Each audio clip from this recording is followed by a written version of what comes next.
see all the ears laying down there? The big Some drum. cute ones, too. Donut ears. I see Minnie Mouse ones. I see donut ones.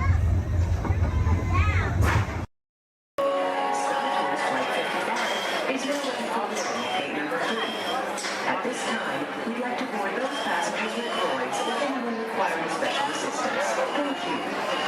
Transport 22, prepare for elevation to passenger boarding level. Boom! That's us. Stand by for final systems check.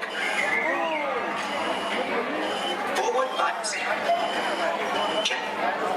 Deflector shield. Check. Laser cannons.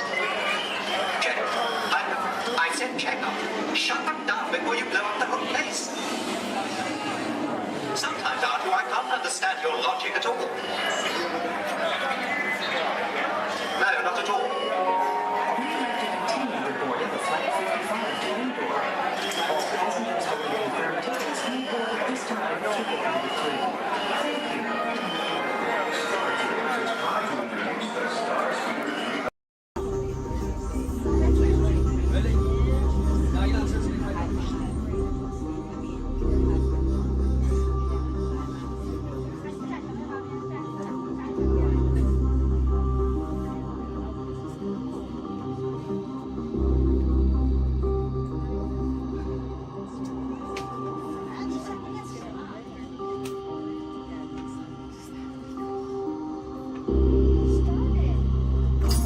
Users, prepare to be digitized into the world of Tron.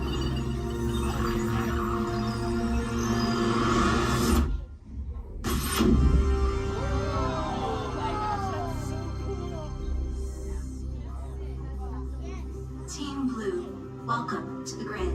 Proceed to gates.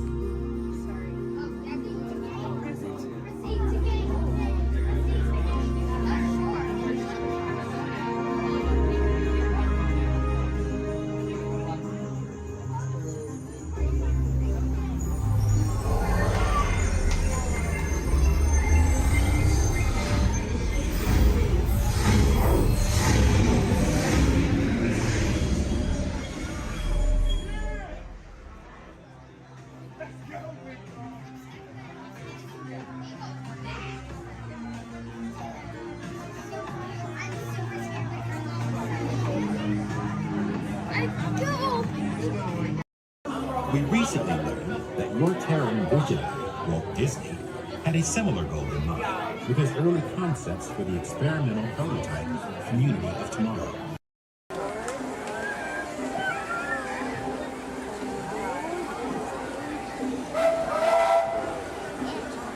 Do you hear that? It's a choo-choo. Whoa!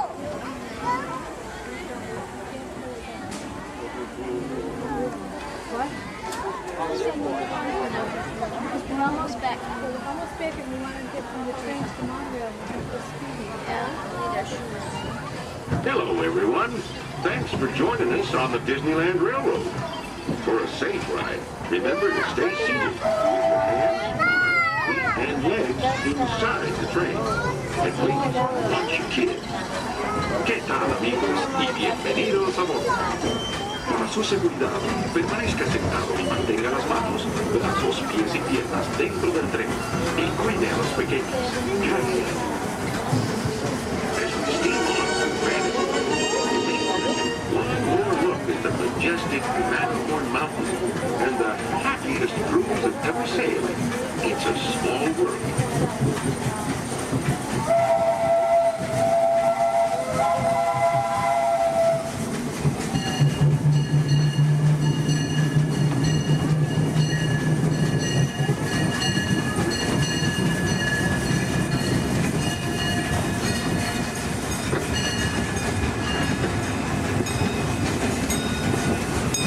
Ahead of us lies the future. Well, I guess we all know that. What I mean to say is, we're heading into Tomorrowland, where everything is possible.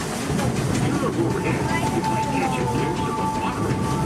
When Disneyland introduced the monorail back in 1959, it was the first daily operating monorail system in the entire Western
Non-stop service to Indoor is now ready for boarding at gate number 1. All passengers, please proceed to the boarding area immediately.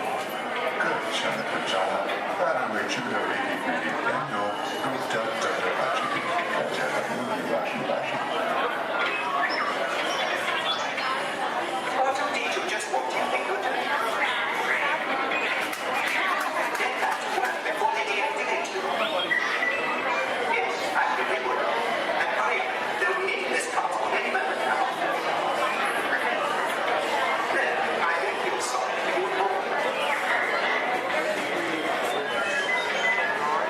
Well, how should I know what's wrong with the ship? I'm an interpreter, not an astronaut. However, you might just check the logging settings. Sometimes I think these new transports have a mind of their own. Your attention, please. All interplanetary travelers must have a current passport and the necessary visas prior to leaving the spaceport. Passengers requiring assistance should visit the nearest information kiosks. Thank you. Star Tours is now offering convenient daily departures to the exotic moon of Endor. Come spend an afternoon or the entire day with the lovely Walt in their charming tribal villages. It's a fun-filled visit that you and your family will remember forever. Just ask for the Endor Express, available only from Star Tours. Non-stop flights leave every few minutes, so don't delay. Visit Endor today. Things have certainly changed.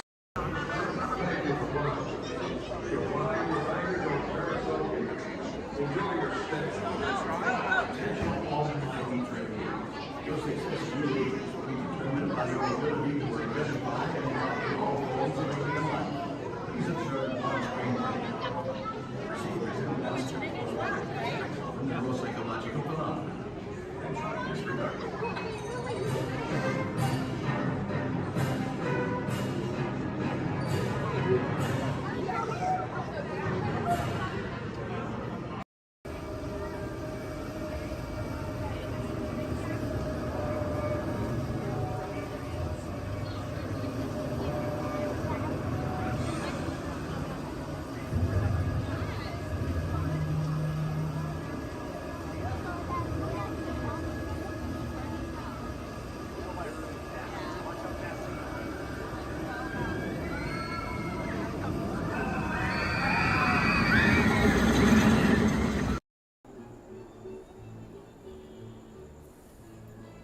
boarding in a few minutes, but first I'd like to acquaint you with some important safety information.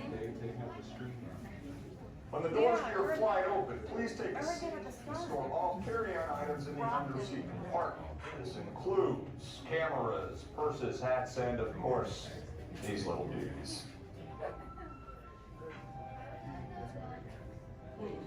Next, fasten your seatbelts, inserting them into the buckle on your right. If smaller aviators don't measure up to the height indicator on the seat, just put the belt through the loop in the center strap before buckling it.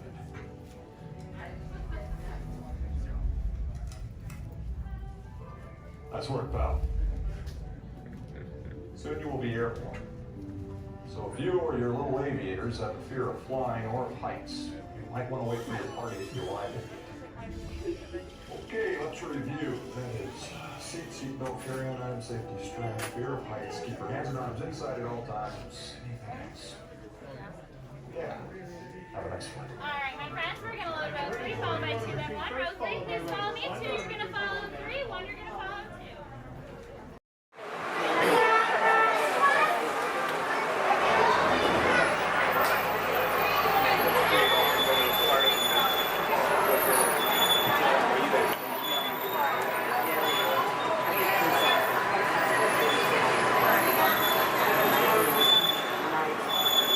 Hello everyone, my name's Don and welcome aboard. We're heading into the back lot of Disney's Hollywood Studios. This production area was built in 1988 as a Florida counterpart to the Walt Disney Studios in Burbank, California. We included sound stages, recording studios, high-tech editing rooms, all the tools needed to create movies, TV shows, and radio broadcasts.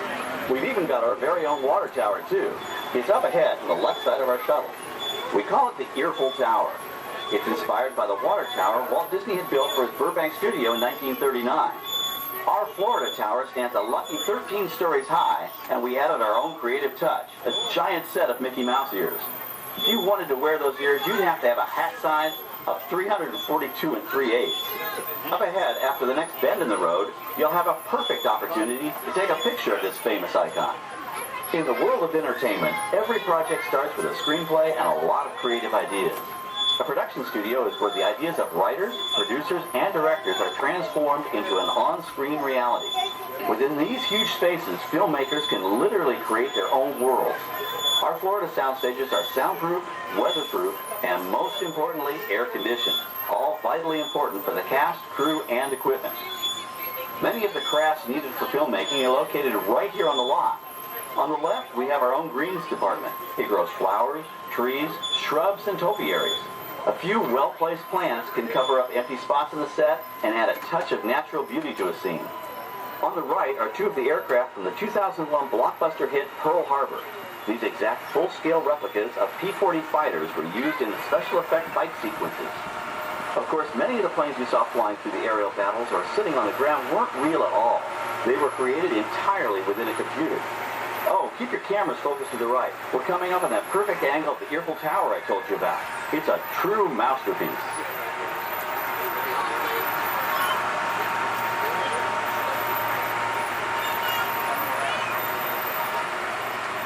We're entering one of our most glamorous and colorful departments, creative costuming. Every star has to have just the right wardrobe, and it all begins here with a designer's sketch. Our team of designers, seamstresses, and tailors can turn 1.5 million yards of fabric into over 25,000 costumes every year. Many of these costumes will become part of the shows and attractions of the Walt Disney World Resort. In fact, here in Florida, we have the largest working wardrobe department in the world. Why, Mickey Mouse alone has over 175 different outfits to choose from, while Minnie Mouse keeps more than 200 unique costumes in her wardrobe. On the left are costumes worn by the stars in recent studio productions. You'll probably recognize some of those costumes from the big screen. Every story needs a setting, and our design staff can create just about any place a script calls for, from an urban city street to a remote desert canyon. On the left is our scenic shop where large-scale sets and props are built. Our team of set designers, carpenters, artists, and engineers has created caves and caverns, game show sets, even replicas of the U.S. Supreme Court and NASA's Mission Control, all on our sound stages. The shop also provides sets and props for our shows and parades here at Walt Disney World. The same skill and craftsmanship that goes into a movie set can also be used to create magic for our parks. Either way, it's all about making dreams come true.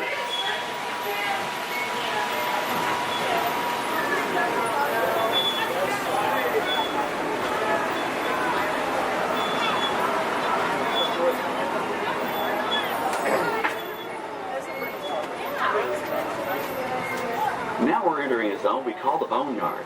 It's an outdoor storage area for oversized props and vehicles. Cars, trucks, boats, planes, we often save these props in case we need them for future productions. In this backlot collection, you may find real working vehicles, non-working mock-ups, and even large-scale miniatures used in special effects shots. Large-scale models create a more convincing illusion on camera. We even place small cutout passengers in the windows of the plane.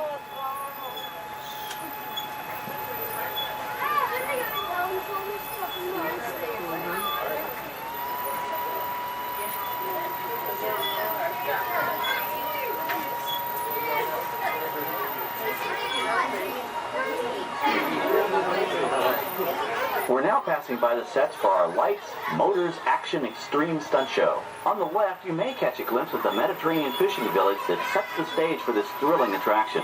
We'll get a closer look at it soon, but for now, we're approaching one of the largest standing sets on our back lot. It's over on the right. It may not look like much from this angle, but it's pretty spectacular on the other side.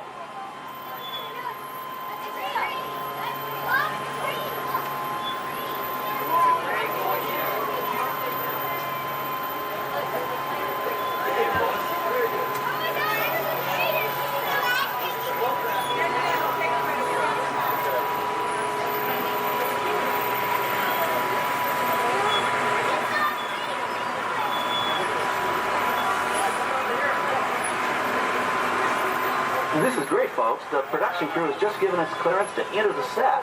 Hello, Backlot Tour. I'm Amy, a production coordinator here at the studios.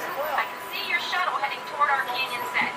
I've given your driver permission to come in and take a look around. I'm up here with our effects crew, and we're getting ready to shoot a test sequence. Oh, on the way in, you're going to be crossing a wooden bridge, and things may get a little bumpy, so please, hold on to your belongings, especially hats, cameras, and glasses, and keep an eye on any small children in your party. And of course, please remain seated at all times. Welcome to the set. As you can see, we brought the bare, dry deserts of Southern California to green, typically humid Central Florida. This set is based on real locations that our production designer took pictures of. Our set crew spent about 6 months building the canyon, but we've used it for a number of TV shows and specials over the years. For our upcoming production, the script called for a tanker truck. We found this one in our boneyard, but it was too big to drive into place. So we picked it up with a crane and set it down here. We're up on the overhead platforms, and I see our director has arrived. As soon as the rain effect is ready, we'll begin the sequence. This set and shower is really just a special effect. We rigged up a series of water nozzles just above your trim. The water sprays in a crisscross pattern to create a sense of depth. But this storm only covers the first few feet.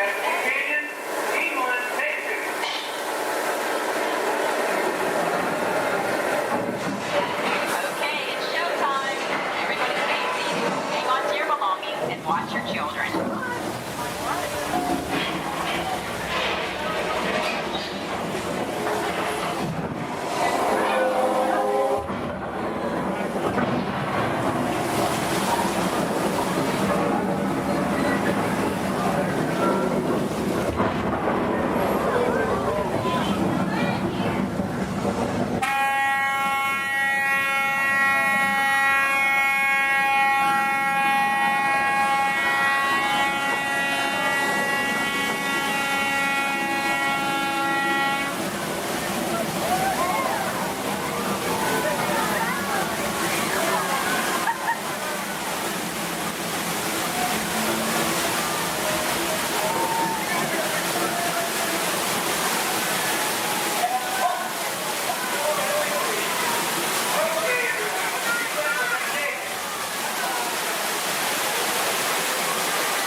water through air cannons for an extra dynamic effect. Those air cannons are powerful enough to shoot a basketball over the top of a skyscraper the size of the Empire State Building. To top it off, our shuttle was sitting on hydraulic shaker tables. They provided the shaking, rattling, and rolling sensations for the scene. The entire sequence can be reset in 3.5 minutes. That's just enough time to bring in the next shuttle. Well, I've got to get ready for our next take. Thank you all for being part of the action. Hey, I'm needing back on the set, so enjoy the rest of your tour. Okay, well, thanks, Amy, for giving us access to the set.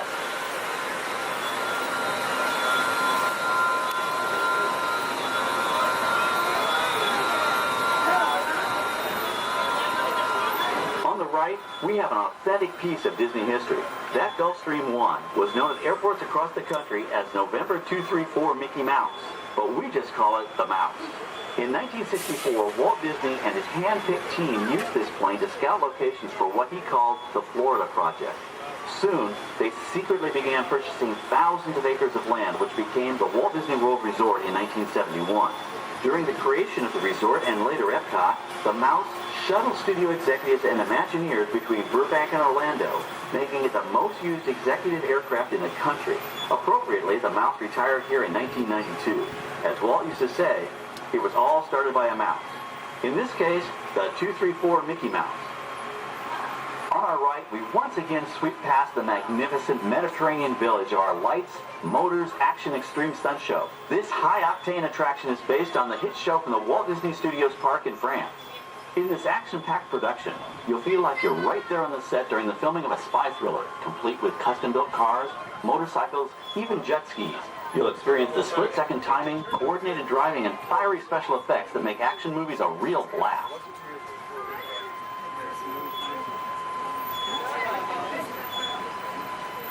The staging area to our right is known as Acceleration Alley. Here, the custom-built stunt show vehicles rev their engines up to 70 miles an hour before making their high-speed entrances onto the stage for our Lights, Motors, Action Extreme Stunt Show. Of course, these are professional stunt drivers. We hope you'll enjoy their daring driving skills, but please, don't try them yourself.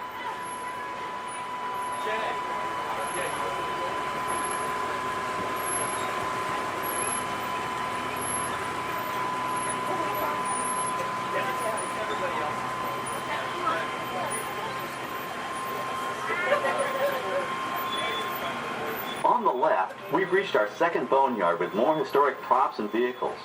When we reuse older props in a new production, they're often refitted with custom parts and given a whole new color scheme. You might not even recognize them the next time you see them on screen. For instance, coming up is our friend Herbie the Love Bug. He went through a special demolition derby makeover. Those dents and dings were added on purpose, but he can be polished up as good as new for his next starring role.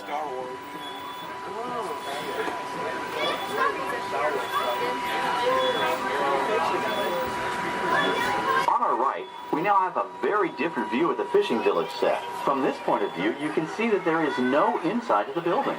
They are just false fronts or facades. In the movie business, set builders only create what the camera has to see. It's an old movie trick dating all the way back to the silent era. To add to the sense of realism and avoid the cost of set building, many of today's television shows and movies film on location in cities and towns across the U.S.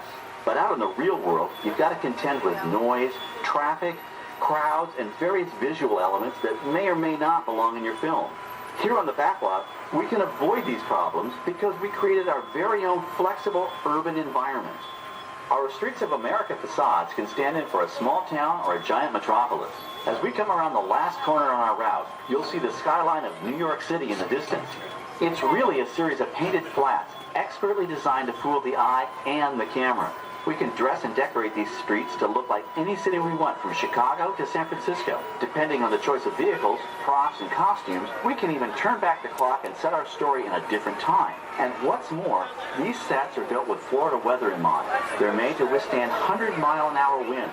You're welcome to visit our Streets of America anytime during your visit today and get an up-close look at the skills of our set designers and builders. We've just about reached the end of our tour. Our final stop is the American Film Institute Showcase, where you can see the actual costumes and movie props used in some of Hollywood's most famous films. There are some pretty amazing items in there, so feel free to take all the time you like. Please stay seated until our tram comes to a complete stop and check around you for any personal items that may have fallen during our trip. Well, as they say in Hollywood, that's a wrap. Thanks for joining our backlot tour, and we hope you'll come back to visit us again soon. All right, we're going to stop up here in just a moment. I'll open these doors. I'm going to exit out through those blue automatic doors into the AFI showcase tour.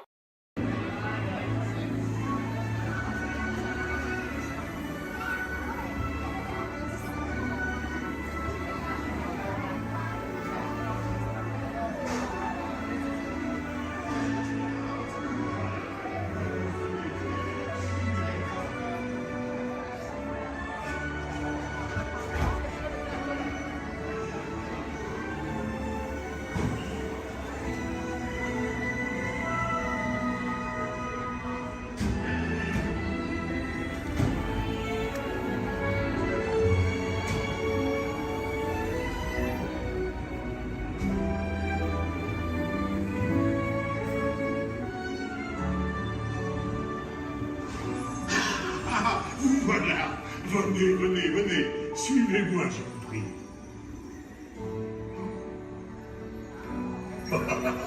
Chef Rami is waiting for you. This way.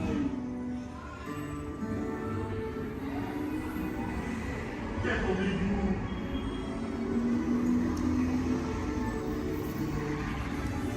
Hier zijn des invités pour le dîner.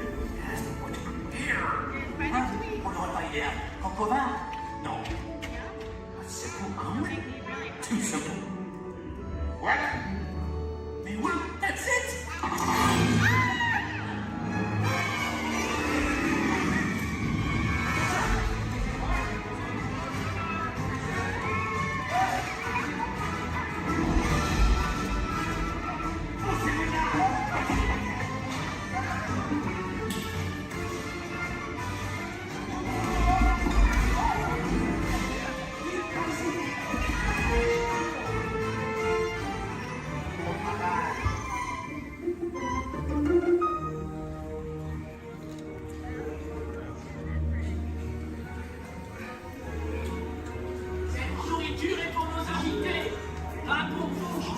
Hey guys, the food is for them, not you.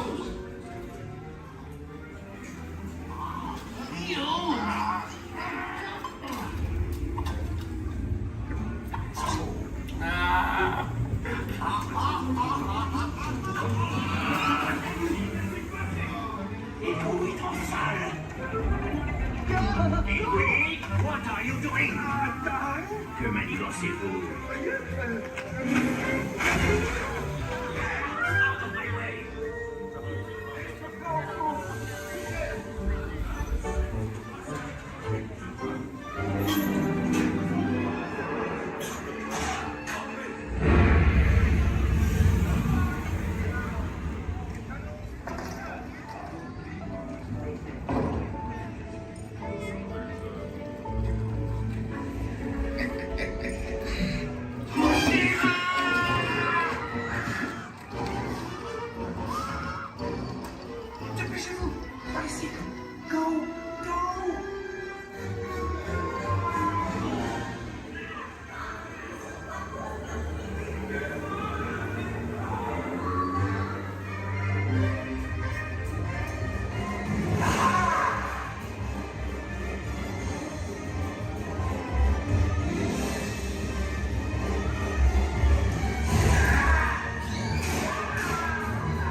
Me no.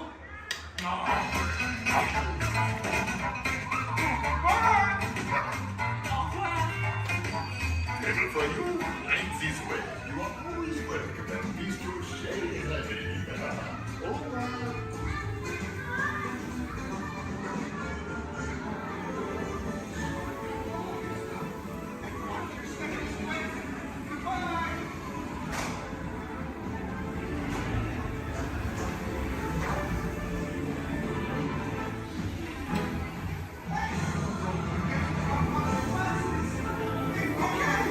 Be sure to grab all your stuff and watch your step as you exit. Goodbye.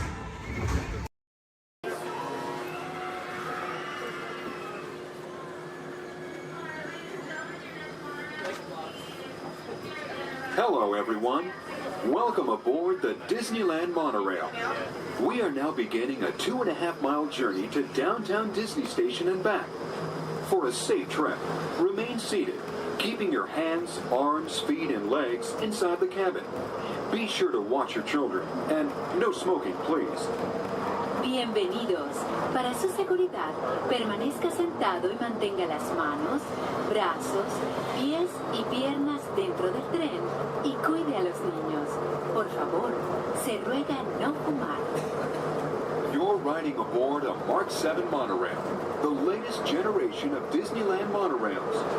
When Walt Disney introduced this attraction in 1959, it was the first daily operating monorail system in the Western Hemisphere. Just ahead is Disney's California Adventure, where you can live the ultimate California dream through attractions and live shows that are as diverse as the Golden State itself. The towering hotel is home to the Twilight Zone Tower of Terror, where you can literally take a thrilling drop into Hollywood history. The bear-shaped rock formation is part of the Grizzly Peak Recreation Area, a haven for outdoor adventures. Beyond it, you'll find the high-energy fun of Paradise Pier. Coming into view on the left are the villas at Disney's Grand Californian Hotel and Spa. It's the first Disney Vacation Club resort on the West Coast and shares the same arts and crafts style as the famous hotel which we are now entering.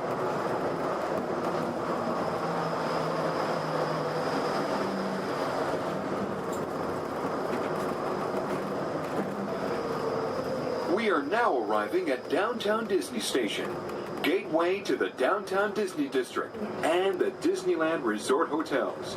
If you will be leaving us here and returning later today, please hold on to your park ticket and have your hands stamped as you leave the station. You may reboard the monorail for a return trip to Tomorrowland up until 1/2 hour prior to Disneyland closing. Please remain seated until the monorail comes to a complete stop and the doors have opened. Then, gather your belongings, lower your head, watch your step, and exit to the left of the monorail. Thanks for traveling with us today, and we hope you enjoy your visit to the Disneyland Resort. For those of you continuing with us, we'll begin our return trip to Tomorrowland in just a few minutes. Thank you.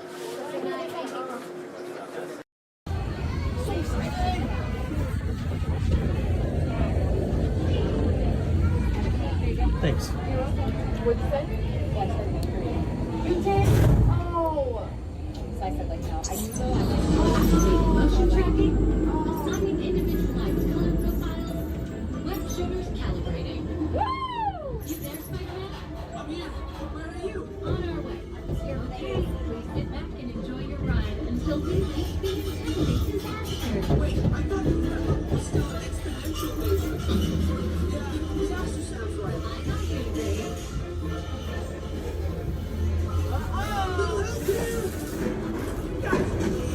I'm glad to see you guys.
intentionally hit those green blocks, maybe we'll trigger a chain reaction. I think you're right. That should stop it.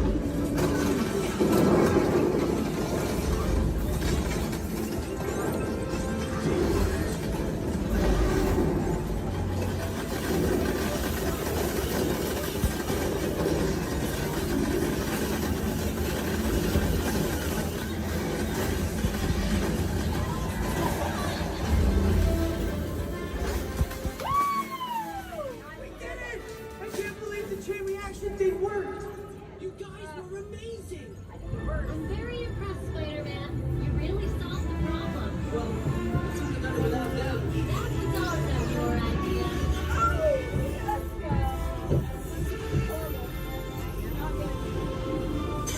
Dang it!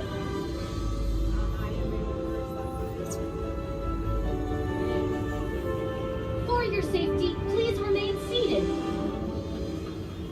We failed. I did better this morning. Jackson's been so good.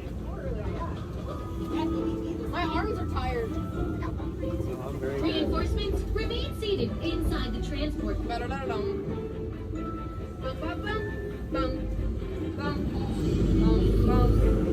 Hey, thanks for attending our open house presentation and preventing the destruction of the world as we know it. Please collect your wits and any personal belongings as you exit the vehicle. See you later. A pirate type of new boys doing this. I had a bandana complete full of beyond your home. With patches of feathers, it's like I can run beyond your home. A pirate type for you. You pick out a hat and you rig it with blue. Beyond your home. Like earrings and medals and dreadlocks to boot. Beyond your home. A pirate's life for you. Hands up to you, ladies! Hands up to you!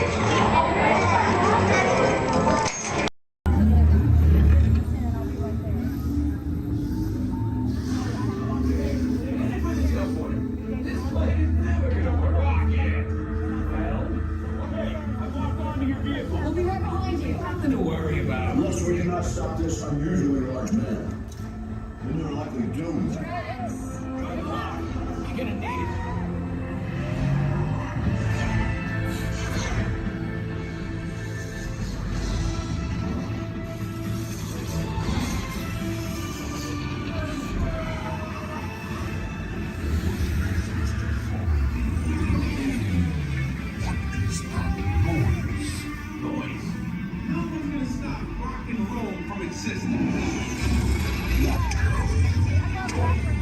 What have we done?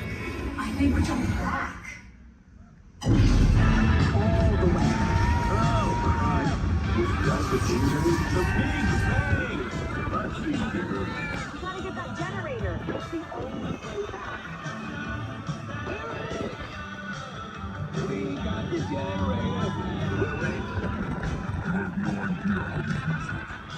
Oh, yeah? See you about that.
A young man from the American Midwest, along with his older brother Roy, started a cartoon studio in the back rooms of a small real estate office in Hollywood, California.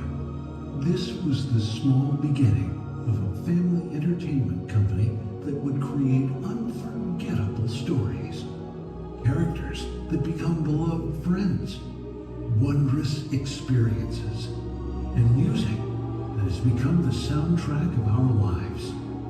That young man was Walt Disney, a master storyteller whose imagination knew no bounds and who delighted in making the impossible possible. Disney 100, the exhibition, is a journey through 100 years of Disney magic, presented in themed galleries based on Walt Disney's creative concepts and philosophies.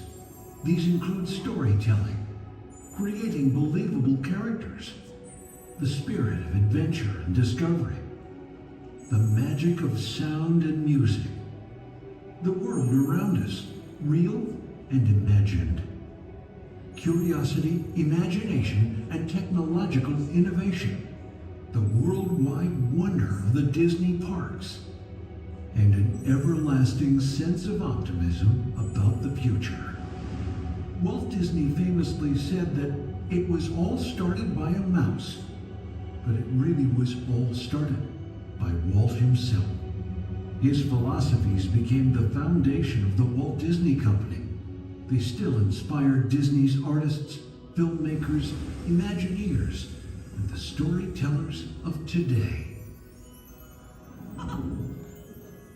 Oh boy! Oh, steady! Whoa! Hi, Mouseketeers! Well, here we go again, so hang on. Anything goes. You ready? And let the show begin!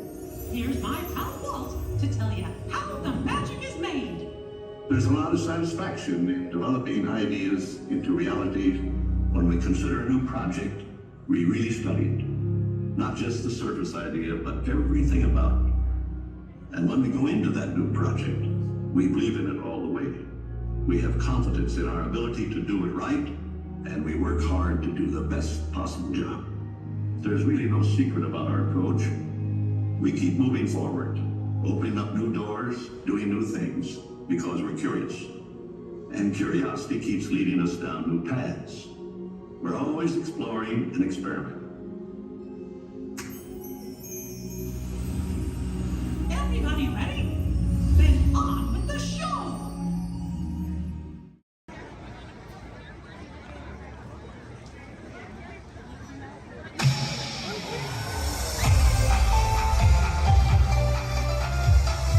To all who come to this happy place, welcome and good morning, everyone. We have some extra special friends here to welcome you all today. Let's hear it for Mickey Mouse and Minnie Mouse.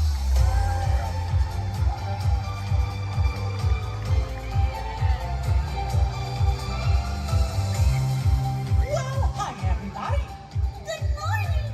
Gosh, it sure is great to see so many amazing friends. It certainly is. Oh, I have a feeling today is going to be the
you look up ahead, you're going to see a dock on your left.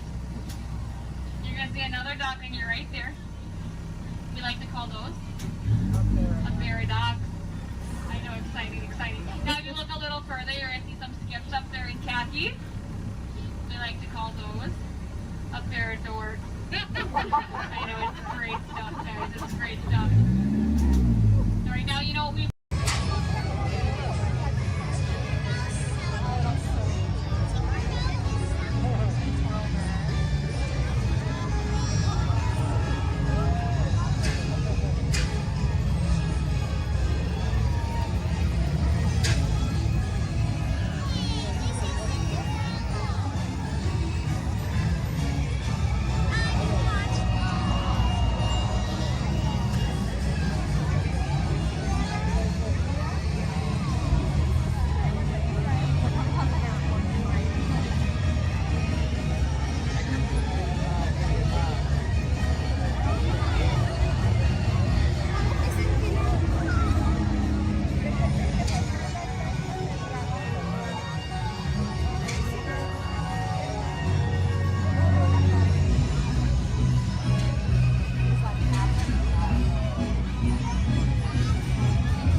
Welcome aboard. At this time, I'd like to ask everyone to please remain seated throughout the show.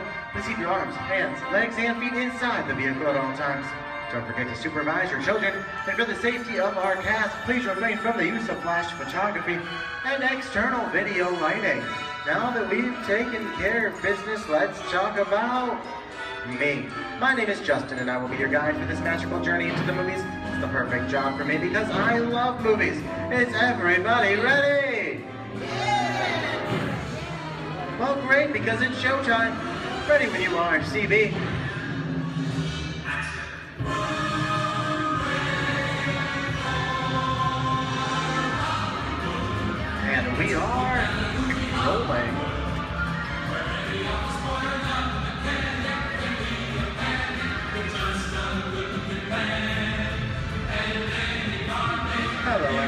welcome to the Great Movie Ride. Once again, my name is Justin, and I will be taking you from this Hollywood soundstage into some of the greatest movies of all time. All on one tour. But just between you and me, this is no ordinary tour, as the Great Movie Ride brings movies to life and puts you right in the middle of the action.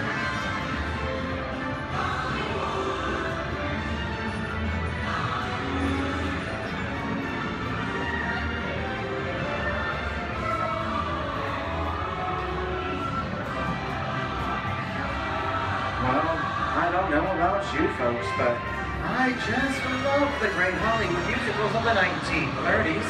This scene is from one of my favorites, the Busby Berkeley classic Footlight Parade, starring James Cagney, Ruby Keeler, and Dick Powell.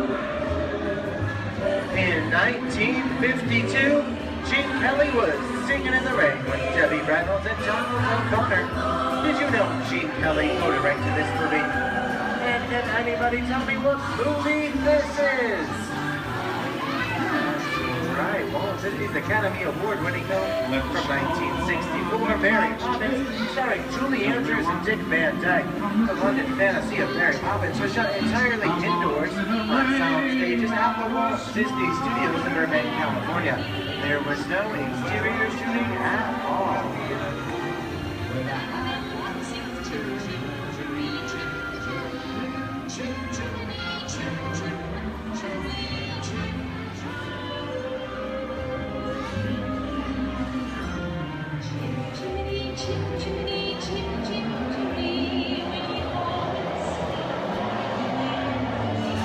Hold on to those wallets and purses, folks. This doesn't look like a very good neighborhood. In fact, it looks a lot like the underworld, the scene of such classic gangster films as The Public Enemy, starring one of my favorite tough guys, James Cagney. The working title of the film was Beer and Blood, and in the United Kingdom it was known as Enemies of the Public. In one scene, Cagney shoved a grapefruit in Meg Clark's face. She could never look at breakfast the same way again. Kick you with the dog. If you don't, somebody's going to drop by here and kick your teeth out one at a time. You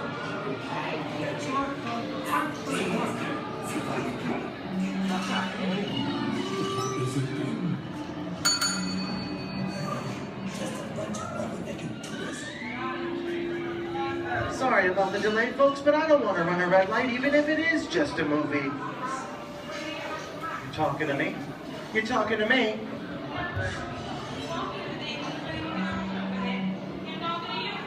I'm not supposed to leave my vehicle.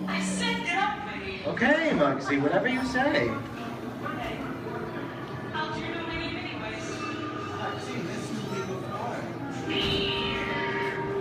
Well, they need some. See, you fancy. Connor's going to get out of here, so be it.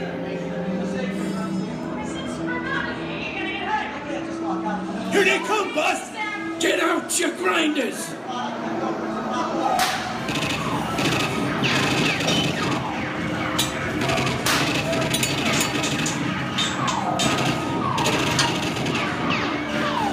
I'm hit! Hey, I'm hit! Muggsy! They got squid! Muggsy! Muggsy! Squid's hit bad! Real bad!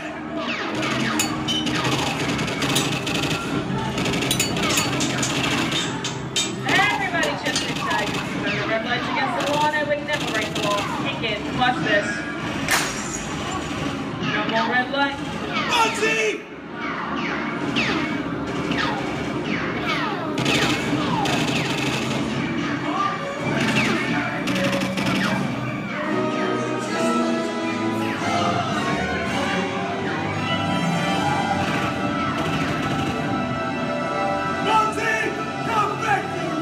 Sorry, boys. I'm making my getaway.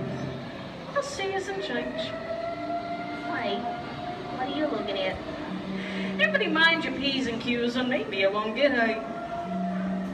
What's this? JC? And now, the Old West, and two of Hollywood's legendary stars, Clint Eastwood and John Wayne.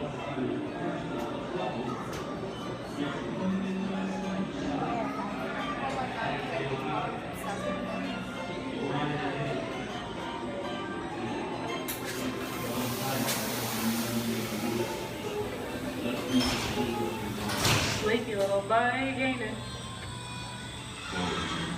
That's some mighty tough territory you're heading into, Pilgrim. I'd think about turning back if I was you. That is, if you want my opinion. But I reckon you ought to do Now that we're in the clean, it's the pleasure time for me to collect all your valuables. We'll start with the jewels.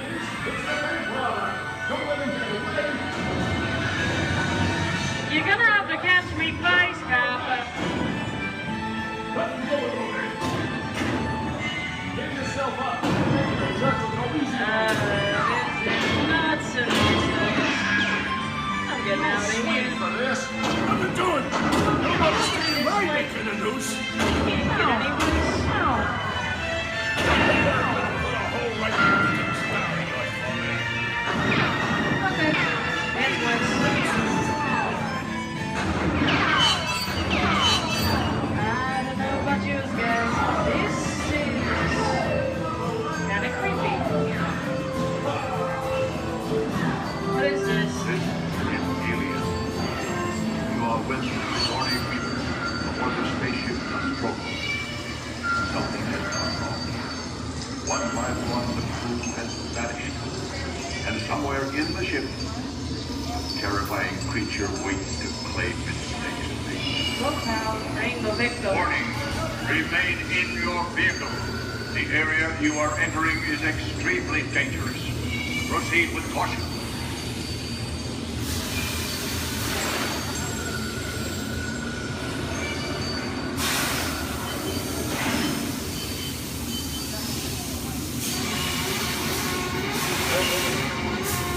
The emergency destruct system is now activated. Ship will detonate in 10 minutes. The option to override automatic detonation expires in 5 minutes.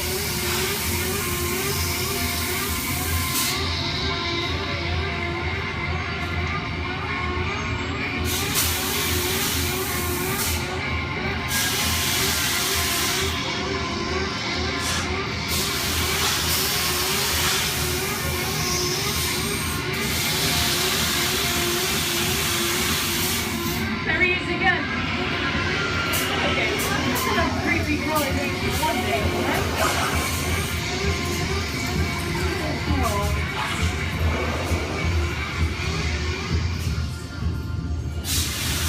Here in Raiders of the Lost Ark, amid 1,000 deadly snakes, Indiana Jones unearths a great treasure. Will Harrison Ford escape with his discovery? And what will be your fate? Beware. Snakes. Why did it have to be snakes?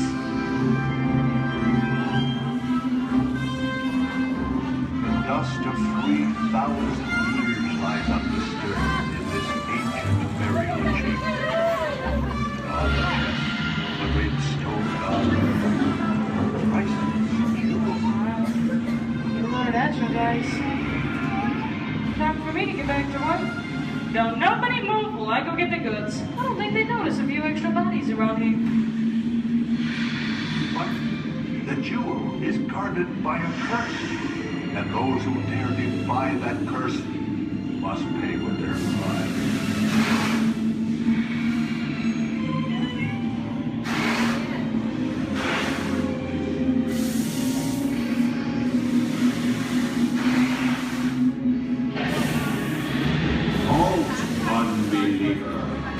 Disturb the treasure of the gods, and you shall all lose your lives.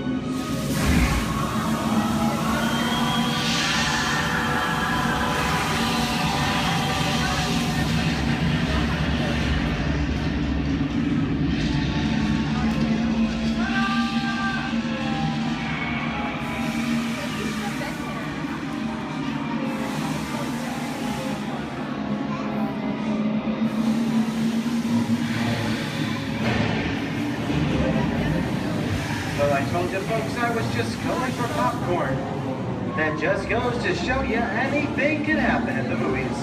So let's get on with the show. I see dead people. The horror movie is my all-time favorite genre.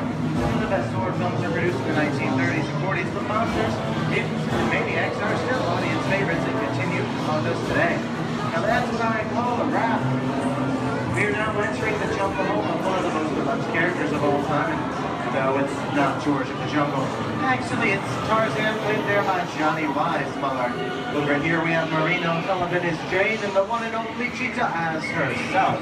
Tarzan has appeared in nearly 50 film adaptations since 1918, including Disney's 37th animated feature.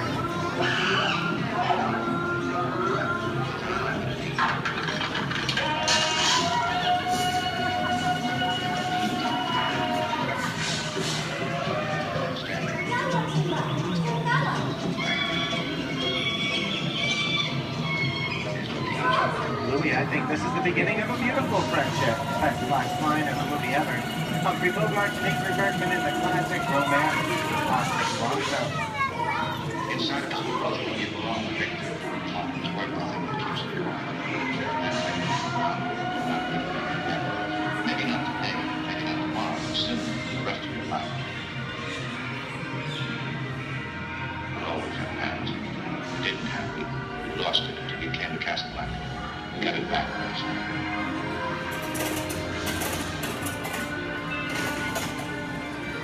I've got a job to do, too. Where I'm going, you can't follow. What I've got to do, you can't be any part of. Listen, I'm no good at being noble.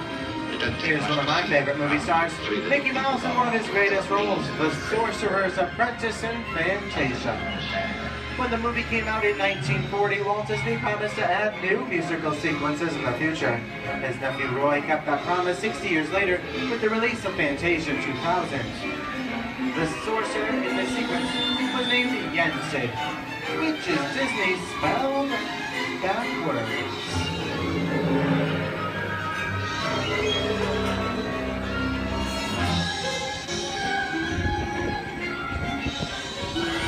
I don't have a feeling we're not in Kansas anymore. How often do you get to say that? I'd say we're definitely somewhere over the rainbow in one of the most beloved movies of all time, The Wizard of Oz.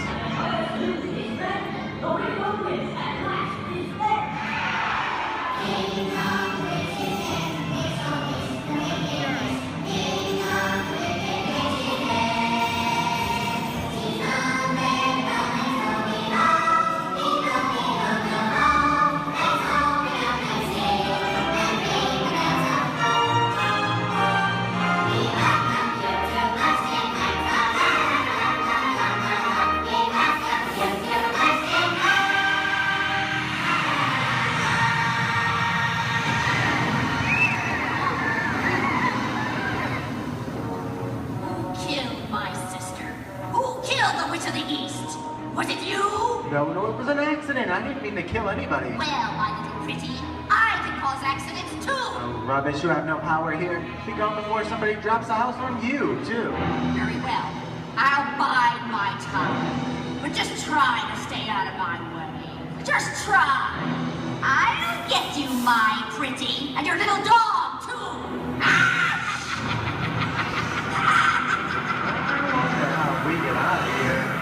What do you folks think? Which way do we go? Follow the yellow brick road. Follow the yellow brick road? Now, why didn't I think of that? Sing along, folks. You know the words.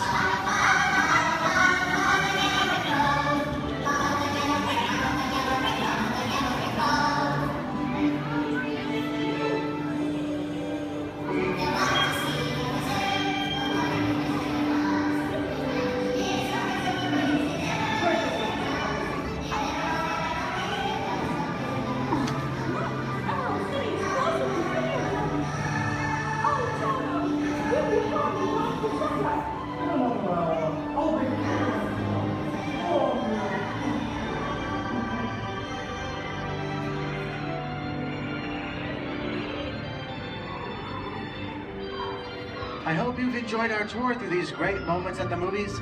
but we've only scratched the surface of what Hollywood has to offer. There are thousands of other great movies out there just waiting for you to discover. And here are just a few of my favorites.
I'm gonna make him an offer, Captain.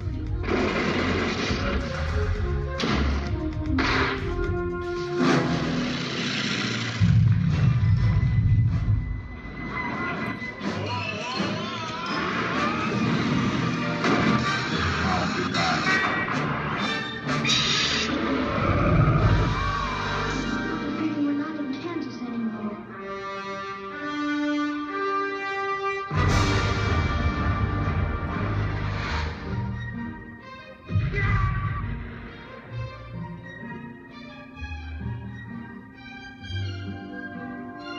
The locals.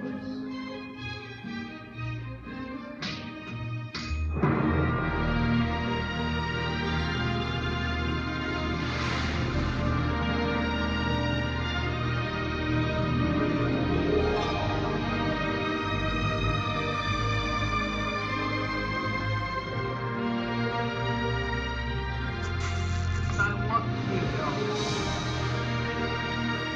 We didn't need that. We had faces.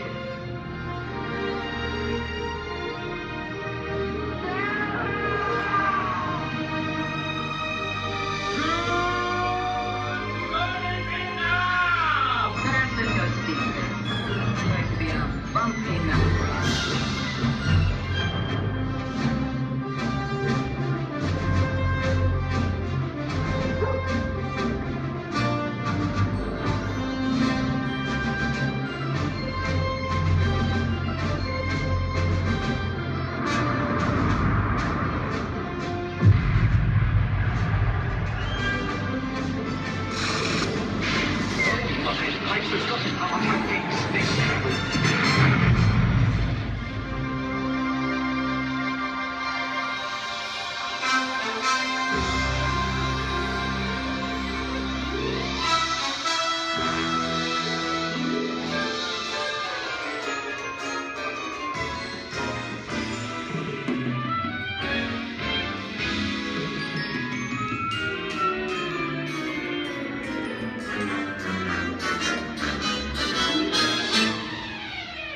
On behalf of Disney's Hollywood Studios, I'd like to thank you for joining us on the great movie ride.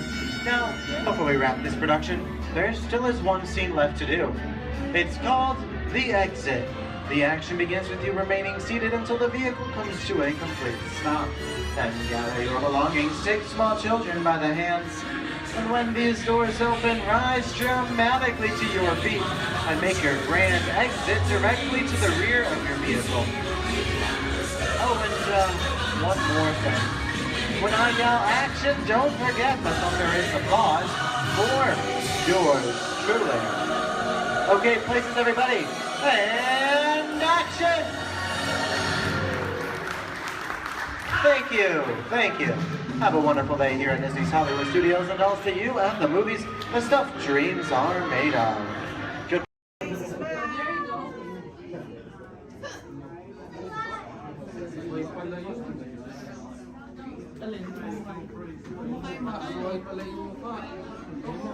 As promised, your time has come. Please enter and gather around the dying fire. When hinges creak in doors change, and strange, frightening sounds echo through the halls. Whenever candlelights flicker, where the air is deathly still, that is the time when ghosts are present, practicing their terror with ghoulish delight.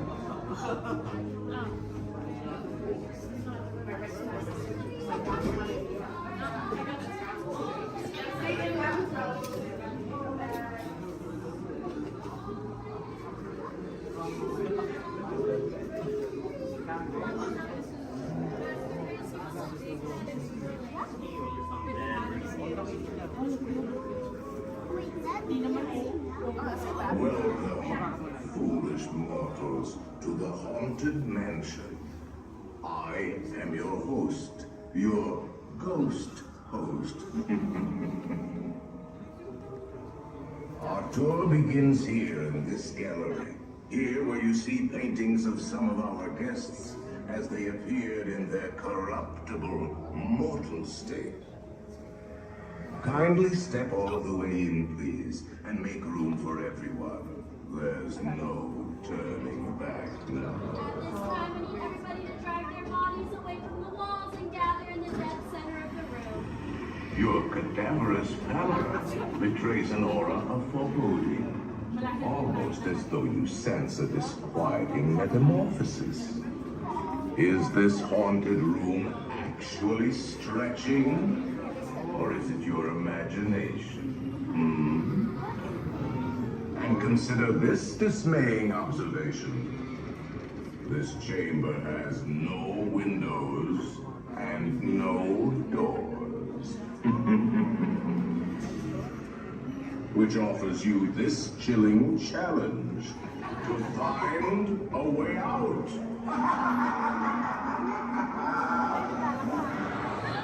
Of course, there's always my way.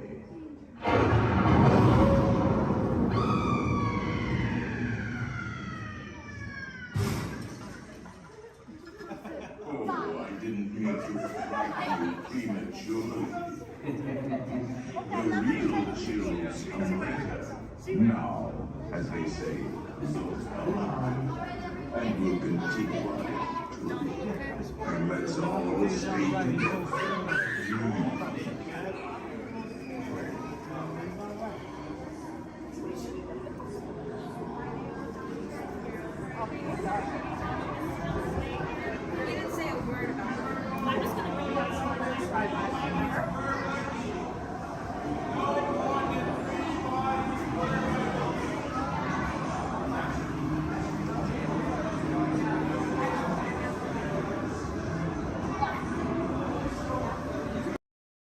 My name is Christina, and here at Seabase I do have a few reminders. There's no eating, no drinking, no smoking, and absolutely no flash photography. Thanks, guys. The equipment you see here hanging in the water is called a hydrophone. Hydrophones help us to hear things beneath the sea. Today this is going to help us hear a very special guest. Does everybody know who that guest may be? Shout it out. That's right. Crush is going to come out and ask us a few questions about the human world, and we may have a few questions for him about the turtle world. So please think about the questions you may want to ask Crush. I do know Crush is out catching a wave, and he asks, on the count of 3, as part of a year of a million dreams, we are going to have Joseph count out from South Carolina. 1, 2, 3, and everybody else, scream out, "Hey, Crush." Ready? Joseph? Hey, Chris. Hey, Righteous! Righteous! Dude! Oh, dude, I totally heard my name while I was catching that totally tasty wave, and I was just totally... Whoa.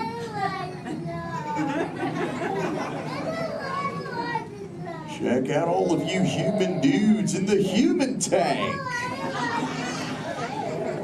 Hello, dudes! Oh, they live. Hey, dudes! Wow, there's a little drama on some level. Awesome. You know, where there's little dudes and dudettes, I bet there's some fellow moms and pops. Let's hear it from all the moms and pops. Yeah. Awesome. Let's meet some humans up close. Hey, there's a dude here with a light lid and a gray shell. Hey, dude. What's your name, Minnie Man? Mitchell. Mitchell. Mighty Mitchell, dude. Where are you from, dude? Kansas. Whoa. Never heard of it. That's cool though, Mitchell. Do you think any of your friends back home knew you would be talking to a turtle? Not really, no. Yeah. Well, dude, if you told me earlier I'd be talking to a human, I'd have been like, no way. Hey, Mitchell, dude, it's really nice to meet you. I'll just assume the feeling is mutual, dude. Totally, dude. Hey, there's more humans on this side. There's someone with a blue lid and an orange shell, I think, right in the front here. What's your name, dude? Michaela. Minnie Michaela, who brought you here today? Your mom. Where's the mom to Michaela, dude? Oh, way in the back. Sorry to get stuck with the cheap seat. Standing room only, dude. Sorry. Hi, name's Crush. What's your name? Shelly. Shelly. Oh, that's the name of my wife. Shelly. Yes. That's your little offspring, Michaela. Do you have multiple offspring? Yes, I have 3. Awesome, dude. Do they ever ask you questions? Yes, I do. They never stop, do they? No. I bet some days you're like, am I right, dudette? You are very right. Sure. You know what, Shelly? What? From one parent to another, we just shared a moment. Totally did do that, y'all. Because my offspring Squirt, he always asks me questions about all of you humans. So if you dudes can answer some of his questions, everybody here really loud say Cha! Cha! Awesome, dudes! Now, dudes, before we can answer any of his questions, we gotta make sure we're all on the same page, lingo-wise. Do you dudes know what the most important word, dude, in the turtle language is, dudes?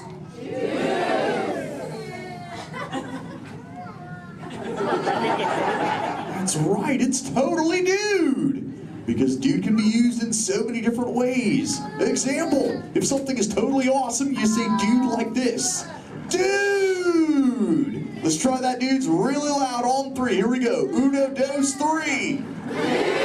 Awesome! But when you get bummed out, you go, dude. Try that one, dudes. Whoa, you're bumming me out. But no worries, dudes. If something is bogus, yet semi-humorous, you say dude like this. Try that, dudes. Dudes, you are totally talking turtle. Now here's Squirt's question numero uno. He saw some humans at the beach and he came back to me. He said, Dad, what is up with humans? What do you dudes do when you're at the beach? Shout it out, everybody! Oh, you swim, dudes! How many humans here swim? Raise your fin if you're a human that swims, dudes. Lots of human swimmers here today, dudes. Most excellent. There's even a dude sitting on the front row bench on the corner of this side. He's wearing a white shell. Where are you going? There he is. What's your name, dude? Brian. Brian, dude, you swim? Yes. Awesome. Brian, when you swim, do you prefer to swim real fast or to take it easy and take the turtle's pace? The turtle's pace. Turtle's pace. No shame in the turtle's pace, right, Brian? No shame. Awesome, dude. Hey, Brian, I've got a question for you, dude. All right. Does this look familiar? Yes. I'm Brian. Yes. Awesome, Brian. Thanks for your help, dude. Hey, dudes. I just realized I am the only one here asking questions. Does anyone have a question for me, dudes? Raise your fins, and I shall try to find you. Who's got questions, dudes? Let's go up front near the center. There's a dudette wearing a white shell. Right up front here. Hey there, dudette. What's your name? Madison. Minnie Madison. What's your question? How do turtles swim? How do we swim? Oh, we got these awesome flippers that push us through the water, Madison. It's totally awesome. In fact, a sea turtle like me can swim up to about 20, 25 miles an hour. And that's like, whoa. Totally, dude, eh? Chaw. Hey, if you dudes want to see how fast that is, say chaw! Awesome, dudes. I'm going to swim so fast, you'll be like, no way. And I'll be like, oh, way.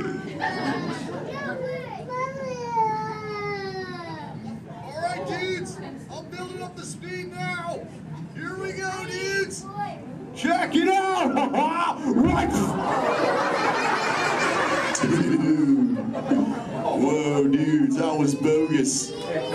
Yet semi-humorous. What do we say, dudes? Totally. But you know what, dudes? I've got other questions. Who else wants to ask me a question, dudes? Oh, let's go back to the center. Right in that second row, she's got the red shell here. She's got a question for me. Right there in the center with the red shell. What's your name, dudette? Cameron, what is your question? What do you like to eat? Oh, I love to eat green sea grass and green sea kelp. Cameron, what do you like to eat? Chicken. Chicken. Does chicken ever give you bubbles, Cameron? Sometimes green seagrass gives me bubbles, dude. It's kind of bogus.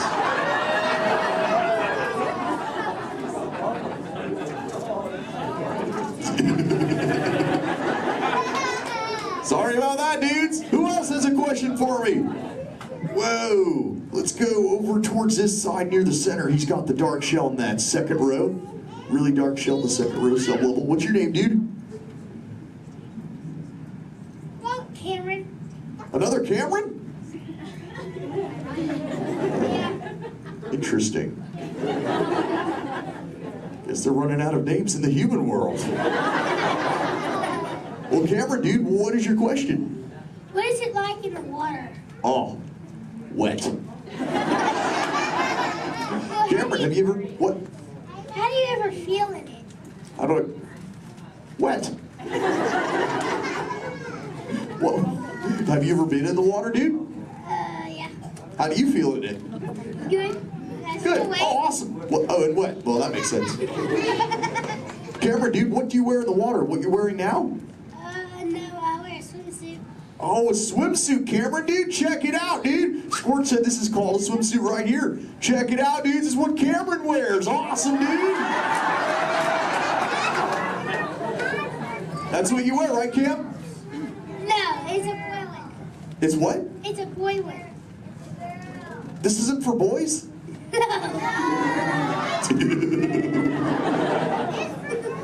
I didn't know that, dude. Cameron, dude, can I ask you a personal question, dude? Yeah. Does this make me look fat? No. No? Oh, thanks, dude. Cameron, dude, remember, when you get older, you'll find that will always be the correct answer to that question. Totally.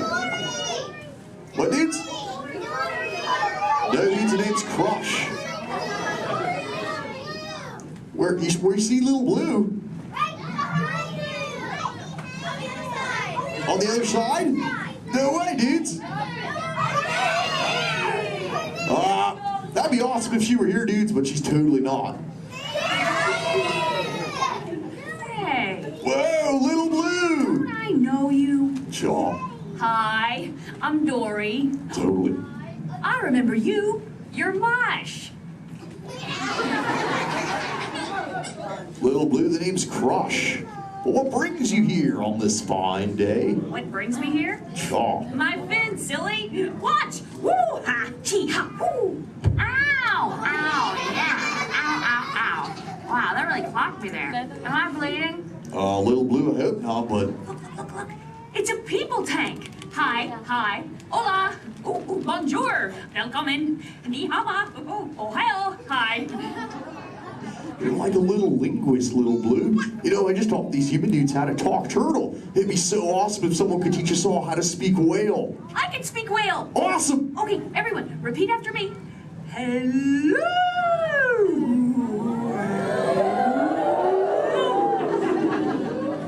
That sounded pretty good, dude. Let's try it all together real loud. Hello, whale.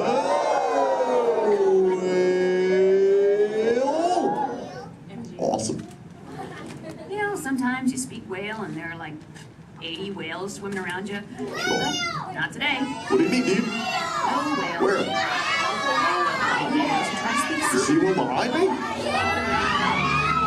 Oh, Little Blue! Oh, Conversation. there's totally a whale, Little Blue. Swim, Little Blue!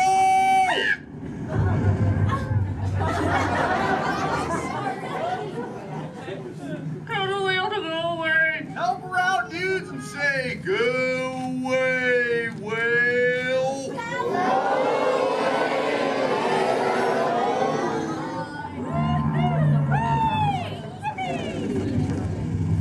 You did it, dudes! You saved Little Blue! Put your fins together. That was awesome!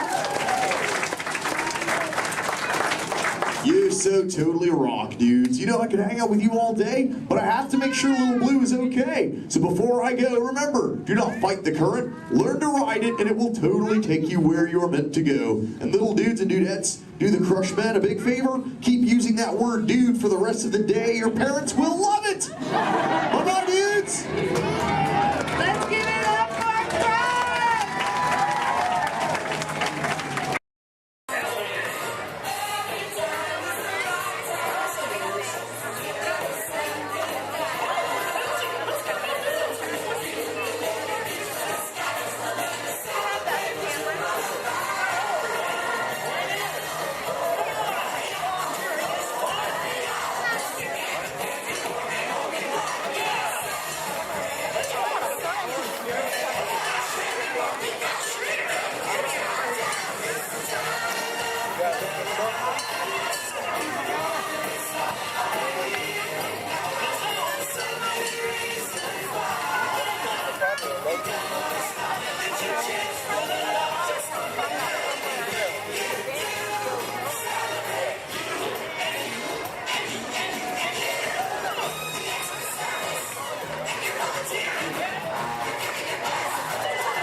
That's what they call it now, the Incredibles.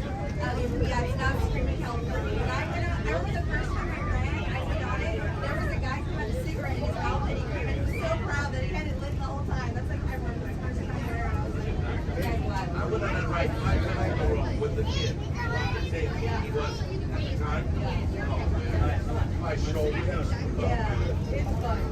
That's a good one. It is.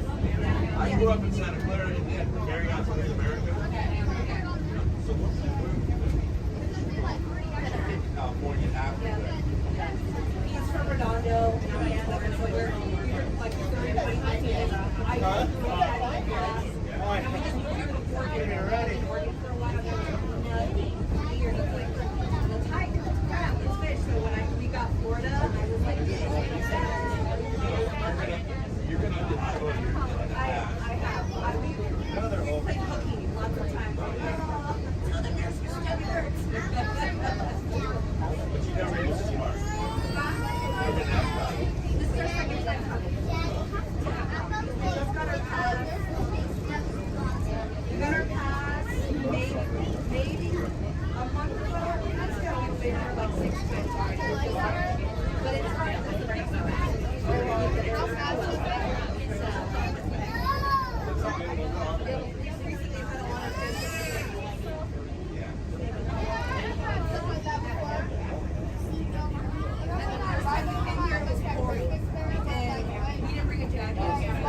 The building is right here, that's Moana? Moana's water.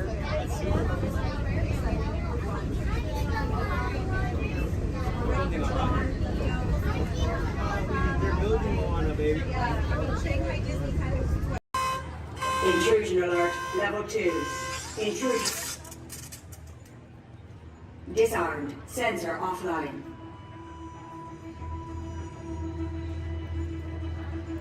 Nothing to see here. Move along.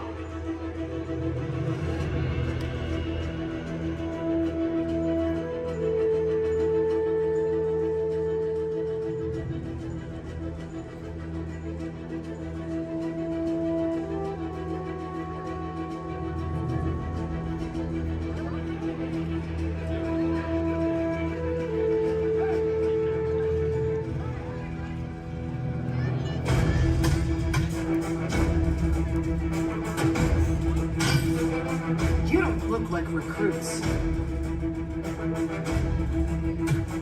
I've got this. Intrusion alert, level 2. All units alerted. My turn.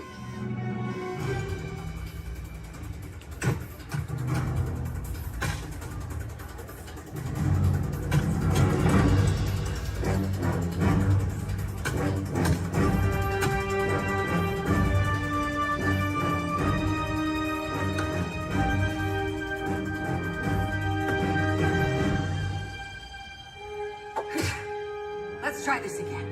Who sent you? An old friend. System offline. Assets at risk. Reinitializing. Taskmaster. What do you want? HQ back online. Ms. Romanoff, the Wakandan cargo has been secured safely inside the quick jet. It's in the jet. Let's go!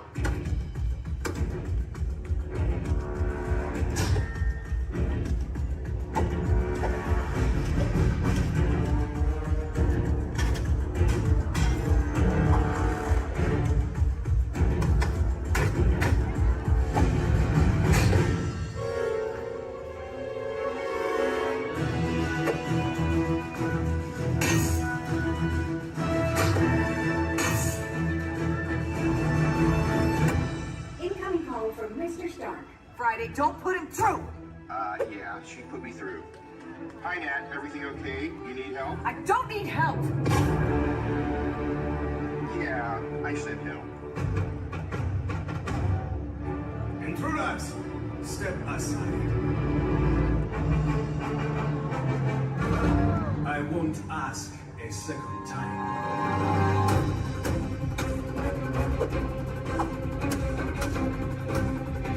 Friday, please introduce our guest. The Taskmaster. Origin unknown. Be ready. Taskmaster has the ability to master and manipulate your fighting skills. It's annoying.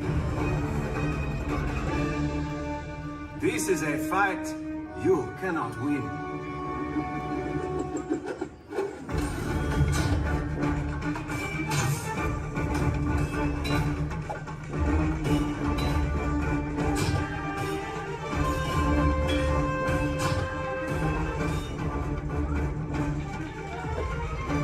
T'Challa, the vibranium! Leave it to me.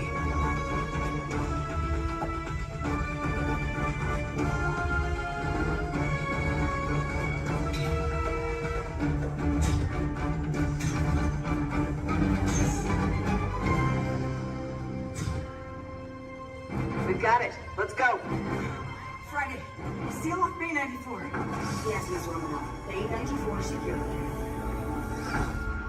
This is not going to end well for you.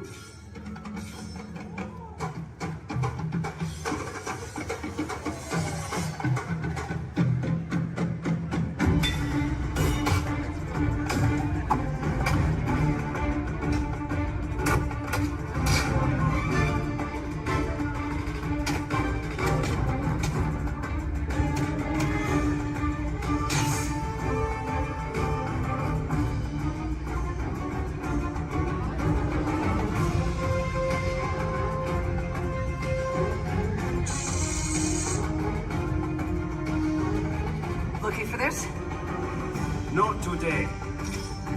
You know how this ends.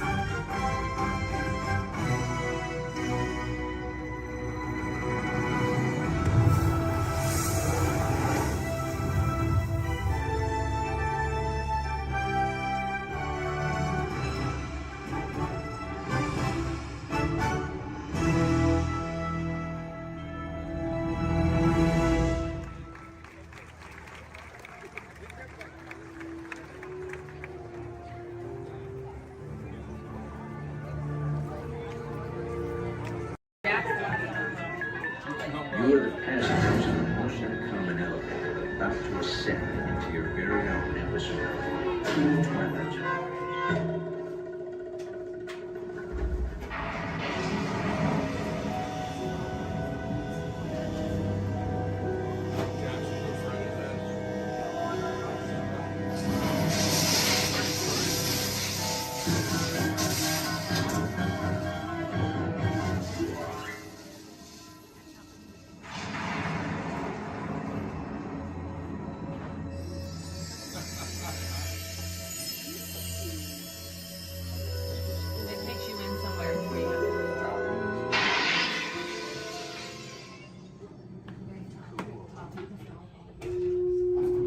One stormy night long ago, 5 people stepped through the door of an elevator and had a nightmare.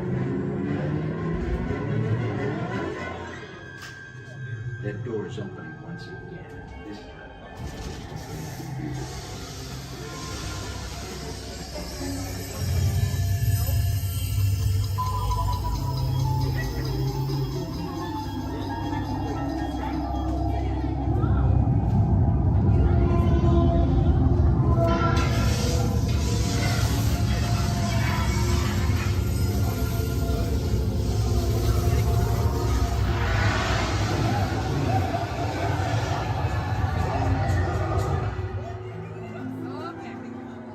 You are about to discover what lies beyond the 5th dimension, beyond the deepest, darkest corner of the imagination, in the Tower of Terror.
A warm welcome back to those of you who made it, and a friendly word of warning. Something you won't find in any guidebook. The next time you check into a deserted hotel on the dark side of Hollywood, make sure you know just what kind of vacancy you're filling, or you may find yourself a permanent resident of the Twilight Zone.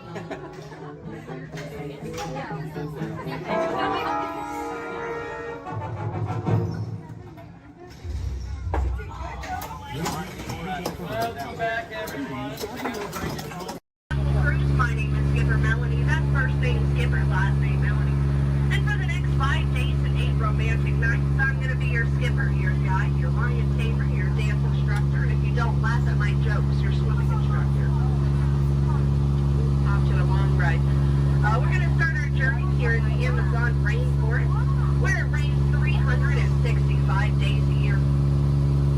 Or only 2 days if you have Amazon rainforest Prime. Yeah, that joke's all about the delivery. If you look on either side of the boat, you're going to see our beautiful margarine flies. And I know what you're thinking. I can't believe they're not butterflies. Yeah, me too. Me too. Right over here to the left, we have Inspiration Falls. Now, you know, a lot of people wonder why it's called that. And that's because the longer you stare at it,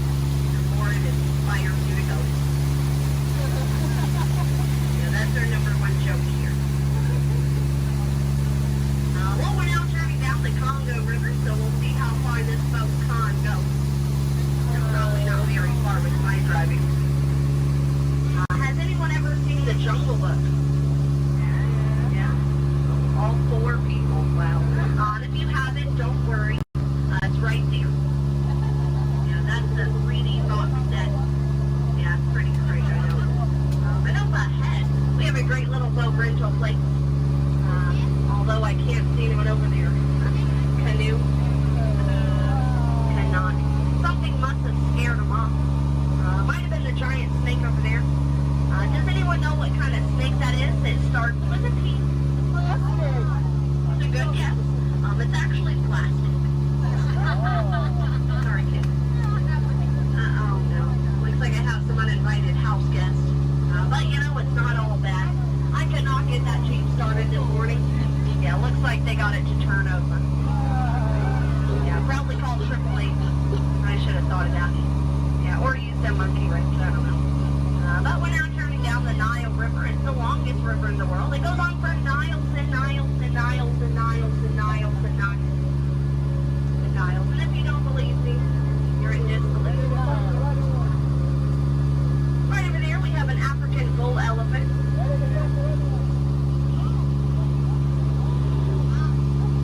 Now that elephant right there is actually the fastest elephant in the entire world. Yeah, he's already over here. Wow. Disney magic, right? And right in front of us, we have the star of the new Jungle Cruise movie. It makes the way. Yeah, we're really excited about it. And we're now in the African belt where all the animals came together. We have some long-necked cheetahs, some 1970s impalas. Oh, look at those lions protecting that sleeping zebra. He's dead. Tired, dead tired. You know, it must be hard to eat a zebra. Yeah, because it's like white meat, dark meat, white meat, dark meat, white meat, dark meat tail. You know? Oh, but there's the lost safari everyone's been looking for. You know, I tried to tell them that they could not outrun the animals here in the jungle, but what a rhino, right? I guess they'll get the point in the end. But that's my best friend right over there. Her name is Ina. Everyone say hi, Ina. The jokes do not get better from here. But now is a great time to point out some of my favorite plants, so I'll go ahead and get started.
Could be a dead end. Knowing Disney, it's probably a gift shop.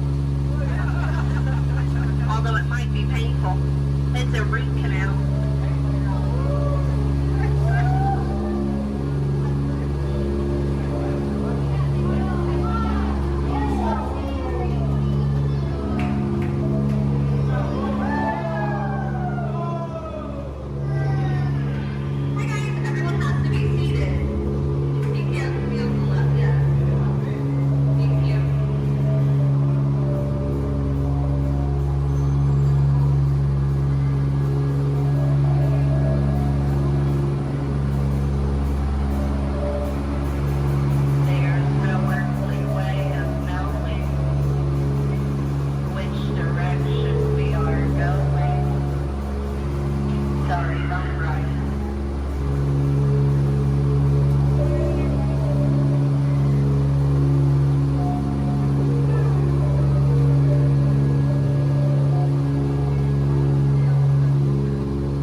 adventure includes shopping, then you'll want to visit Mickey Star Traders, where you'll find the greatest goods from around the galaxy. That's right. It's out of this world.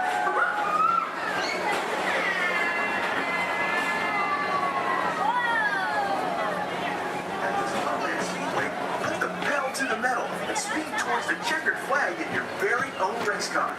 Young or old, this is your chance to drive in the fast lane without worrying about getting a speeding ticket.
Johnson in the control tower to confirm flight to the moon.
spacecraft as you take a spin around the planet and ascend to otherworldly heights.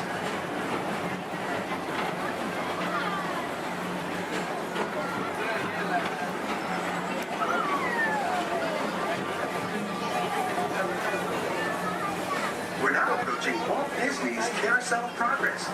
Inside this rotating theater, whole families welcome you into their homes of yesterday and today, starting way back at the turn of the 20th century. First presented at the New York World's Fair, this legendary circular theater celebrates the progress that has made our lives better.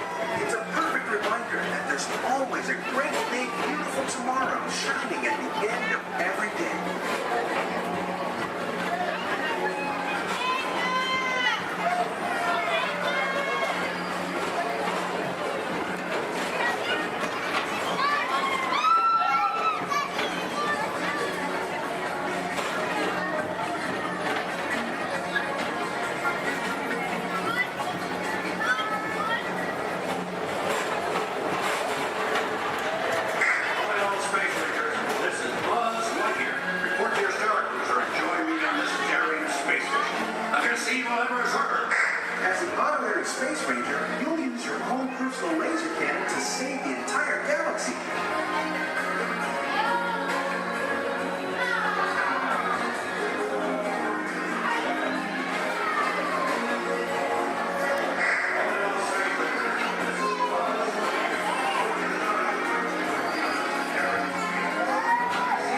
from the car.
Their favorite song.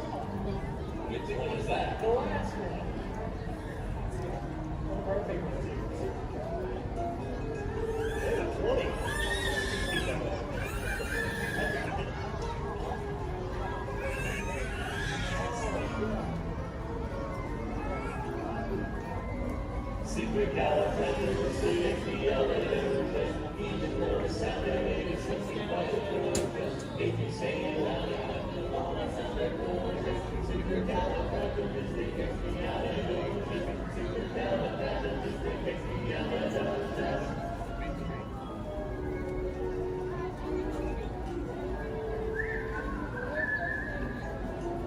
You all whistle while we work.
Thank you so much, everybody.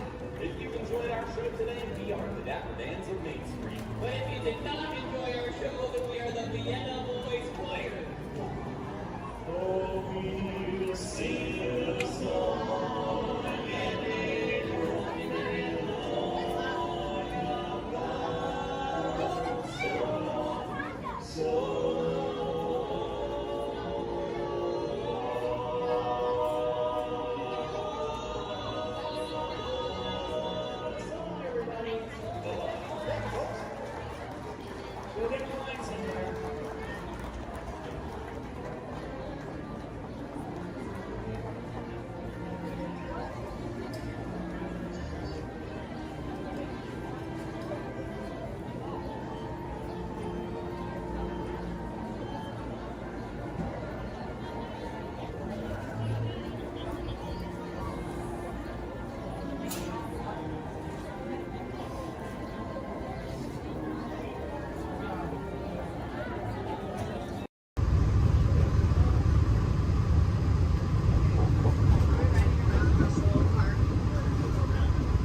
Guys, spread on over to this side, left side, left side. People on the left side, step forward, step on up, make a friend. Everybody here looks freshly laundered, okay? You'll be fine. Come on in, right this way, everybody. Keep on coming, folks in the hallway, let's go. I don't want to see anybody end up working on the transmission that doesn't know what they're doing. Come on in. Hey, oh, look at that, there's Mia. What's up, Mia? Hey, Pat, I see our partygoers have arrived. Yeah, they're still coming in, but say hey, everybody. Hey. I'm Mia, Dom's sister. Well, another race just wrapped, and it looks like my brother with another car for his collection. Anybody surprised? Honestly, I don't know why anybody challenges him. Hit me in the man. Well, we're meeting up at Sullivan's Garage for the after party, and while Tej works on your rides, you guys enjoy the break room. My brother calls this the family room. Oh, here we go. Dom says he doesn't have friends, he has Family. And the faces you see on these walls are our Family. When I'm in this room, I feel like we're all Family. So, welcome to our family. There it is. It's a thing around here. Hey, Tej, how's that Matthew McConaughey impression? All right. What's up, Mia? Hey, Tej, just welcoming these good people to our family. How are their rides coming along? The rides are ready to roll out and roll out inside. Perfect. Let's get the show on the road. I'll let Dom know. You guys have fun at the party. Bye, Mia. Bye. She just called. Okay. All right, Pat. Yeah. Let's get these people on their way. Send them over to the war room. Sounds like a plan. Are you sure, though, Jamie's kind of a piece of work? Great. And he hung up. Okay, so in a moment, those doors are going to open. When they do, head on into the war room with Jamie. That's Tej's new assistant, first day without Tej, so good luck. Be nice. Don't touch nothing.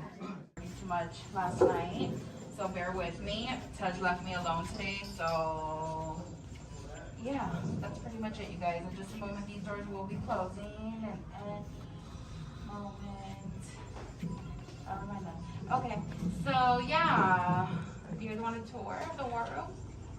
Okay, so basically, got some monitors over here. My name is Jamie, by the way, you guys. Oh, and there is Tej. Jamie, the buses are here. Okay, what do you want me to do with them? They're just staring at me. Should I send them now? Dom's calling. I got this, Jamie. Okay, great. Dom, what up? Tej, just got a heads up from Hobbs. The FBI is about to raid your location. Crazy. Man, they always ruining our fun. For real. It gets worse. They're leading Owen Shaw right to your door. Shaw? That cockroach we beat down in Spain? What's he got to do with this? Everything, right? Nothing yet. And let's keep it that way. Get those people on those buses. You need to start plugging out right now. And get that turbo truck ready. I'm sending Letty there to pick it up. I'll call Letty. I'm on it. Never mind then. Hobbs needs our help. He needs our team. Spread the word. Spread the word, you guys. But keep it in our family. Never mind. Don't listen to me. And keep it quiet. Just keep it in the room. Oh, the other bald guy's It's calling. Hobbs, my man. What up?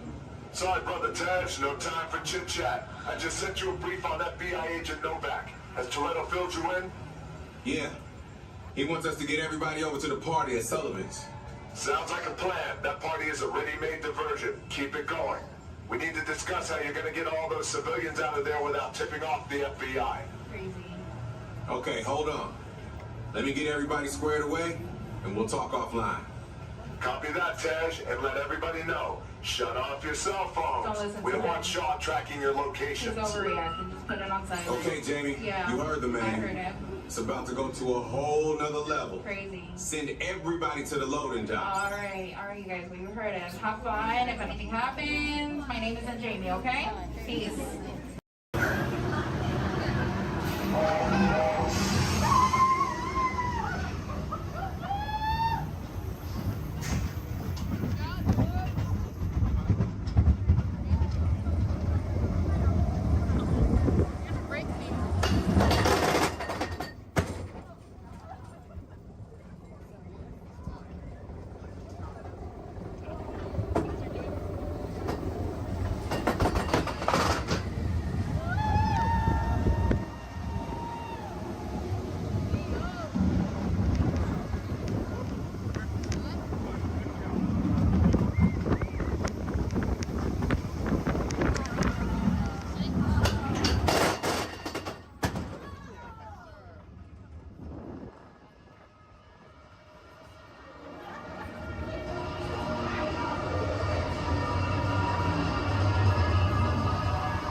of you standing, please hold on to the handrails throughout our journey and stay clear of the doors.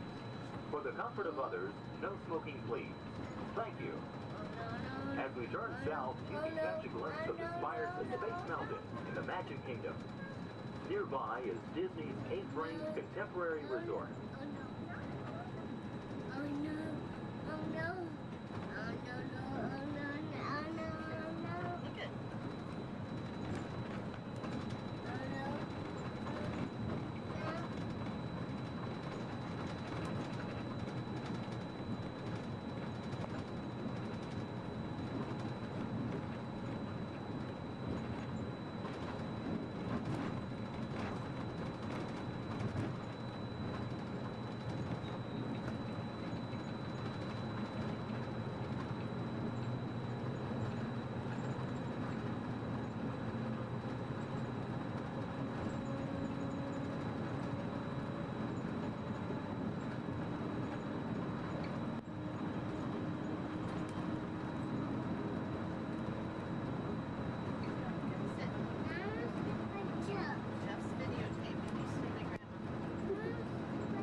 While your group is together, now is a great opportunity to pick a time and place to meet and to become separated in the park.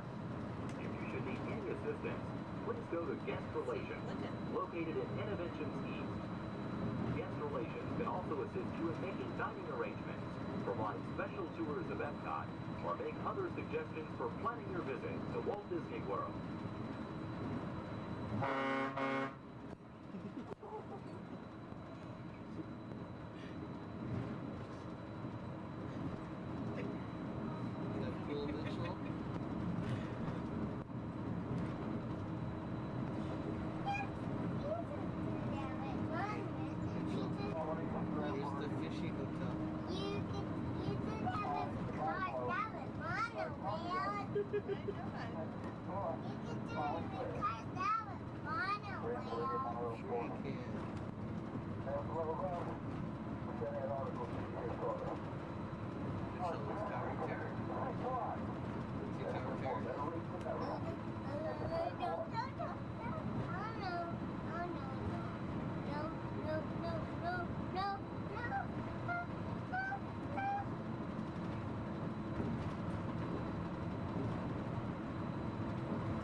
Traveling to Epcot, where nations celebrate human achievement and potential.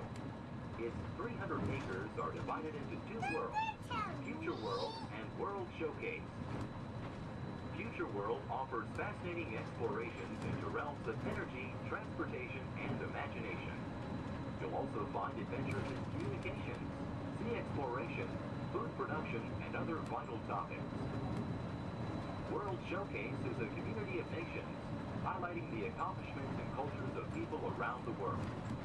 On the banks of the 40-acre World Showcase Lagoon are Mexico, Norway, China, Germany, Italy, the American Adventure, Japan, Morocco, France, United Kingdom, and Canada. Young adults from each nation represented in World Showcase are among your hosts, making this a true international exchange.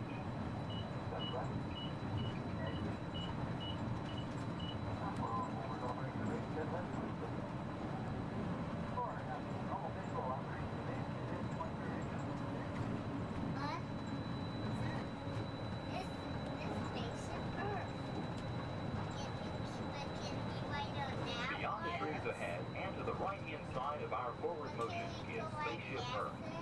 This 18-story geosphere marks the entrance to Epcot. Inside Spaceship Earth, time machine vehicles take you through the evolution of human communication, from a distant yesterday to the dawn of tomorrow.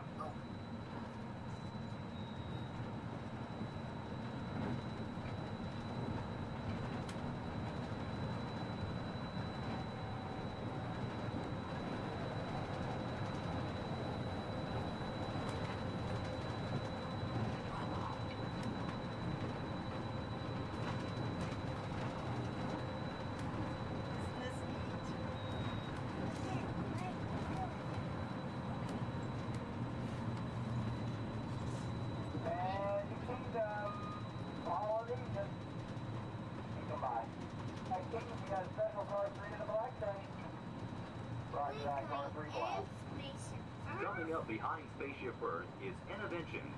Inside this hands-on area, you can explore and interact with the ever-changing technologies and products for everyday living in the near future. To the opposite side is the Universe of Energy. Inside, you'll find Ellen's Energy Adventure, hosted by Ellen DeGeneres and Bill Nye the Science Guy. Next is The Wonders of Life, where you'll discover Body Wars, which takes you on an amazing trip through the human body. No, we are not going to In Test Track, you can experience the acceleration of test driving a vehicle on the fastest and longest ride ever created for Walt Disney World. Coming into view is World Showcase. Directly across from us on the far shore of the World Showcase Lagoon is our host pavilion, the American Adventure.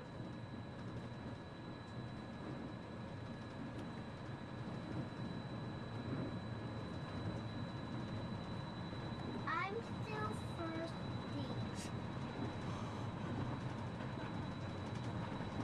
Well, I'm sure we can find something for you to drink.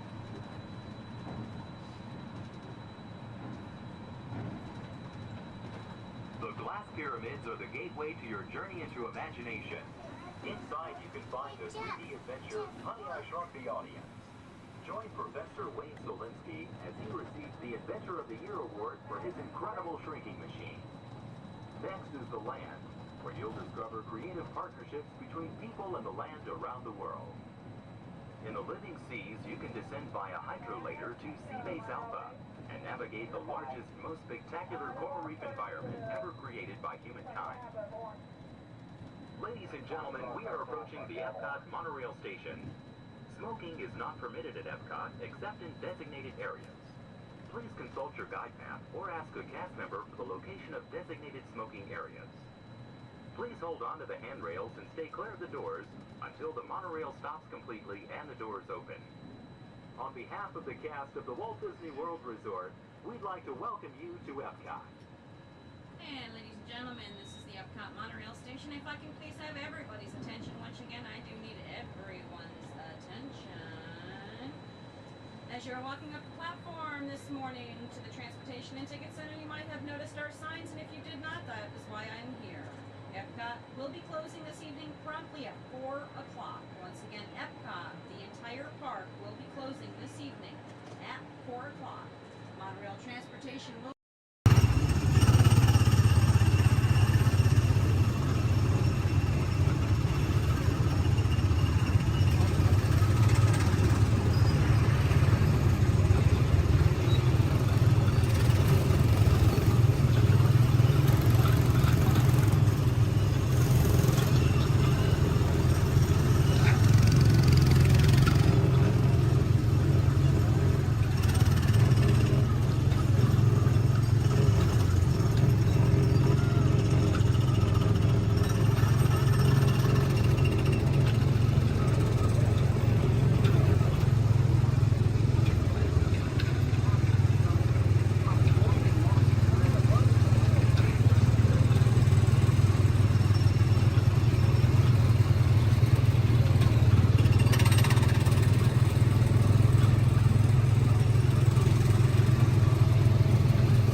And there are losers. Who are you? Loser. That's really... Good evening, everybody, and welcome to the new beautiful Paradise Park here at Disney California Adventure. I'm Brian. And I'm Emily. And we're here to celebrate Disney's brand new spectacular World of Color.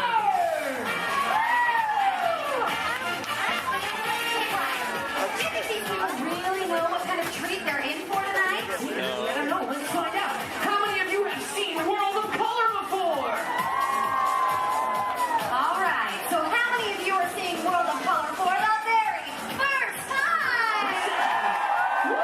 That's great, guys. All right. You know what? We won't spoil the surprise, but we can promise you this. Why don't you tell her, Brian? Something good is gonna happen to you tonight. Oh, yeah. Something real good gonna happen and it's alright. Something, something, something good. Something, something, something good. Something, something, something good. Something, something, something good. Something real good. All right, everybody, let's kick things off by everybody shouting out their favorite color on the count of three. Are you ready? 1, 2, 3! Oh, what did you hear over there? I heard a whole lot of yellow. All right, for all you yellow lovers in the audience, say yellow to our favorite candlestick. Look over there, it's full of air, everybody. Bonsoir. Is this where they're throwing the party? It sure is, and who better than you to brighten up the festivities? Madame and Monsieur, it's so good to see you. All right, put your hands together for Lumiere, everybody. Such a colorful celebration, don't you think? You can say that again. Such a colorful celebration, don't you think? Very nice, Lumiere. What service? I love this song. Okay, now whose favorite color out there is orange? Anybody? Well, gee, I sure wish I knew somebody orange who could kick this party up a notch. Well, I know somebody, and I'll give you a hint. He's orange and black, and he loves to bounce. That's right, it's not Tiger, it's a Tigger! It's time for a little bouncing. All right, everybody, now's your chance to get bouncing! There ain't nothing can bounce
Okay, now it's time to find out just how excited everybody is out there. Yes, friends! It's time for the official World Championship Color Competition! Okay, it's time to break up into teams, and these colorful friends of ours will be our team captains. So first up, let's decide who's on Genie's team. So this big group of people right here in front of me, including you in the center, I want you to think like a genie and yell, abracadabra, on the count of 3. Are you ready? 1, 2, 3! Oh, come on, I said like a genie really loud this time. Ready? 1, 2, 3! Great! You guys are now Team Genie. Blue is the bomb! Oh, really? We'll see about that. Everybody back here hanging out with Mike. Let's collect some scream power. I want to hear a big green team scream on 3. Ready? 1, 2, 3. Fantastic! You guys are all now Team Wazowski. Good job, everyone! I'll be keeping my eye on you! Eye! Get it? Yeah, we get it, Mike. All right, now everyone around Lumiere, I want you to throw your candlesticks up in the air and wave them from side to side. Then make a little noise. Come on, guys. Oh, you can be louder than that. Come on. All right, you guys are now Team Lumiere. Merci, I am touched! All right, now everybody way over there by Tigger, and that includes everybody on the bridge. Let me see you jump up and down and make some noise. Perfect. You guys are now the Tigger team. That's terrific! Okay, looks like we have one team left. So everybody over here around Sebastian, and that includes everybody way over there.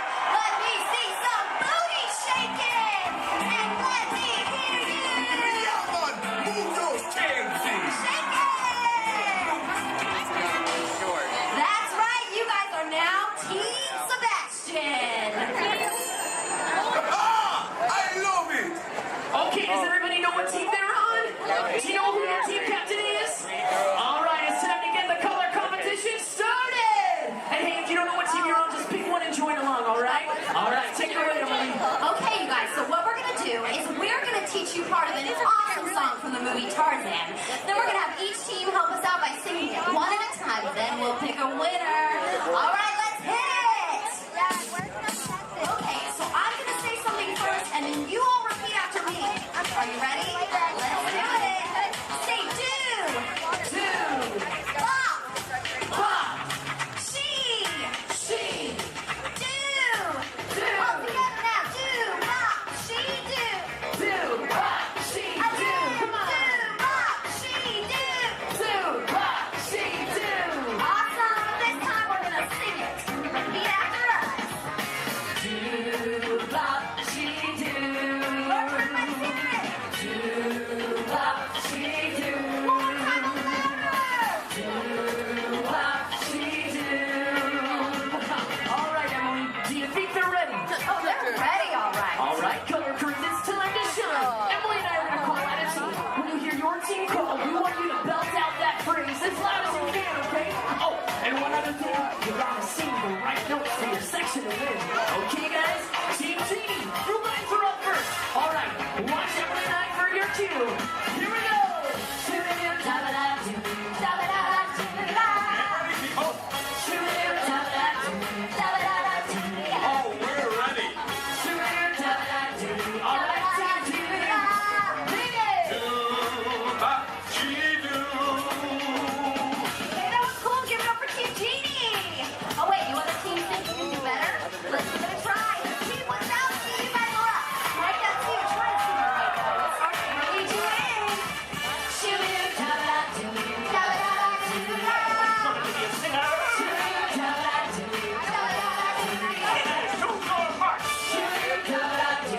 Okay, Team Wazowski is up. Here we go. Oh, my geez, and see it, ladies. But hey, Team Wazowski, you guys were great. All right, we're going to call out the next 3 sections a little bit faster and in this order. Ready? Team Lumiere, Tigger, then Sebastian. All right, guys. Here we go. Shoo-doo-da-ba-da-doo, da-ba-da-da-doo.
nation, it's a carnival. People in the streets are dancing, no time for romancing, it's a carnival. All the secret lights flashing, their eyes are laughing into your dreams. Wonderful. No one can resist the magic and the mystic music of the carnival. No one can resist the magic and the mystic music of the carnival. All right, everybody, I don't know about you, but I had a blast. All right, it's about time for all of us to take our places for World of Color.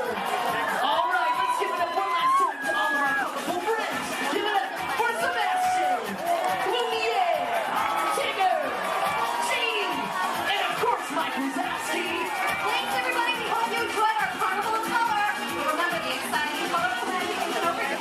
Now we're going to show something really spectacular. Something, something, something good. Something, something, something good. Something, something, something good. Fun, people. Something, something, something good. Good. Real good. Good. Something real good. In just 15 minutes. Now, sit back, relax, and enjoy living with the land.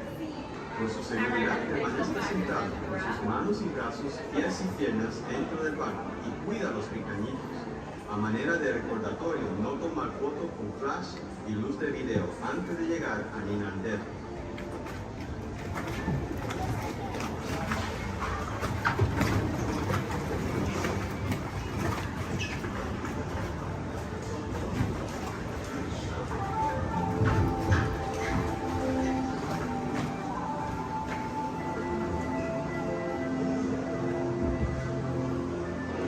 Welcome to a voyage of discovery and awareness of the richness, the diversity, and often surprising nature living with the land. Our journey begins after night. Sudden changes are sweeping over the land. The approaching storm may seem violent and destructive to us, but to nature, it's a new beginning in the cycle of life.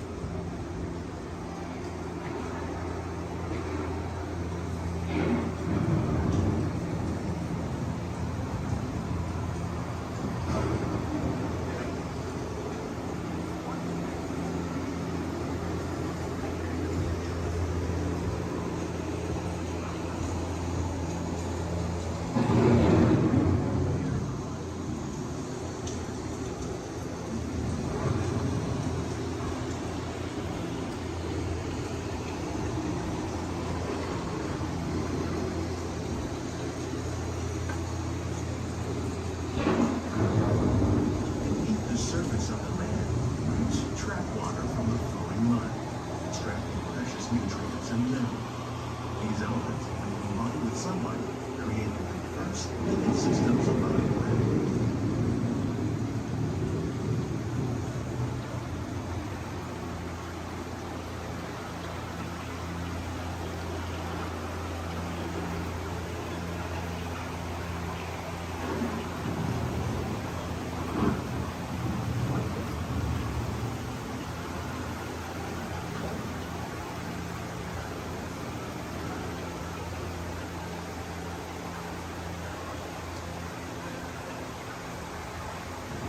One of those living systems is the rainforest, home to the most amazing concentration of life on our planet. These dense and beautiful forests cover only a tiny portion of the Earth's surface, but they contain more than half of its plant and animal species. Rainforests are also extremely rich in productive living systems, providing us with oxygen, food, medicines, and other elements essential to our lives.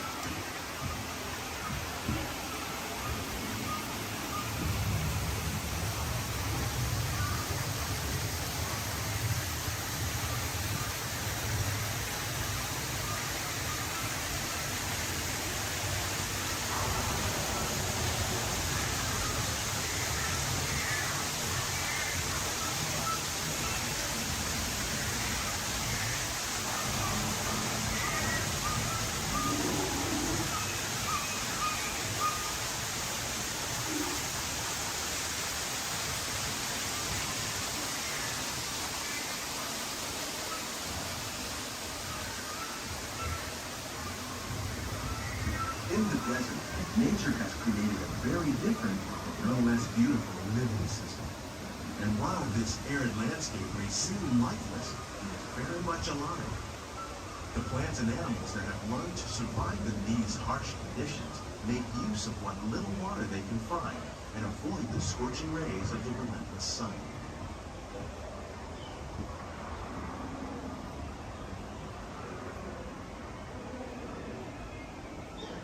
The American prairie once appeared as desolate as the desert, but over time, rainwater and nutrients gradually penetrated the hard surface of this land. Even the hooves of the mighty buffalo helped create the rich soil that will one day become home to the American farm.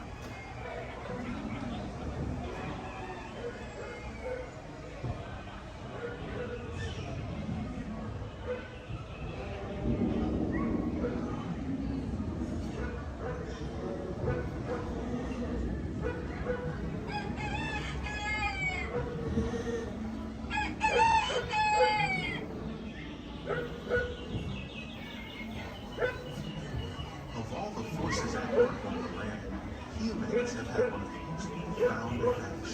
The need to produce food for a growing world led to the enormous use and sometimes overuse of the land. In our search for more efficient ways to grow food, we often fail to realize the impact of our methods.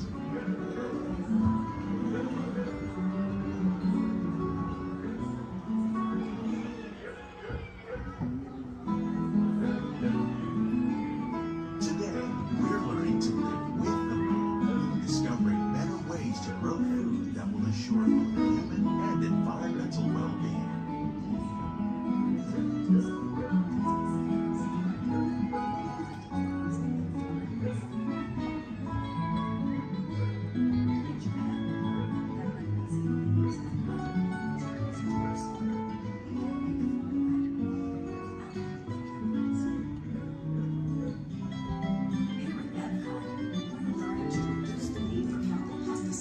By breeding and using natural predators like ladybugs and wasps to control pests. In the farmlands across America, we're learning that by plowing under vegetation containing natural fertilizers, we can enrich the soil without the use of chemicals. In arid regions, we're learning to produce food on desert seacoasts by developing and planting crops that thrive on salt water. In Japan, we're learning that by mixing leaves and other living materials into our soil, we can make farmland more fertile without the need for chemicals.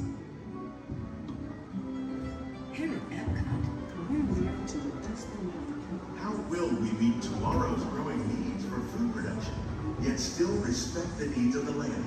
Some of the answers are being discovered just ahead. To help us maintain these carefully controlled ecosystems, and for your safety, please remain seated in your boat at all times.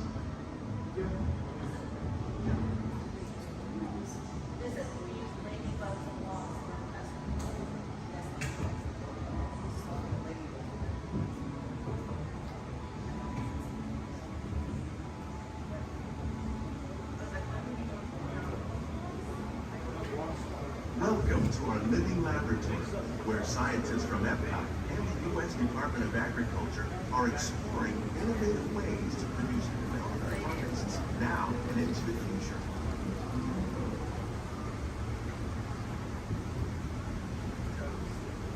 The tropics are home to the greatest diversity of plants on the planet. Many of these, like papaya, bananas, cacao, coffee, and rice, are well known around the world. These are just a few of the edible plants that have been an important source of nutrition for people living in the tropics. Many are rich in vitamins and minerals, while others are well adapted to growing in less than ideal conditions. Some, like the water lily, thrive in wet, swampy areas and waterways. All parts of this plant, even the flower petals, are edible. The starchy fruit of the plant has long been used to make flour for baking.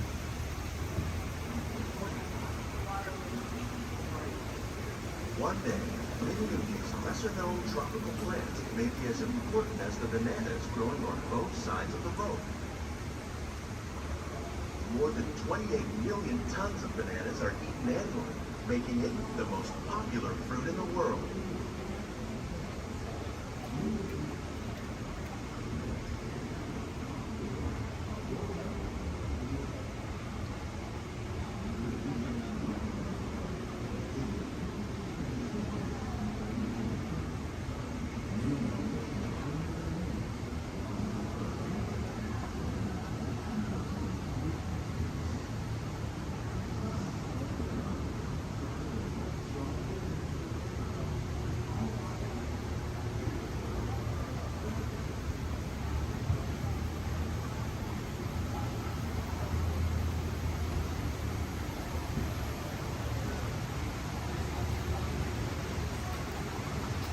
When we mention farming, you probably don't think of fish. But fish farming, or aquaculture, accounts for nearly half of all the seafood consumed globally. Tilapia, bass, and catfish, like the ones you see here, are 3 of the more popular crops raised by fish farmers. The sustainable system we're using here recycles the water in the tanks. As a result, we're able to save millions of gallons each year. Armstrong Fish Farming produces nearly 5,000 pounds of fish each year to serve in restaurants around Walt Disneyland. Innovations like this one can play an important role in our efforts to produce bountiful harvests and still protect natural resources.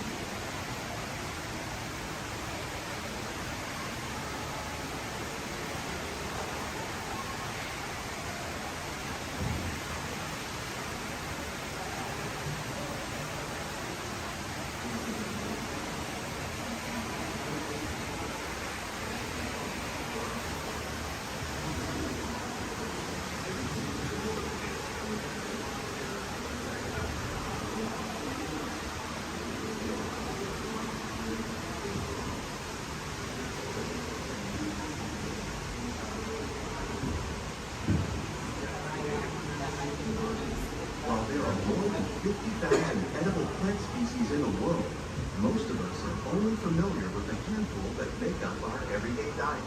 The common grains growing here, maize, sorghum, and millet, plus rice, account for nearly 2/3 of our global food consumption. Learning how to increase yields of these staples is an important goal of research around the world.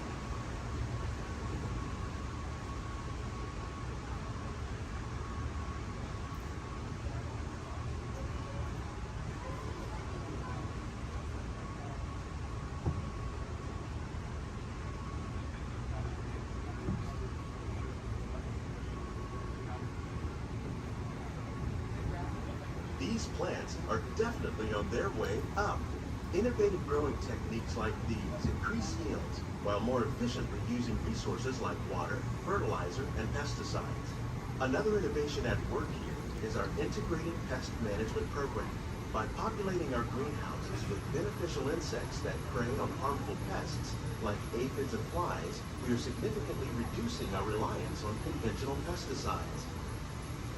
We're growing these crops using our nutrient film system. This technique precisely controls and recycles water and nutrients. With it, we can produce over 27,000 heads of lettuce a year in this one small area.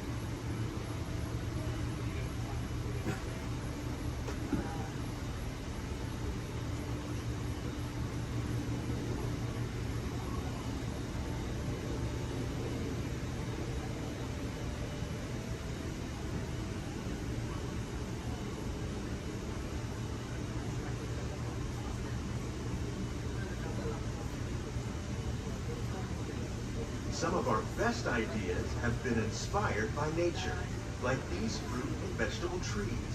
By growing these ground plants vertically, we can increase yields and better control diseases. These crops taste as good as they look. In fact, we serve more than 15 tons of produce from our greenhouses in restaurants here at the land every year.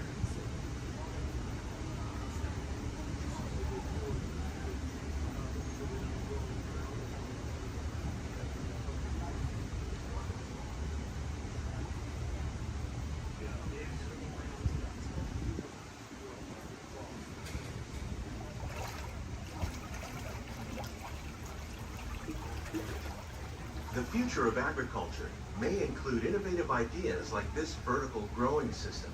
Plants grown in this way use a fraction of the space required by traditional growing methods. That saves water and increases production.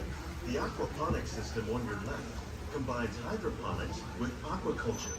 The fish provide a natural source of fertilizer for the plants, and the plants help keep the water clean for the fish. It's another great way to produce more while using less. In our lab, Epcot scientists are working with the U.S. Department of Agriculture on a number of innovative projects. The goal of these efforts is to produce higher yielding and better quality plants.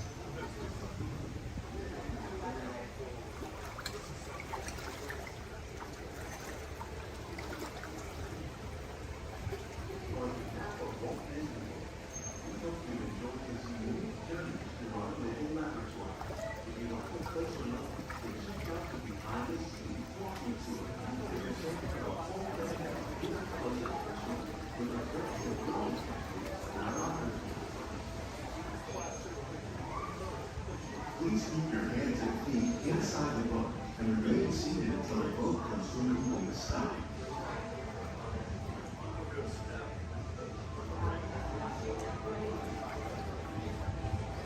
These greenhouses represent just a fraction of the work being done worldwide to produce bountiful harvests for our growing population. Scientists, farmers, and even backyard gardeners are doing their part to improve the quantity and quality of foods that we all rely upon.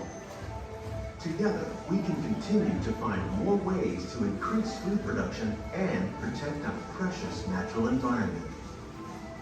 Only then will we truly be living with the land.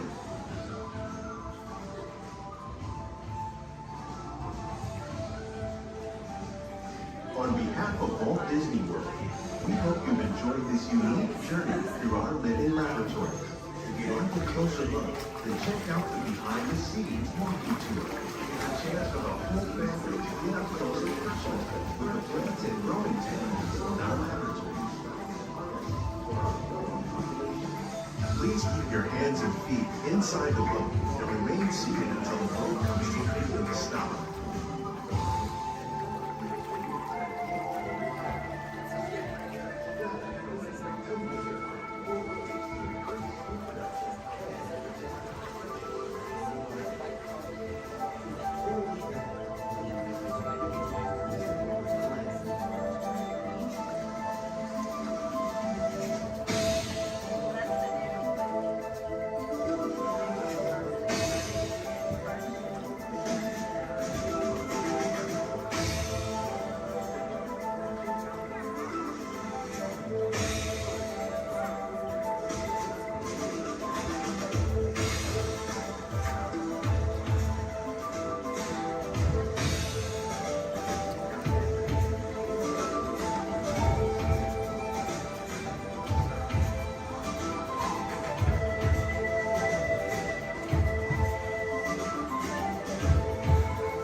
Greetings, Terrans.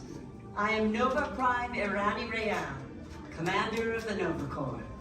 On behalf of all Xandarians, I hope you have enjoyed exploring the wonders of Xandar. As you have seen, your world and ours were born of the same moment, one which you refer to as the Big Bang. As such, we are all galactic neighbors in a vast universe which we and countless others share. For you to travel to Xandar would take 2.5 million years. assuming you had a ship that could fly at the speed of light. So we decided to come to you. But even we could not have reached you so easily were it not for the Cosmic Generator, an advanced piece of Xandarian technology that creates jump points, artificial tunnels that act as shortcuts, linking distant points in space. It is our desire to share this wondrous technology with your people so that together we might explore new worlds and create a brighter tomorrow. And now, as the culmination of the wonders of Xandar, you will be teleported to a Nova ship above your planet for a demonstration of the Cosmic Generator. I trust you will find it an unforgettable experience.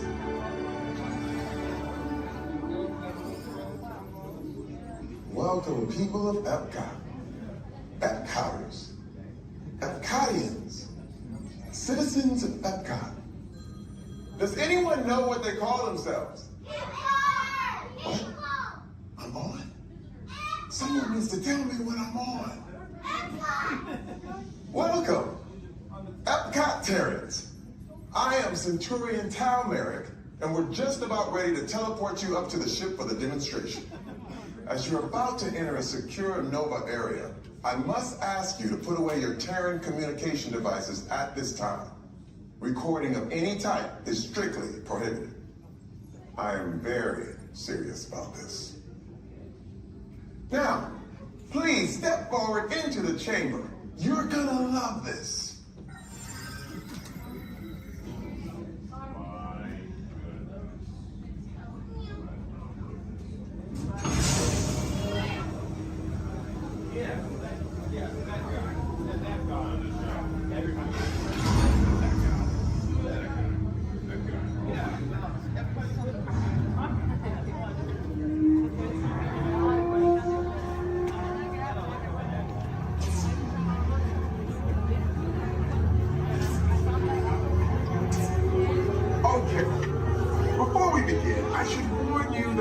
Never teleported Terrans before, but since your molecular structure is very similar to Xandarian's, it should work. It'll work. So long as you are standing inside the lighted ring. You do not want to know what happened last time someone did not stand where I told them to, okay? Please make sure you're all the way inside that lighted ring on the floor. We must teleport you till you're all the way inside that lighted ring.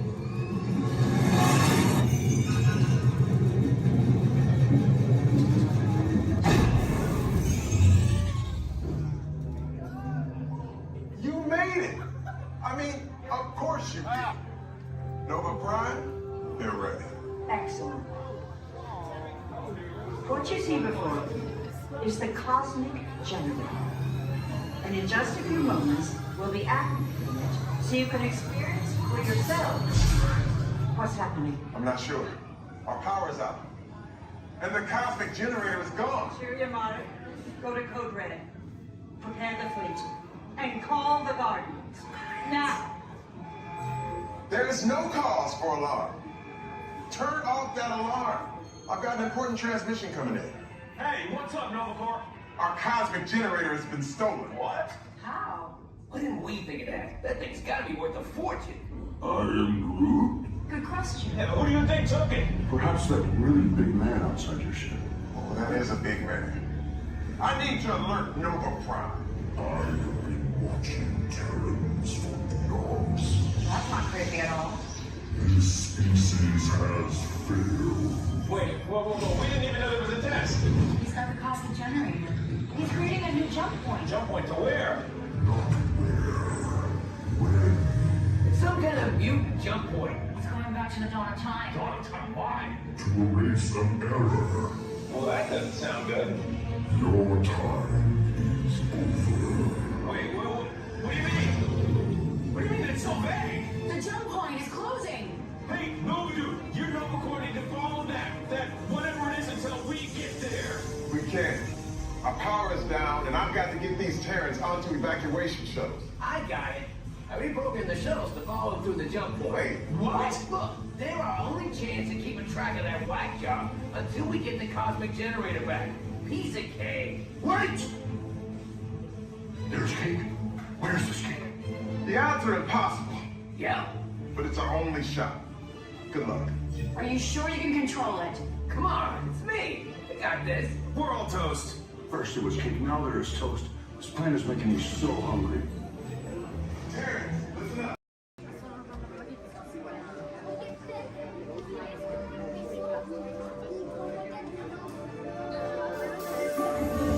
I see we have new visitors. Welcome, Terrans, to the wonders of Xandar. I am World Mind, sentient supercomputer of Xandar. I hold the knowledge, memory, and experiences of all Xandarian citizens, past and present. This gives me extensive knowledge, yet I am constantly learning, and I am now learning about you and your planet, Terra.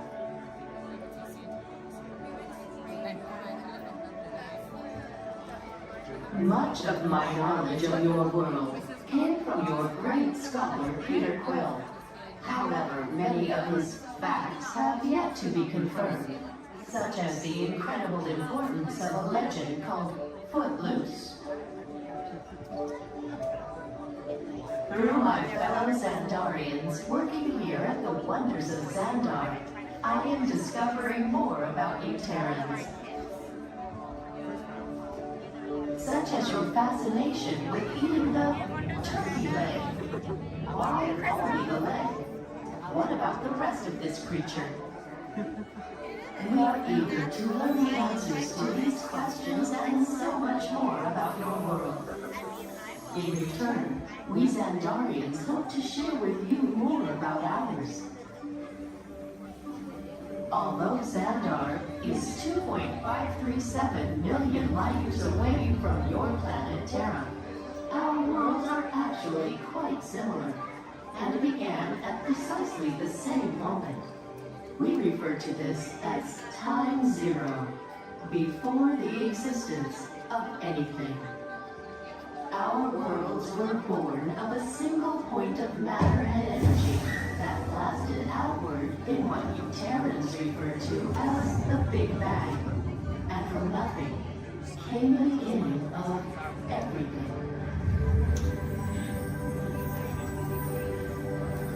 Incredibly hot and extraordinarily powerful, this explosion filled the cosmos with a cloud of rapidly moving particles. Over the next 100 million years, space continued to expand, and the particles cooled and slowed. As they coalesced into huge swirling clouds, gravity pulled them into larger, denser clusters. At the heart of these clusters, the temperature rose, and the particles were compressed so tightly they fused, releasing enormous amounts of heat and light. This is how the very first stars in our shared universe were born.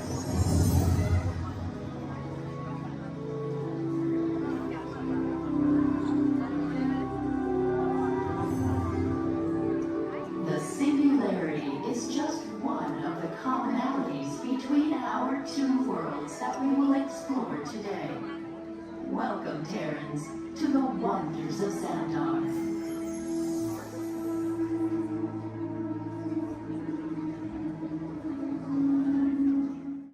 We recently learned that your Terran visionary, Walt Disney, had a similar goal in mind with his early concepts for the experimental prototype Community of Tomorrow. Years now, Peter Quill. What do you have to say about this? You know, I guess, I mean, it was really a group effort to execute my plan. Thank you, Mark. The Great Lady, I would love to hear more about how Terra was chosen for this Wonders of Xandar tour. Well, that was totally my idea. And that conquered too, because I love that place. It's awesome. I went there as a kid, and I cannot wait to get to go back and ride. I forgot this, man. Also want to see the energy, dinosaurs, and of course, hear the veggie fruit. It's the best. Can't wait. Okay, well, I'm sure it will be wonderful for you to relive all of those memories again. That's us. And it's thanks to Guardians that Xandar is reaching out to other cultures across the galaxy.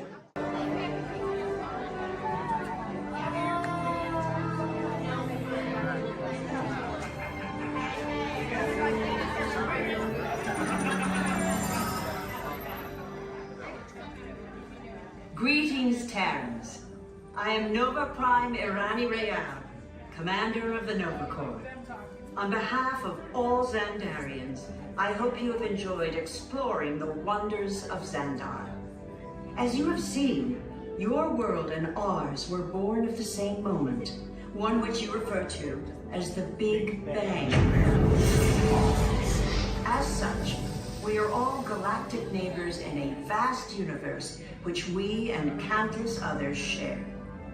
For you to travel to Xandar would take 2.5 million years, assuming you had a ship that could fly at the speed of light.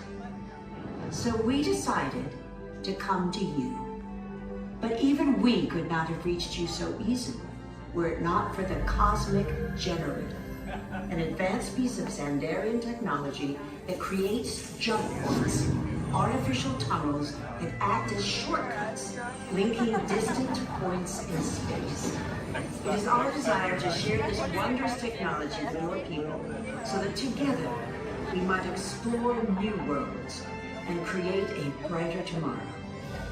And now, as the culmination of the wonders of Xandar, you will be teleported to a Nova ship above your planet for a demonstration of the Cosmic Generator.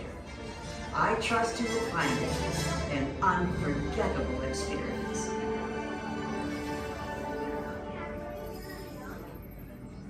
Welcome, people of Epcot, Epcoters, Epcotians, citizens of Epcot. Does anyone know what they call themselves?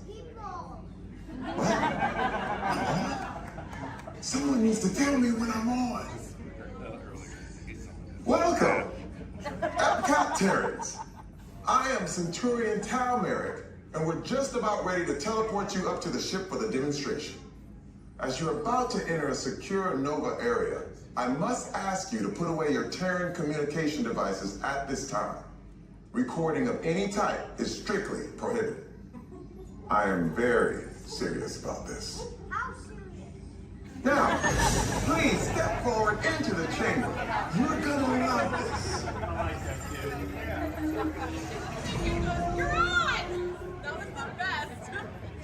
That was like probably highlight. You're on! Someone get that guy back. I should warn you that we have never teleported Terrans before. But since your molecular structure is very similar to Xandarians, it should work. It'll work. So long as you are standing inside the lighted ramp.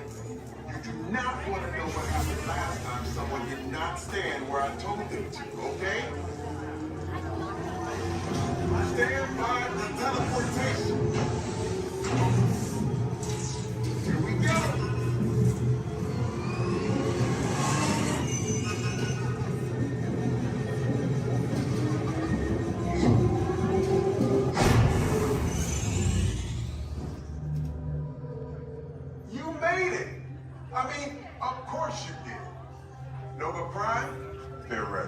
Excellent. What you see before you is the Cosmic Generator. And in just a few moments, we'll be activating it so you can experience for yourself what's happening. I'm not sure. Our power's out. And the Cosmic Generator is gone. Interior Monarch, go to Code Red. Prepare the fleet. And call the Guardians. Now. There is no cause for alarm. Turn off that alarm. I've got an important transmission coming in. Hey, what's up, Nova Corps? Our Cosmic Generator has been stolen. What? How? Why didn't we think of that? That thing's gotta be worth a fortune. I am Groot. Good question. Yeah, who do you think took it? Perhaps that really big man outside your ship. Well, that is a big man. I need to alert Nova Prime. That's not creepy at all. This species has failed. Wait, whoa. We didn't even know there was a test. He's got the cosmic generator. He's creating a new jump point. Jump point to where? It's some kind of mutant jump point. It's going back to the dawn of time. Dawn of time, why? To erase some error. Well, that doesn't sound good. Your time is over. Wait, what do you mean? What do you mean that's so vague? The jump point is closing.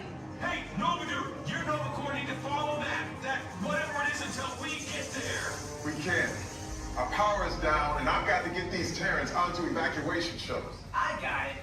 I reprogrammed the shuttles to follow them through the jump point. Wait, what? Look, they're our only chance of keeping track of that whack job until we get the cosmic generator back.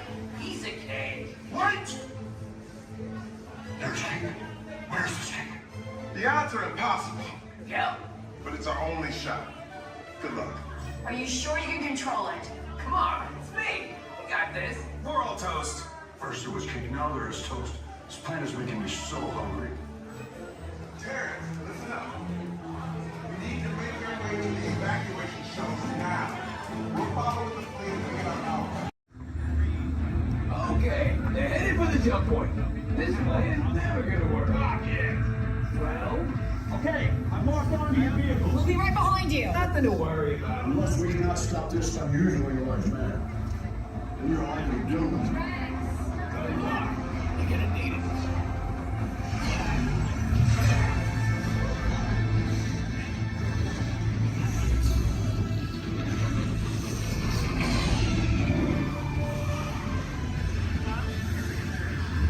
Useless to follow me. What is that noise? Noise? No one's gonna stop rock and roll from existing. What have done? What have we done? I think we're jumping back.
Heroes. Do you really think they deserve to be called heroes? Do you see how they dress? It's just a figure of speech, Drax. You are lying to them. Now I understand. Welcome to the Guardians of the Galaxy.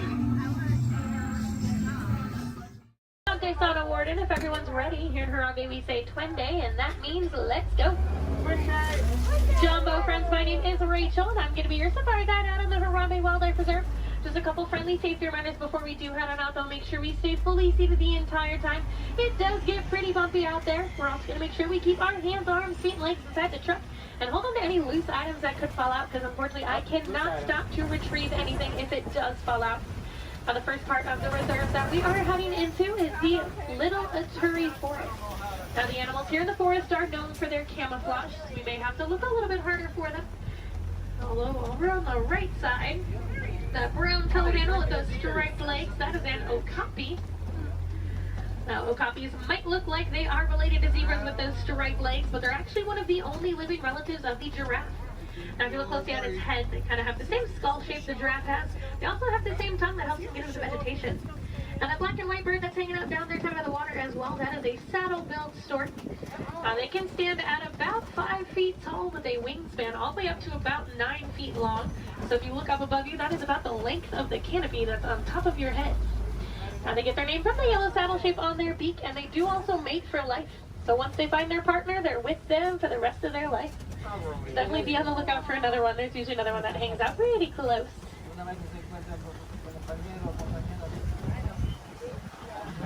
Looking a little bit quiet on this part of the forest, so let's see if we can head up, see what else we can find.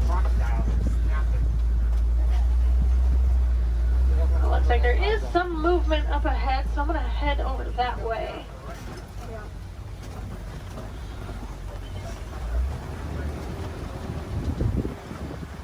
Alright, so coming up on the left, you might see there's some light tan colored animals kind of huddled underneath the tree, kind of by that bamboo. Those are greater kudus. And then actually up, kind of under the trees, and then also at the top of the hill up there, those darker brown colored animals with those horns on top of their head, those are bongos.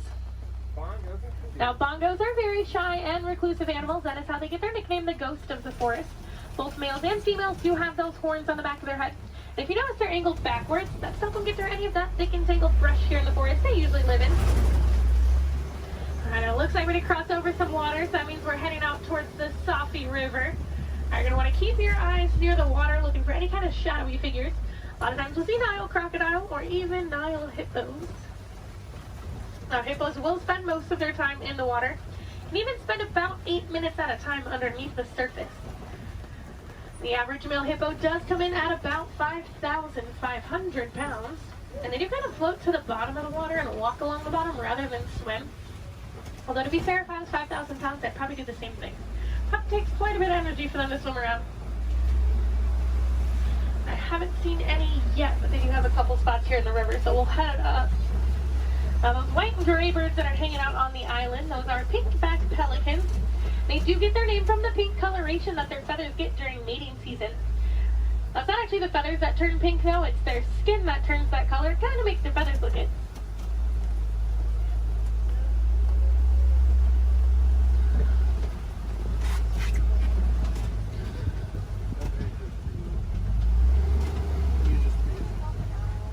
The hippos are being a little bit shy right now, but I do know we are heading towards crocodile territory. Aha, down there on the left, there are some crocodiles down there. Now, the average Nile crocodile does come in at about 16 feet in length, weighing about 500 pounds. Although they can grow to be about 20 feet long, and I do know there's at least one down there that's a little bit over 700 pounds. Now, when it is super hot, you will see them hanging out with their mouth open. That's because, unlike you and I, they can't sweat. So they do open their mouth. It does help them regulate their temperature, keeps them a little bit cooler.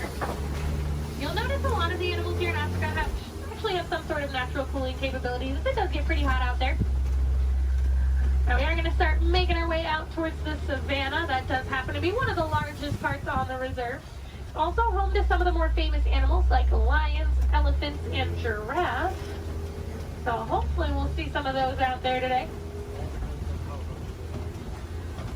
Now, coming up on the right side of the truck now, this tree that almost looks like it was planted upside down. That is a baobab tree, also known as the tree of life or the upside down tree. And they will remain leafless or dormant up to 9 months out of the year, and that's to help conserve any kind of water or energy the tree does have. And I'm already seeing quite a bit of movement down there, so we're going to head down, get a little bit closer to everything. Now, unlike the animals in the forest, the animals out here on the savannah do rely on speed and agility to protect themselves. Even giraffes can run at about 30 miles per hour. That is a pretty funny run if you've ever seen it. Kind of see the head move way before you see any other part of the body move. Alright, coming up, those animals with those really big horns hanging out there on the right, those are Ankole cattle, also known as the Watusi cattle, after the Watusi tribe that did first domesticate them. They are one of the only domesticated animals here on the reserve, and those horns might look really big and heavy, but they are actually mostly hollow with kind of a honeycomb structure on the inside, so they are fairly light. Now these zebras that are hanging out here pretty close, these are Hartman's mountain zebras. If you look closely underneath their neck, you'll see a little flap of skin. That is called a dewlap. Now that does help them regulate their temperature. They're also the only zebra species that has it, so it does help us identify them as Hartman's mountain zebras. Now a group of zebras is called a dazzle. And if you've ever wondered if a zebra is black with white stripes or white with black stripes, just look at their nose. If they have a black nose, they're black with white stripes, and if they have a white nose, they are white with black stripes. Alright, we are going to slowly start making our way towards those giraffes. Oh, you go. Now looking at the coat pattern of these giraffes, it looks like they are Maasai giraffe. Once we get up there, they do have that kind of jagged puzzle-like coat pattern. Also over on the left, kind of hanging out in the back by the trees over there, those are sable antelope. They do look at all familiar. They are the emblem of the Harambe Wildlife Reserve, so you might have seen their pictures out and around in the village out there. There we go, coming up on these giraffes. That one that's actually scratching its head right there, that's a baby giraffe. Got a little itch. Now the reticulated giraffes will have a much smoother, almost net-like pattern to them. They can stand at about 18 to 20 feet tall. That does make them the tallest animal in the world. Now even their young come in at about 6 feet tall when they are born. So they're already fairly big when they're babies. I believe that little one came in at about 5'11", so he was already really, really tall, definitely taller than I will ever be. Now these two animals that are hanging out here on the right, they're both Patterson's eland. Now that darker colored one, that's a little bit bigger, that is a male, and the lighter colored one, that's a female. Now they are one of the larger species of antelope, coming in at about 6 feet tall at the shoulder. Can also jump up to 9 feet in the air. Now with those giraffes, just like your fingerprint is unique to you, the coat pattern of the giraffe is unique to them. It does help them tell each other apart when they're in groups, and a group of giraffes is called a tower. Seems to be a pretty fitting name for something so tall. They do also only sleep for about 30 minutes a day. The rest of the time is pretty much spent eating. There's a really good view of those Ankole cattle there.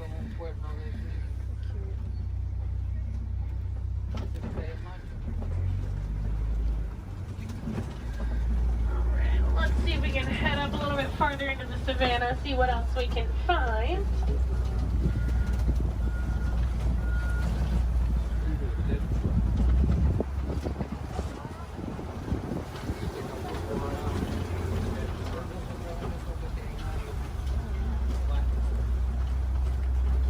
It looks like there's a couple animals coming up on the hillside up ahead here. Once I make the turn, they're going to be on the right side. Those are white-bearded wildebeest. We might get a little bit closer to them in a moment, though. Now, they are a large herding animal. They take part in the Great Migration, which is so large it can actually be seen from space. There's easily over a million, usually more like 1.5 million that will migrate every year together.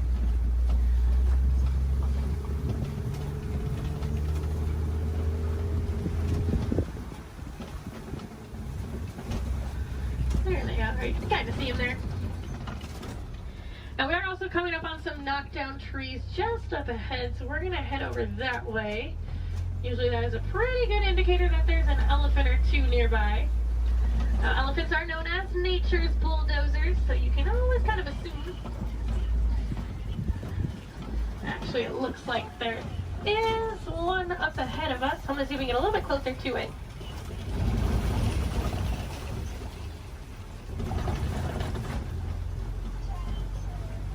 Now, in the meantime, while we are heading up to that elephant, also over on the left, there's a bunch of mandrills walking around on top of the rocks there.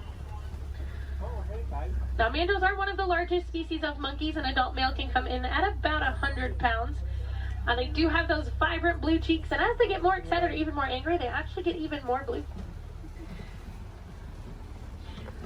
Well, it's a view of an elephant. Probably not the best view. I do know there is usually another herd of them that like to hang out a little bit farther up as well, so we'll see if we can head over that way, maybe get more of a frontal view of an elephant. That would be nice. Now, as male elephants grow older and more mature, they do get kicked out of the herd by the female elephants. They can live in solitary or smaller groups of male-only elephants. They do tend to get a little bit too rough with the young ones, and the females are not a huge fan of that. Well, you can kind of see that one a little bit better. Now we can also tell that's an African elephant, not only because we're in Africa, but if you look at the ear shape, it almost looks like the continent of Africa. Makes it super easy to identify. Let's see if we can head up and find the herd. Thanks to our team's conservation efforts, they found that elephants are afraid of bees.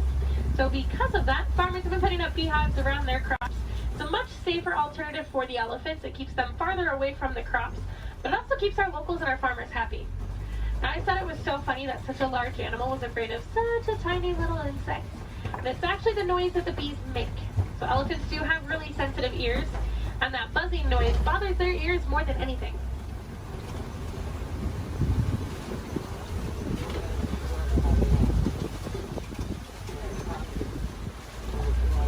And I am seeing some tusk marks in the red clay, so hopefully that is a good sign that the herd has moved through here fairly recently. Now, just like you and I might take a multivitamin every day, the elephants do eat that red clay. It gives them a little more nutrients they may not always get from their daily diet. Female elephants do also have one of the longest gestation periods, coming in at about 22 months. So I'm not sure I blame the females for wanting to kick the males out after a while. Personally, I might do the same thing if I had to go through that. Looks like there were a few of them moving up ahead, so we're going to see if we can head get a little bit closer to them.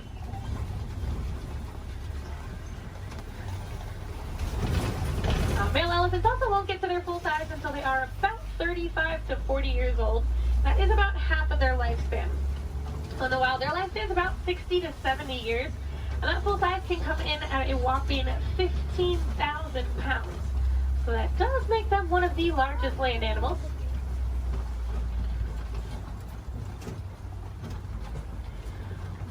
And they do also have really sensitive skin, so you will see them throwing dirt and mud up on their back. That acts as a natural sunscreen for them. You're also going to see them flapping those really big ears that they have, as those ears are home to a bunch of blood vessels on the inside. So just doing that, it does actually activate those blood vessels and can even cool their body temperatures down about 10 degrees. We might be able to see when we start going around this curve here. Now, in the meantime, we are coming up on some greater flamingos as well. Now, those greater flamingos actually start out as a gray color, and as they get older, they get their vibrant pink color from their diet, which does consist mostly of beta-carotene, like brine shrimp. If you actually look on a couple of them, the back of their head and neck, you can still see some of the gray feathering on some of them. Now, they are one of the lighter colors of flamingo species, as well as one of the largest. You might have seen their cousins, the lesser flamingos, out on Discovery Island when you were coming in today. They're quite a bit brighter in color than these ones, but they're also a little bit smaller. And if you didn't see them, they like to hang out the very front of the tree line, kind of down to the left-hand side.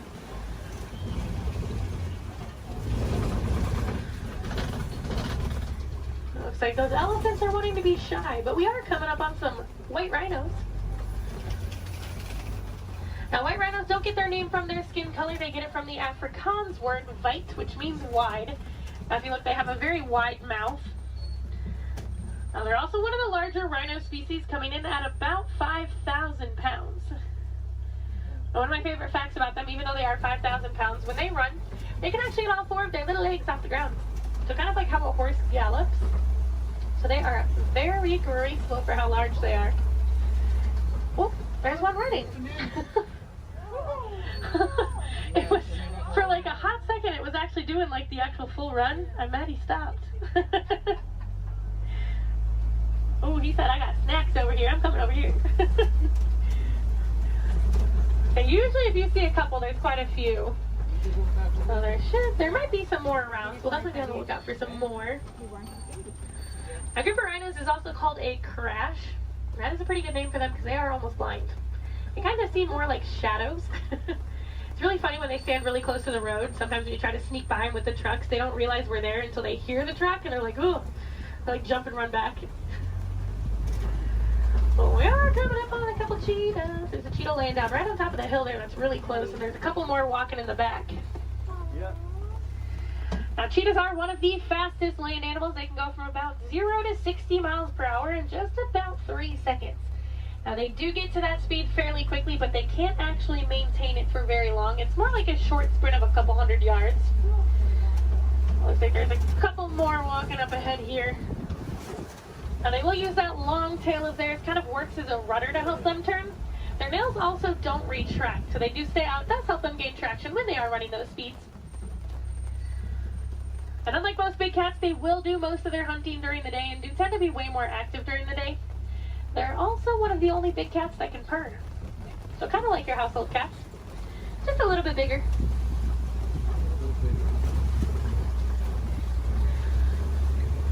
Oh, it looks like there's some lions hanging out on top of the Kobe rock. Oh, they're so pretty. Like there's a male and a female here, and there's another female up ahead. It's pretty much identical to ours, but at night it gets about 6 times better. So they have super good eyesight at night. Now when they vocalize, they can vocalize up to 5 miles away. You can hear it. So if you do plan on staying here all the way up until park close, I highly recommend while you're walking out to your car, keep your ears open because sometimes you will actually hear them vocalizing. It's really cool. Now I know everyone's excited about the lions, but there's a really cute little brown and white animal over on the right. And that is a Bontebok. Now he's related to the white-bearded wildebeest that we saw earlier, and within 5 minutes of birth he can stand. Within about 10 to 15 minutes they can also walk and run. That's a super good survival technique for them. That way once those little ones are born, they can get up and get on the move as quickly as possible. Now also hanging out in the trees there on the right, those are waterbuck. Now waterbuck do drink an excessive amount of water, hence the name waterbuck. But they also have kind of an oily, greasy feel to their fur. Now that is supposed to help them be a little more waterproof when they are hanging out in the water. Now we're coming up on some fairly big burrows. We'll be on the lookout for warthogs. Actually, down in that burrow there on the left, there is a warthog. Now, warthogs are one of the largest land burrowing animals. They like to back up into their burrows, just like that one's doing. That way it keeps their tusks out, so if anything tries to sneak up on them, they can try to deter that animal. They've also been known to recycle other animals' burrows, so they might find when an animal has abandoned and call it their home. Isn't the ever so lovely ostriches over there, too? Now, while we are heading over there, it looks like those ostriches have also dropped some eggs there on the right. Now, individually, each one of those eggs can weigh about 3 pounds, and they are so strong that just about any one of us can stand on them, and absolutely nothing would happen. Are you guys gonna stay off of the road, or no? Okay. Now, ostriches are the largest species of bird. They are flightless birds, though. They use those wings to help them turn, kind of like how the cheetah uses its tail. As they can run speeds of about 30 to 40 miles per hour, so they are fairly quick. They always look so confused, too. Makes me laugh. They are notorious for long animal stops, so when you can sneak by them when they're not close to the road, it's your lucky day. Alright, it looks like the warden's post is coming just up ahead of us. That does unfortunately mean our safari is coming close to an end. But the warden has adopted some Nigerian dwarf goats that like to hang out here. Now they do help our warden keep the grass looking nice and the weeds down low, and in return they produce some milk that the villagers here find very sweet and actually high in value. So that does allow the village to rely less on the wildlife out there. They are small, but they won't get any bigger than that. They are full-grown adults. And they are one of the many examples of how humans and animals can live in harmony together. It just takes a little bit of effort from us. Some small things that you guys can do at home but make a huge difference for these animals. Planting some native trees or plants in your yard. Maybe building a few bird houses here and there, or even some bat boxes. A lot of these animals, including the elephants that we saw, are losing their habitats due to mining for metallic ore, otherwise known as coltan. And that's found in many of your small electronics, so things like cell phones, laptops, tablets, anything like that. So next time that brand new shiny iPhone comes out and you guys decide to go and purchase it, just make sure you recycle the old one. That will help keep mining down to an absolute minimum and saving those habitats for those beautiful animals out there. And if I have any wilderness explorers on board, you guys have been on board the Simba 1. That's S-I-M-B-A 1. And I am I'm going to get you guys back up to that dock that we originally came from, so you're going to have to bear with me for just a little bit longer. Hopefully we should be able to buzz through some of the docks fairly quickly.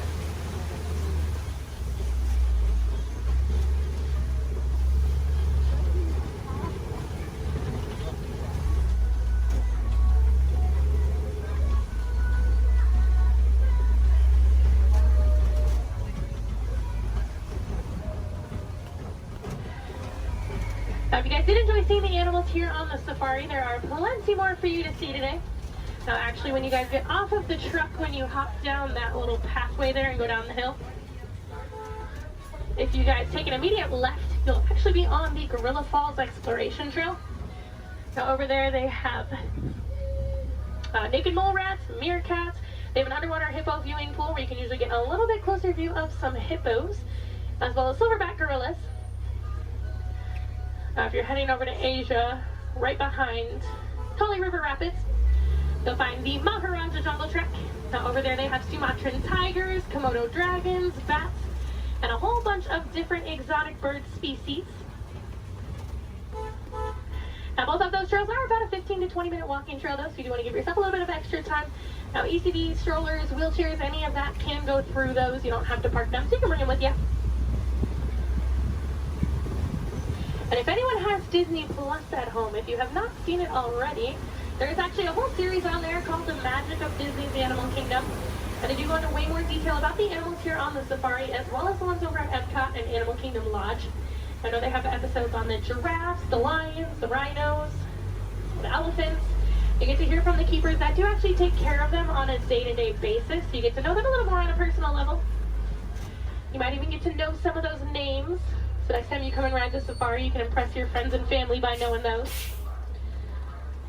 On that note, no two safaris are ever the same as well, and the animals will always make sure of that.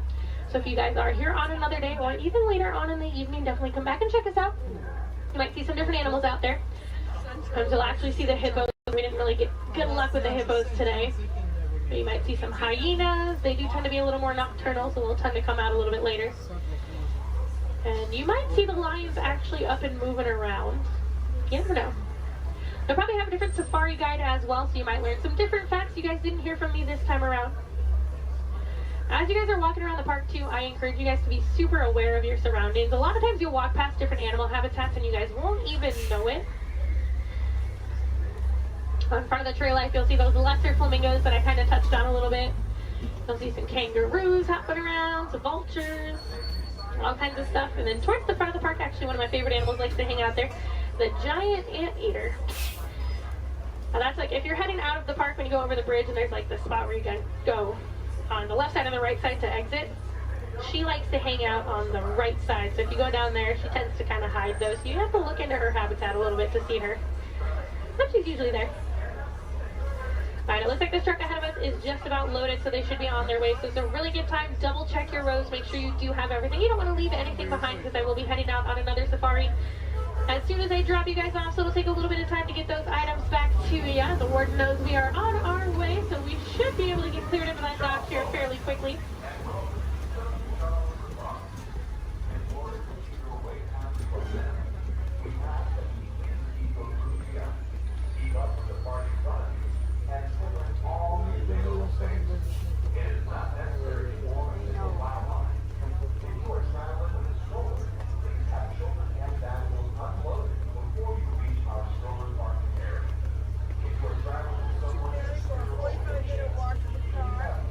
She did some more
cheering her on. Maybe we don't like to say goodbye as we feel that is far too sad and far too final.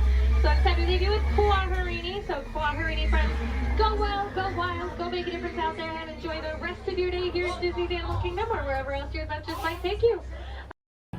Sealed genetic matching room. Okay, Dr. Stevens, they're ready. Can everyone see me? Great. Welcome to the Avatar program. Soon, you're going to have a chance to undertake an amazing Na'vi rite of passage, flying on the back of this powerful animal called an Ikron, or as we call it, a Banshee. The way you're going to do this is by being matched to something called an avatar. And I'm here to help you guys get ready. But first, we have to scan you for Pandoran microparasites. All right, everyone, stay on your number and move your arms a bit. Whoa. Okay, start scan.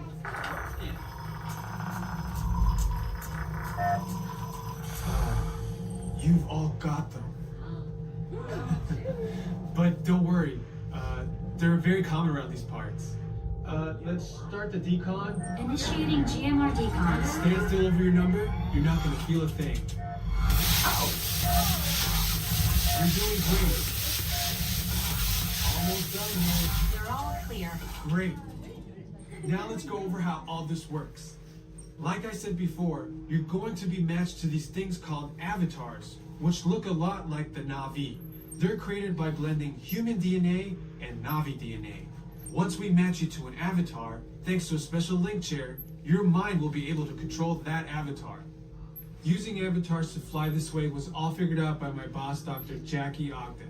She leads our science team, which is part of the Pandora Conservation Initiative, and we're here in the Valley of Moara studying banshees and their environment. Over a generation ago, this enormous company called the RDA created a lot of damage to the area through their bad mining practices and conflicts with the Na'vi.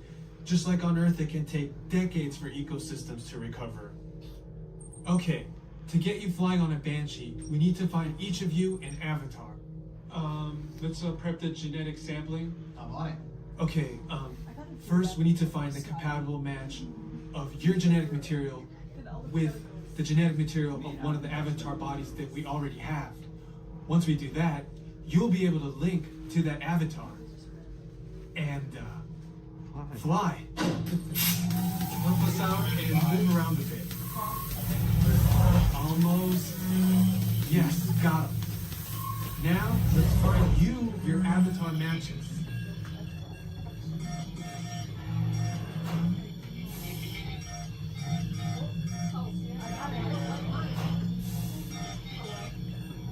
Oh, I got a match.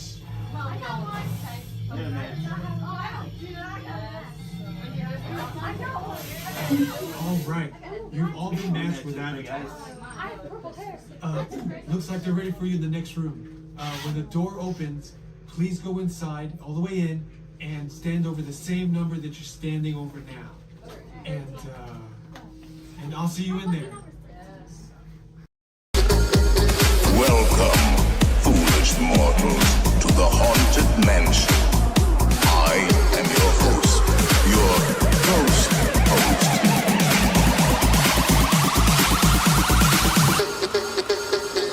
Theater at any time? Please use the doors located to your right. You'll exit directly to Sea Base.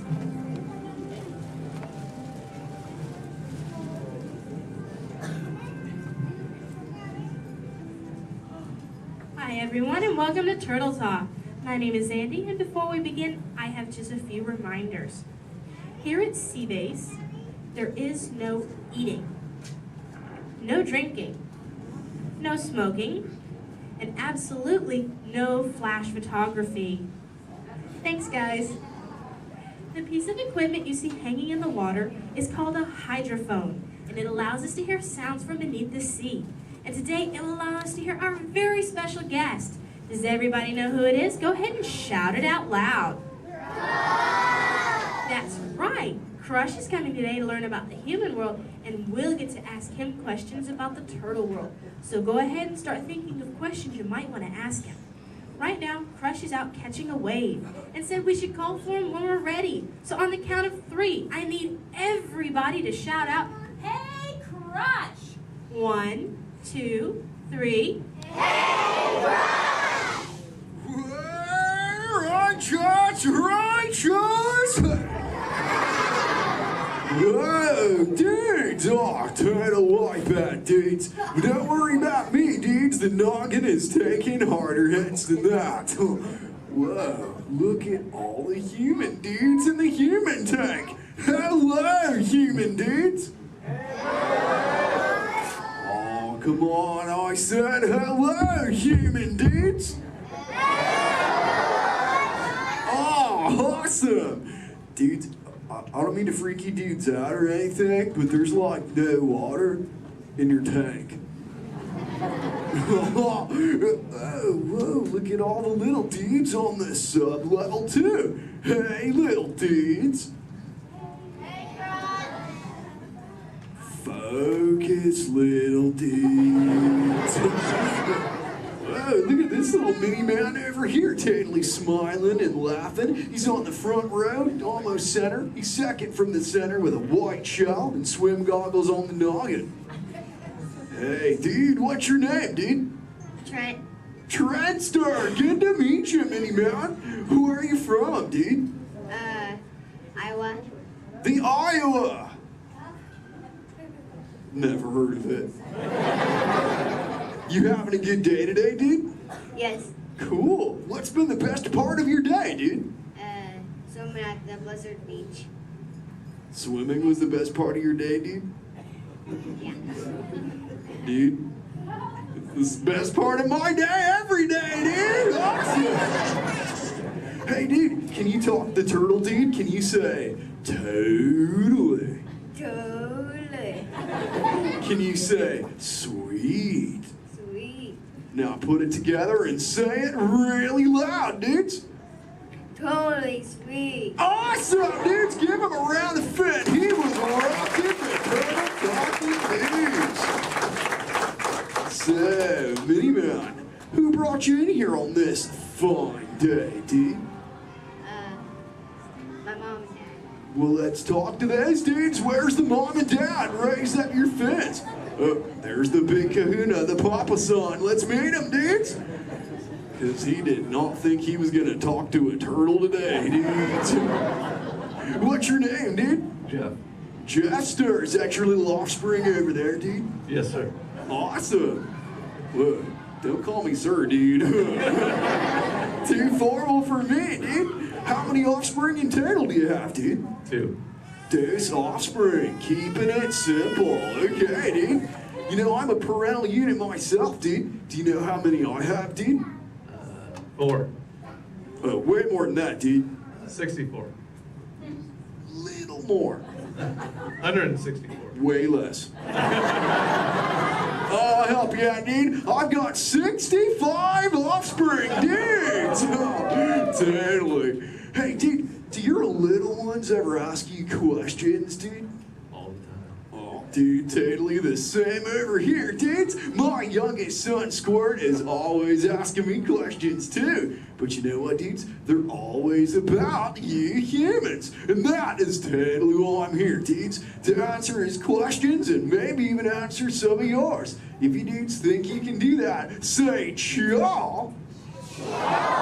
Awesome. Now, dudes, Squirt's #1 question has always been, what do you humans like to do at the beach? So, shout it out. What do you like to do at the beach, dudes?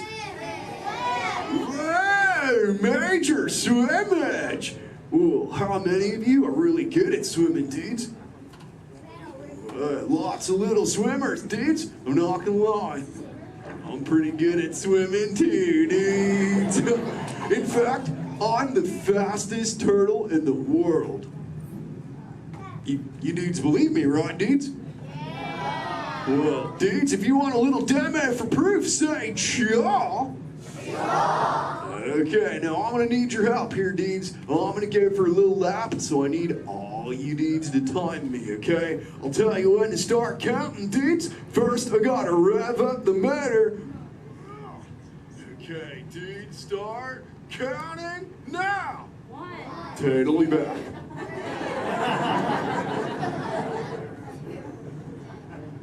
And you know what the best part is, dudes? I just swam around. the world. Wait, dudes! Where are my manners, dudes? I'm eating up the Q&A time. Hey, if any of you humans have got any questions for me, raise up your fins. You know what? First fin I saw was this little dude over here with a red shell front row. What's your name, dude? Tyler. What was that, dude? Tyler. Tyler. Don't get angry at me, dude. So what's your question, Tadley Tyler, dude? How are you? How old are you? I'm good. How old am I? Is that your question, dude? How old are you? Okay, dude. Well, check it out, dudes. On average, us Koreans live about 80 to 90 years. But I'm no average turtle, dudes. I am 150, dudes, and still young. Check out this six-pack. Thanks, dudes. Who else has got a question for me, dudes? Let's talk to this little mini man over here. He's on the front row. He's got like a grayish shell with the short dark locks on his noggin, dudes. Chaw, that's the dude. What's your name, dude? Mitchell. Oh, the Mac and Mitchell. What's your question, mini man? Have you ever been? Have you ever been close to being eaten?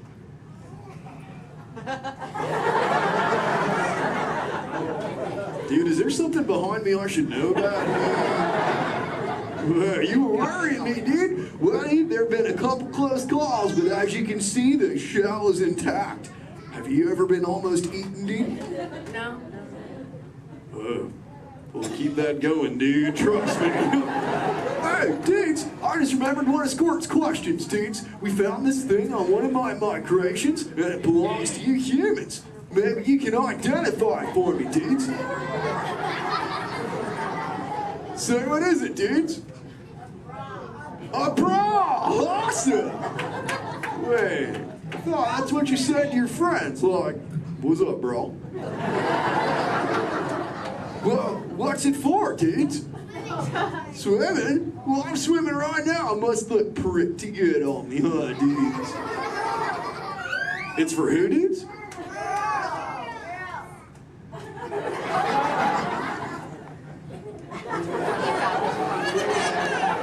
Is this really for girls, dudes? Okay, if this is really for girls, dudes, I have to ask you, dudes, a personal question. Does it make me look fat? I'm just pulling your fins, dudes. Tell you what, I'll put it back up on eBay and we'll move on, dudes. You know, I'm really digging talking to you human dudes. What was that, dudes? Dory. Wait, you saw Little Blue, dudes? Where? Whoa, dudes! Hey. Hey, Little Blue. Don't I know you? Yeah. Hi, I'm Dory. I remember you. You're Flush. Oh, totally my Little Blue. Say, Little Blue, before you got here, I was totally teaching all the humans the turtle knowledge. Hey, maybe we can teach them something together, like, I don't know, maybe how to speak the whalage. I can speak whale. Awesome. Okay, everyone, repeat after me. Hello.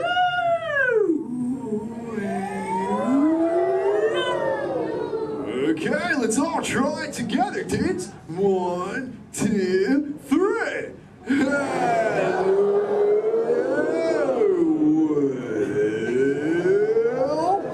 Awesome whalage, dudes. Totally. You know, sometimes you speak whale and there are like 80 whales swimming around you. Sure. But not today. No. Nope. No whales. No whales today. What is that, dudes? A whale? Where's there a whale? What? Little Blue, we call it whale. That's a now, maybe that. Little Blue, crop shot, Little Blue.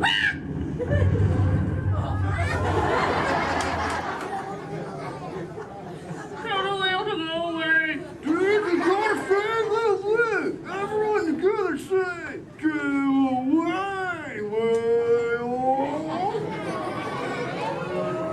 Thanks. Dudes, awesome, dudes, it's working, dudes. We did it. We saved Little Blue, dudes. Put your fins together. That was awesome, dudes. Whoa. Seems like that whale totally kicked up some tasty surfage, dudes. I better hit those waves immediately. But before I get going, I want to say something really important, dudes. Be good to the ocean, and she will totally be good to you. Oh, and all you little dudes down here, do me a big favor, little dudes. Keep using the word dude as much as you can till you get home, okay, dudes?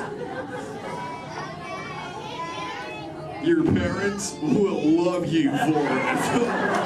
Alright, dudes, I'll catch you later. Bye, human dudes! Let's give it up for Cry! Ladies and gentlemen, I hope you enjoyed our show. Alright, folks, we'll be on our way out to Sleeping Beauty's Castle Center Park. Please remain seated. You're in.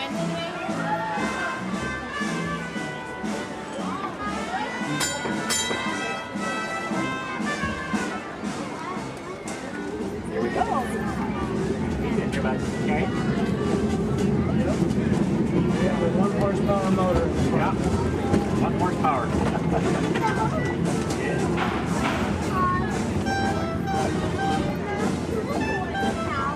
Well, because this one only has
joined us. Welcome aboard the Disneyland monorail. For your safety, please remain seated, keeping your hands, arms, feet, and legs inside the train. Watch your children, and no smoking, please.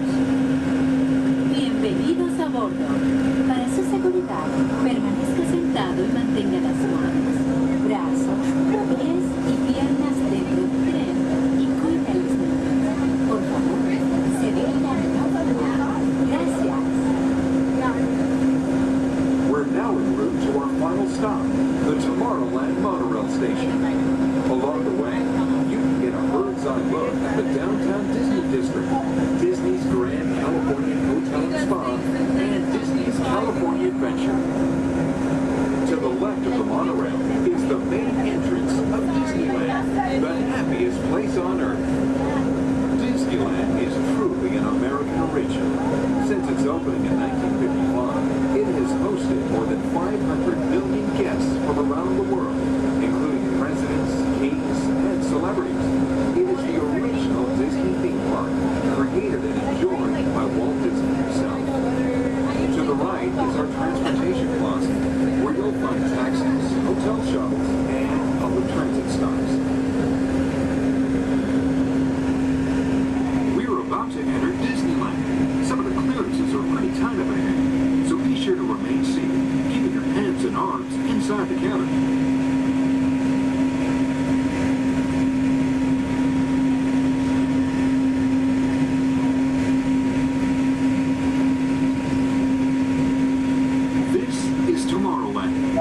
Inspired by science fact and fantasy. Directly below us is the Submarine Lagoon, where you can dive into an exciting underwater adventure aboard the Finding Nemo submarine voyage. Across the way are the icy peaks of Matterhorn Mountain, home of the world's most famous bobsled run. And beneath us are the roadways of the Utopia, where drivers of all ages can ride the road to tomorrow. As we cruise over Tomorrowland, our pilot would like to share a few program reminders. Hello everyone, welcome aboard Monorail Red. For your enjoyment, this land park will remain open until 9 p.m. tonight. The park's hours has been extended to 9 p.m. Our last monorail tonight will be at 9 p.m.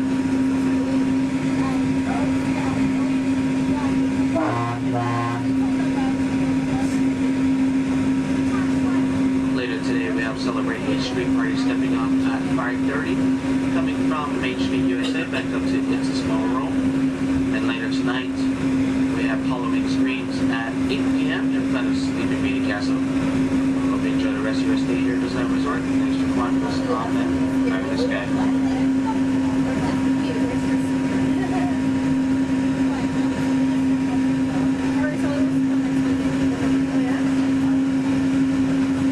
Just ahead and to the right of the train are the sparkling gold spires of one of Disney's most beloved attractions, It's a Small World. Beyond it is the wacky world of Disney's classic cartoon characters, Mickey's Toontown. We're now riding alongside the happiest kingdom of them all, Fantasyland, home to Pinocchio, Snow White, Peter Pan, and other storybook characters. Last time I went, one of the guys got really close with the little toys right here. It freaked me out. And I hit him, and I was like over it. I'm never like, no. I haven't gone to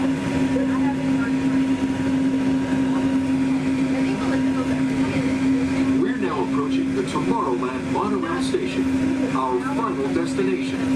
Please remain seated until the monorail comes to a complete stop. Then, collect your belongings, watch your head, and step carefully from the train. On behalf of all of our crew, thanks for traveling with us, and we hope you'll have a happy and memorable visit here at Disneyland. This is the Tomorrowland monorail station.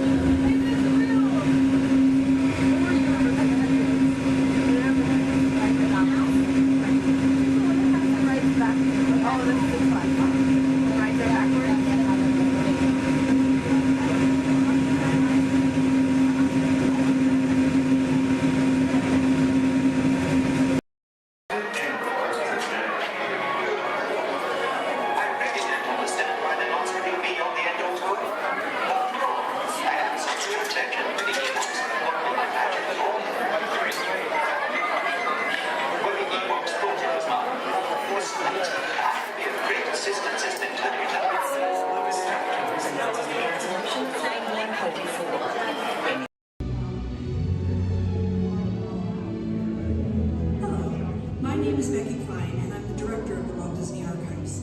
Here at the Archives, it is our mission to protect, preserve, and make available the history of the Walt Disney Company. So in celebration of 100 years of Disney magic and entertainment, it is my honor to welcome you to Disney 100, the exhibition. This very special exhibition will travel the world for 5 years in 2 units, one in North America and one in international locations. Both units feature hundreds of iconic Disney artifacts from throughout its history, including props, costumes, models, attraction vehicles, and artwork, as well as our original immersive activities that are sure to please visitors of all ages. We hope you'll enjoy your visit today and look forward with us to the next 100 years of Disney magic.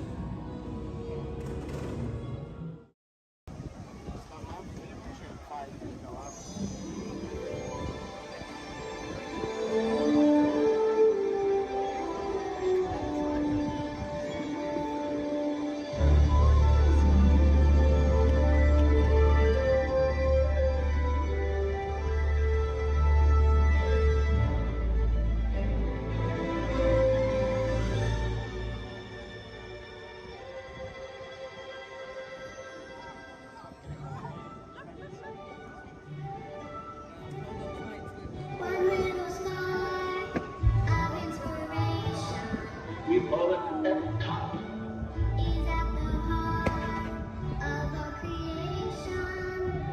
EPCOT. Experimental, prototype, community of tomorrow.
Look inside yourself.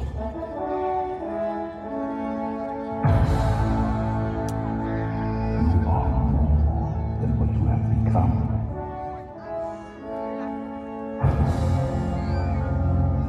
Remember who you are.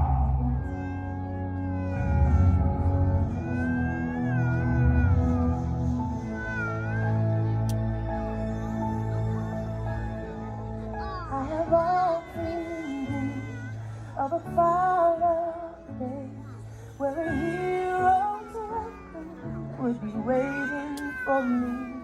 Where the crowds would cheer when they see my face, And a voice keeps saying, this is where I'm meant to be.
And so our journey comes to an end, but yours continues on.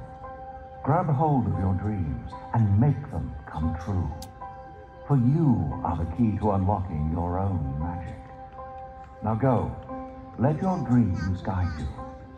Reach out and find your happily ever after. The battles, the stories, the losses, and all the glory were changed by the way we live every day. Just look up and reach to the sky. We all have the courage to fly.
Your vision.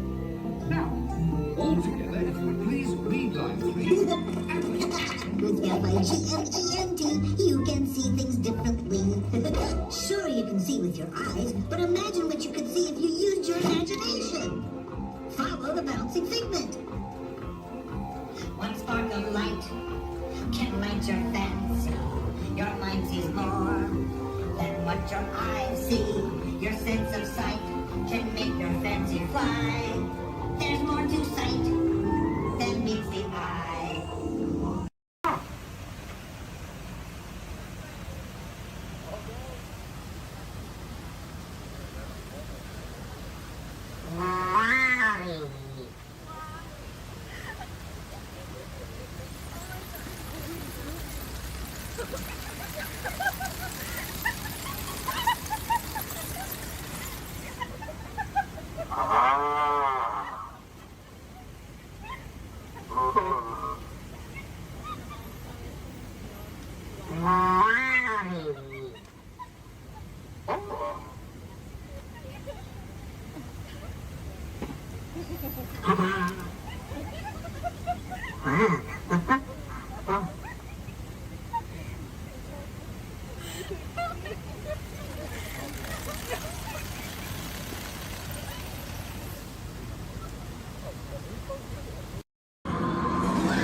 Astro Orbiter is now beginning its descent.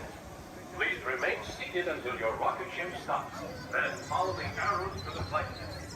Welcome back, pilot.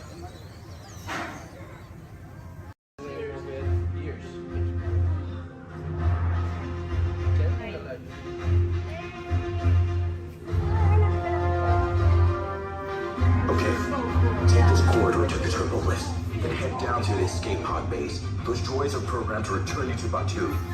Hurry and don't get caught.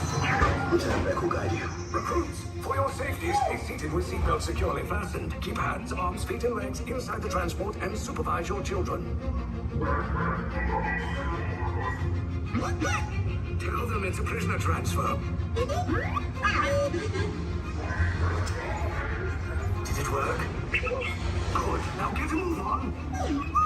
There's a clear path to the turbo lifts at the end of the hallway. Turn right.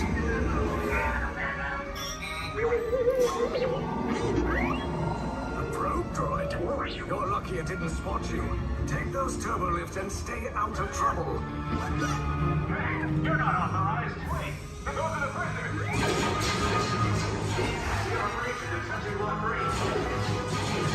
Cover is blown. Find an alternate route. Who picked these two droids anyway?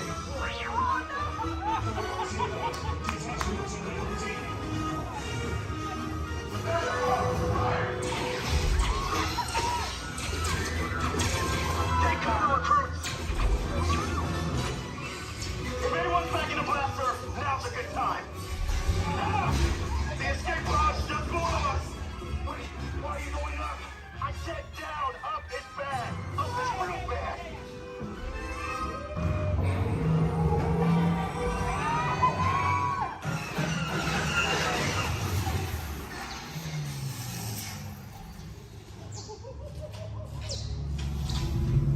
The resistance will attempt to rescue the prisoners. They have neither the resources nor the courage to engage us. You underestimate their conviction. Raise the shields! Shields? I see no evidence. Now! Sound the alarm! All personnel to their stations! Sir, the prisoners have escaped. How brave, but ultimately hopeless. There's nowhere to run.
Came in a little off target.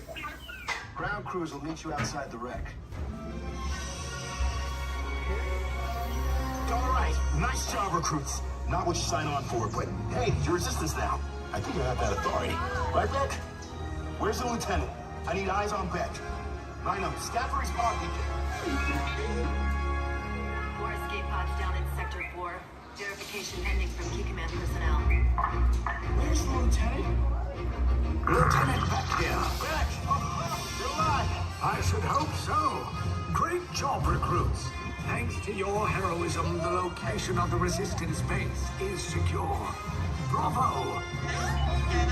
Yes, R5, you too.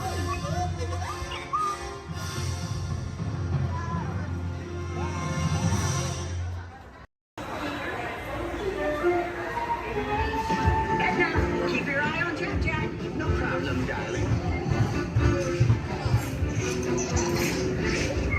And the baby is gone. Edna? Dash, go get him. Edna, get started. Hold on. 5, 4, 3, 2, 1, go!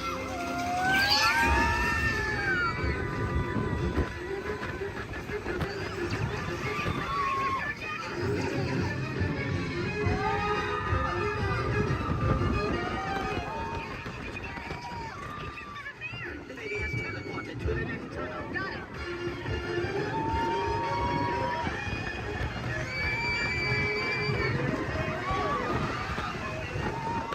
Hey, sweetie, come to mommy.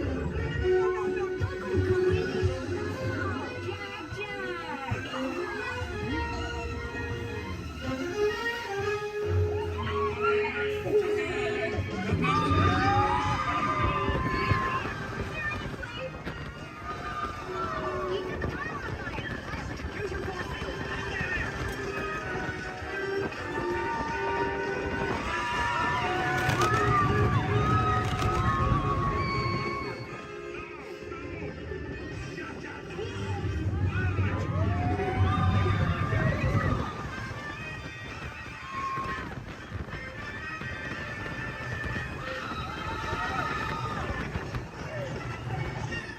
Now he's multiplying.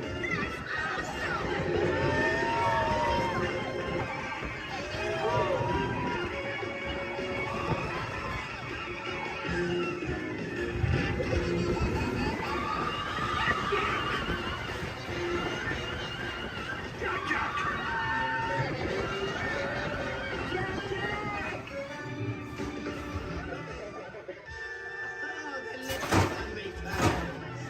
Thank goodness for tremendous, darling. I'm so proud. Sorry that got a little crazy. Babies can be unpredictable. Yeah, Mom. Super babies. Please remain seated until the coaster comes to a complete stop. Remember to gather your belongings. And safely exit area. Have an incredible day.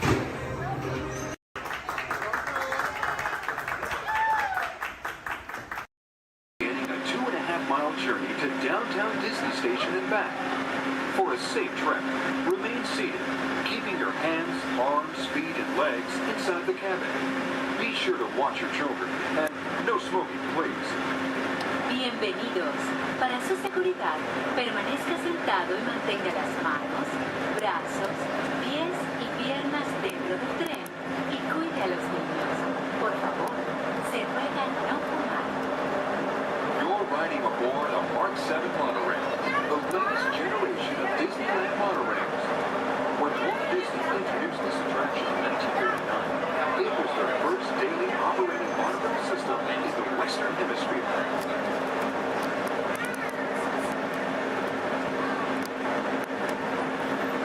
Just ahead is Disney's California Adventure, where you can live the ultimate California dream through attractions and live shows that are as diverse as the Golden State itself.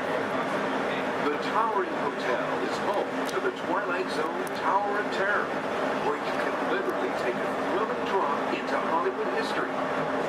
The bear-shaped rock formation is part of the Grizzly Peak Recreation Area, a haven for outdoor adventures. Beyond it, you'll find the high-energy fun of Paradise Pier. Coming into view on the left are the villas at Disney's Grand California Hotel and Spa. It's the first Disney Vacation Club resort on the West Coast and shares the same arts and crafts style as the famous hotel, which we are now entering.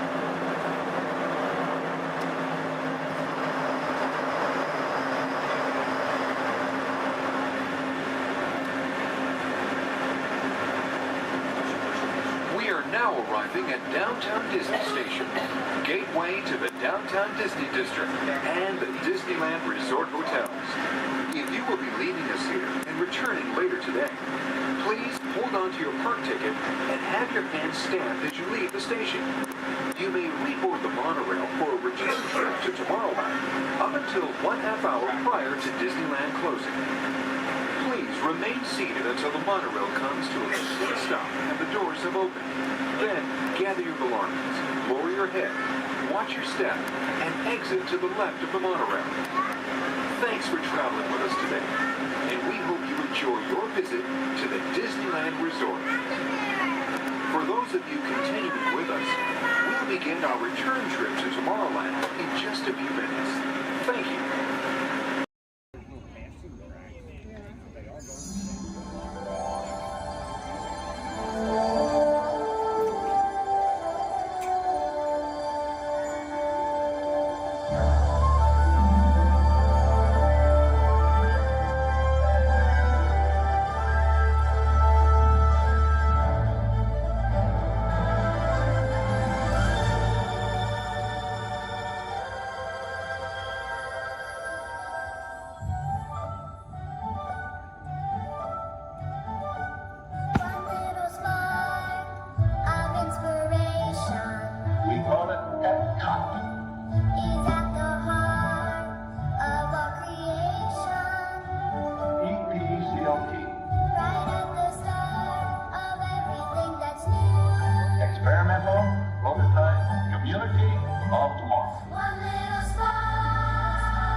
dreams we dream, the hopes inside us, ignite the path we take to guide us. And hand in hand, the future is unfurled from just what's left.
Epcot is and will always be in the state of becoming.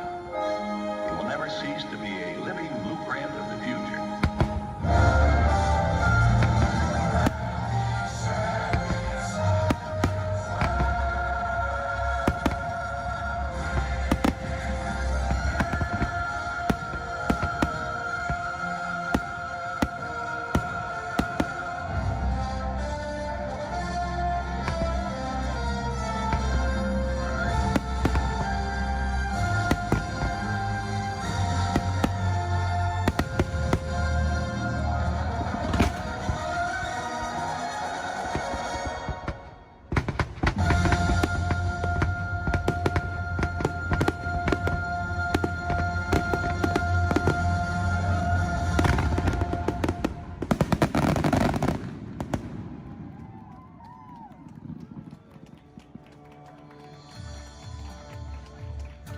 Thank you for joining us for Epcot Forever.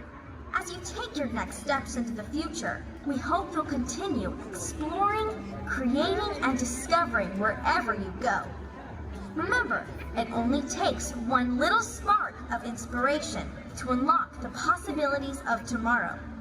From all of us here at Epcot, we wish you a wonderful evening and a safe journey home. Thank you and good night.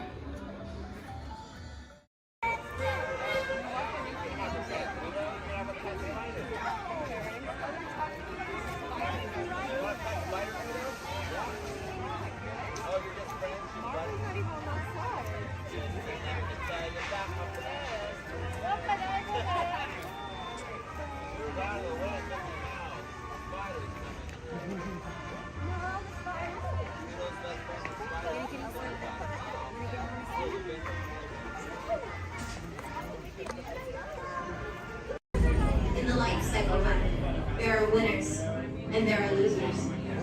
Who are you? Loser.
Permanezca sentado y mantenga las manos, brazos, pies y piernas dentro del barco.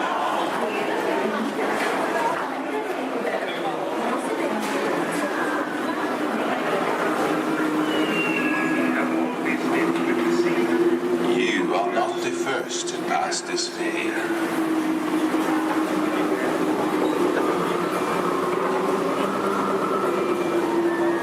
Nor shall you be the last. Those who seek the spirit of Norway face peril and adventure, but more often find beauty and charm.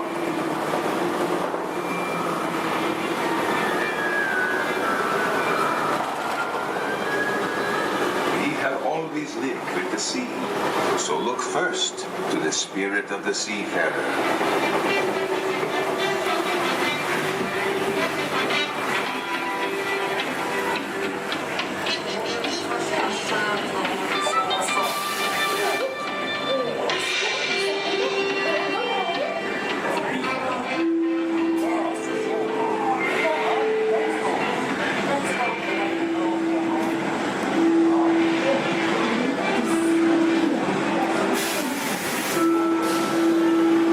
There are those who see Norway's spirit veiled in a land of forests and mystery, where trolls still prowl the water's edge.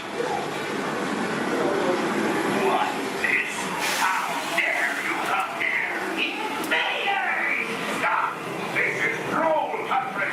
Get away! Be gone! I'll cast a spell. Yes! Yes! You'll disappear! Disappear! Disappear! Back! Back! Over the farms!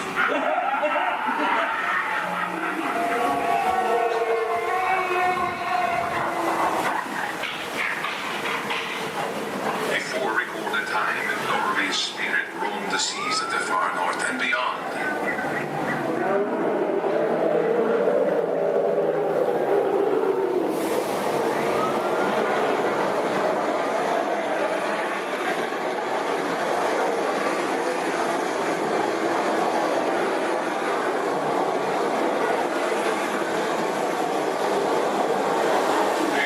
Norway's spirit still thunders in her grave fjords.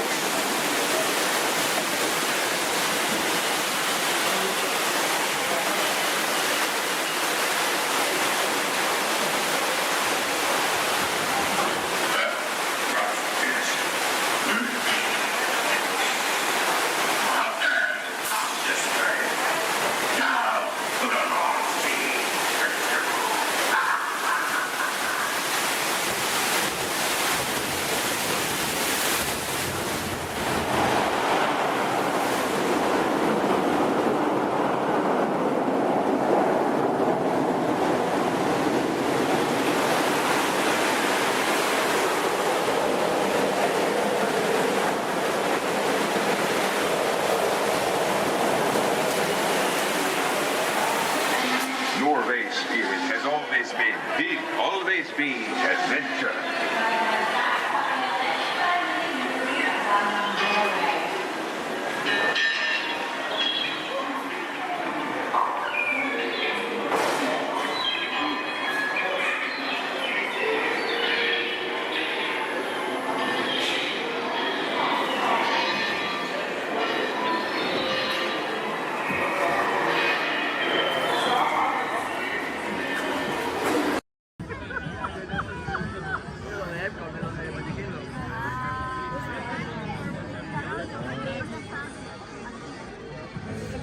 Un minuto. Listo,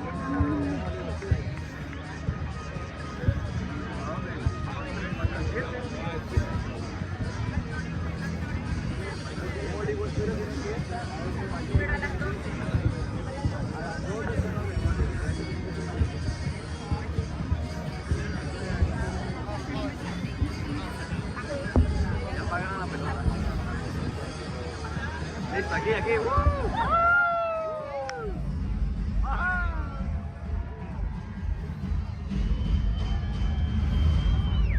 Welcome everyone to our New Year's Eve sparkling celebration. As we await the approach of midnight here in the United States, Canada, and Mexico, we should note that many of our World Showcase friends are already greeted the New Year. 2025 reached the country of Japan, and 1 hour later, China celebrated the New Year. Let's celebrate with them now. 皆様、新年明けましておめでとうございます。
Cross your arms like 10 feet.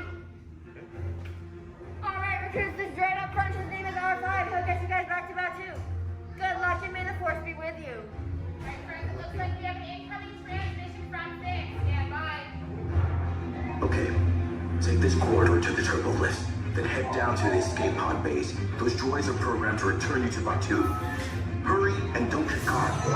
Lieutenant Beck will guide you. Recruits, for your safety, stay seated with seatbelts securely fastened. Keep hands, arms, feet, and legs inside the transport and supervise your children. Tell them it's a prisoner transfer.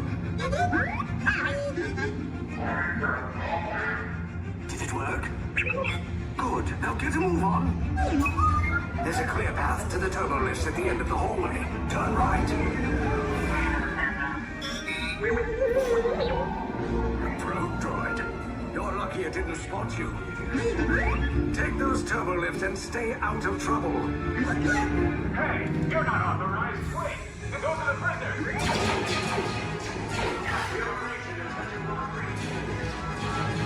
Cover is blown. Find an alternate route. Who picked these two droids anyway? Detention will breach. Prisoners not seen and never seen. There they are! Fire!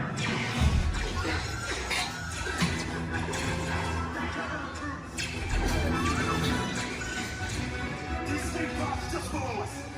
Take the way down. Hurry! Hurry! No, not up! I said down!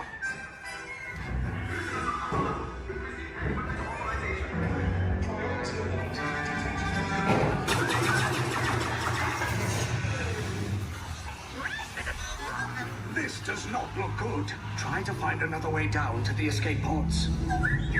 The Resistance will attempt to rescue the prisoners. They have neither the resources nor the courage to engage us. You underestimate their conviction. Raise the shields! Shields? I see no evidence. Now! Sound the alarm! All personnel to their stations! Sir, the prisoners have escaped. How brave, but ultimately hopeless. There's nowhere to run.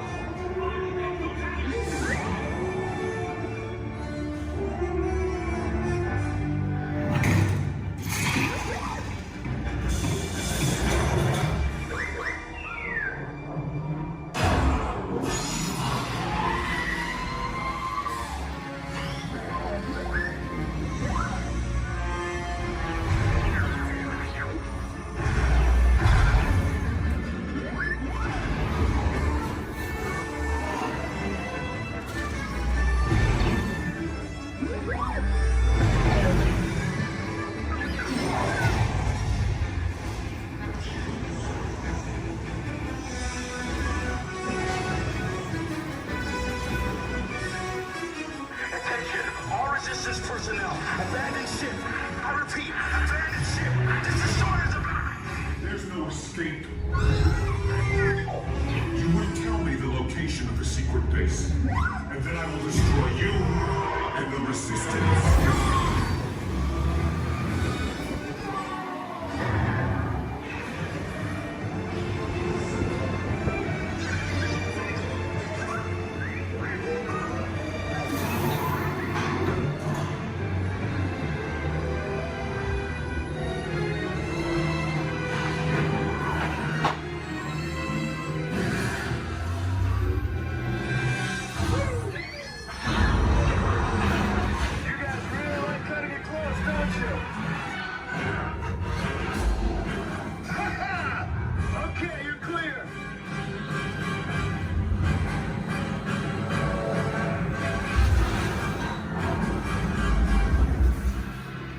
Escape pods came in a little off target.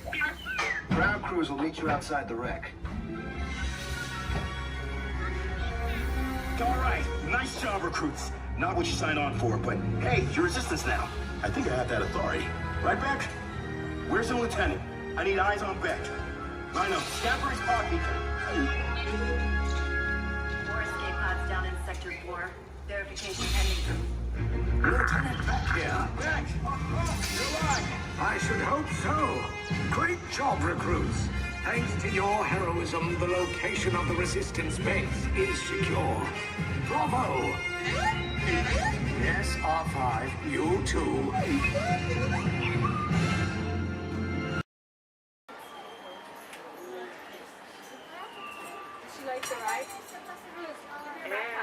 Here we go. No, there's need a relative. Yeah, but it fell off. I don't know. I just want to take it off. Just grab that blue blanket.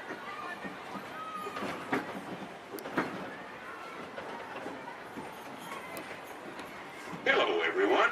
Thanks for joining us on the Disneyland Railroad.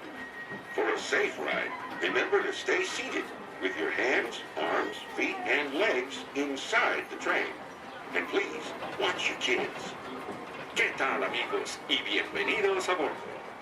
Para su seguridad, permanezca sentado y mantenga las manos, brazos, pies y piernas dentro del tren. Y cuide a los pequeños. Gracias.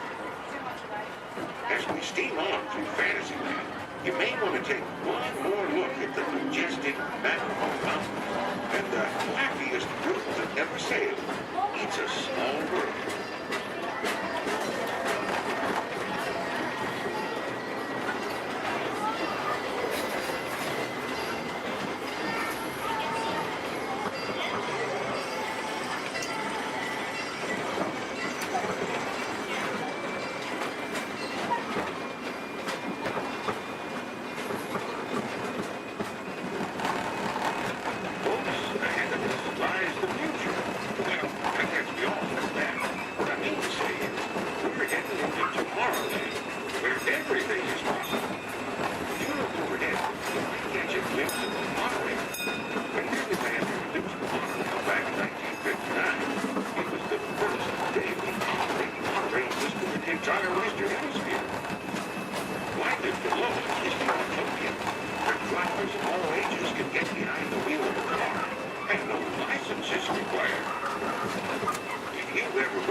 Oh, Lord!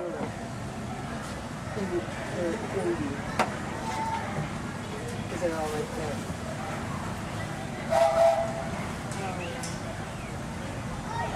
And folks, on our way to Main Street Station, we'll be passing through the Grand Canyon and Primeval World. This is a perfect opportunity to take out your cameras and snap a few pictures. However, as a courtesy to those around you, we ask you please turn off the flash photography and video lighting on your cameras. Once again, no flash photography or video lighting inside the tunnel. Thank you.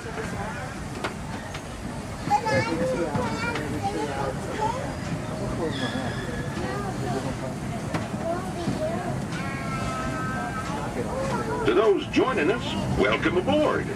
The next leg of our journey will take us along the rim of the Grand Canyon. It's a mighty long drop to the canyon floor. So for your safety, stay seated with your hands, arms, feet, and legs inside the train. Be sure to watch your kids and no flash pictures, please. Para su seguridad, permanezca sentado y mantenga las manos, brazos, pies y piernas dentro del tren y cuide a los pequeños. Por favor, no tome fotografías con flash.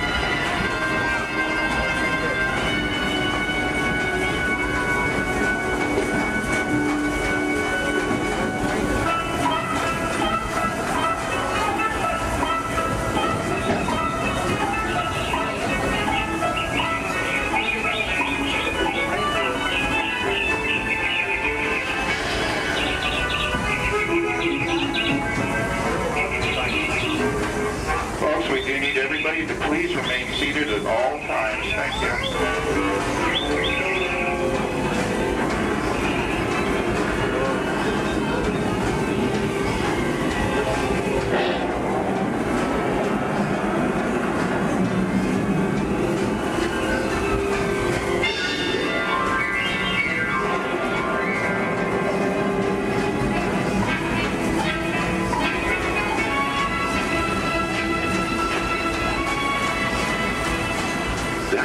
Grand Canyon as we know it today, but it wasn't always that way. Right now, as we travel back in time, back to the fantastic primeval world, land of the dinosaurs.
Back to our own time and to Main Street Station, gateway to Disneyland.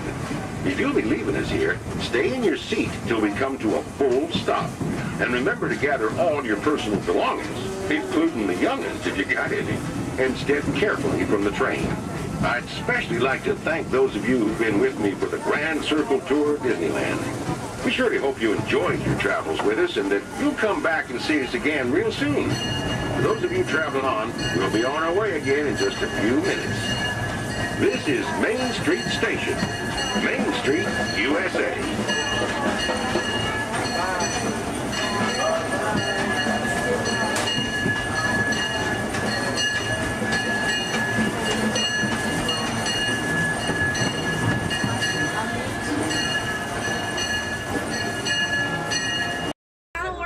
That means thank you. Another word that we say here on the reserve is Twin Day, and Twin Day means let's go. Jumbo everyone, my name is Selena. I'm going to be your safari guide here today. Before we get out in the reserve, I do have a few safety reminders. Please make sure that we keep our hands, arms, feet, and legs inside the vehicle at all times so that we remain fully seated throughout our entire journey today. Now, if you take a look above your head, we have an animal spotting guide. You can use that guide to help me spot some animals out here on the reserve. I can't promise that we're going to see all of them, but I usually have some pretty good luck. Now we're going to be heading into the Little Ituri Forest here first. And this area is home to animals that tend to be shy. They like to use camouflage to blend in with their environments, but we're going to see what we can find today. And already see, looks like we're going to see that saddle-billed stork. They're high up on that left-hand side of the road there. And the saddle-billed stork gets its name after the little yellow patch that's on its beak. It's shaped like a saddle. Those birds are 5 feet tall and have a wingspan of 9 feet, about the same width of the canopy that's above your head. Now on that right-hand side there, we have the okapi. And the okapi have stripes on their legs that make them look like they're related to the zebra, but they're not. They're actually related to the giraffe. They have long, prehensile tongues that they use to grab vegetation. Their tongues are so long, they touch their eyeballs and clean their ears.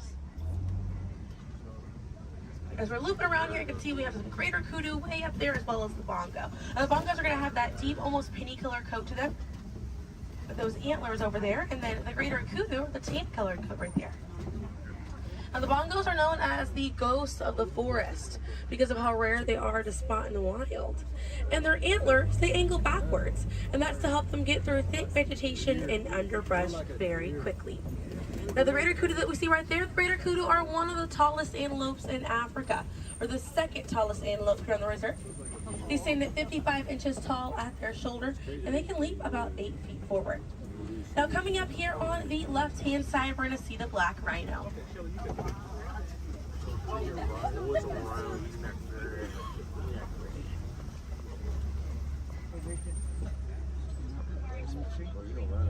Now black rhinos are the smallest rhino in Africa. They weigh about 3,000 pounds. Rhinos are poached or hunted for their horns. Some people believe that they have medicinal value, but they do not. Their horns are not valuable at all, made out of keratin. And that's the same thing that our fingernails are made out of. Really good view of that bongo there on the right-hand side as we're passing by here.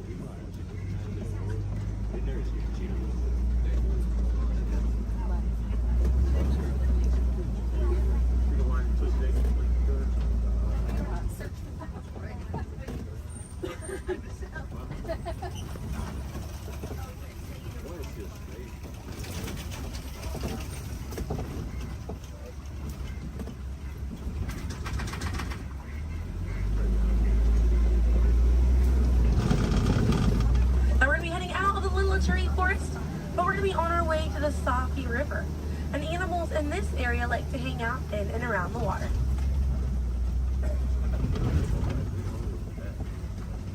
Now coming up on the right hand side, we're going to see some pink-back pelicans.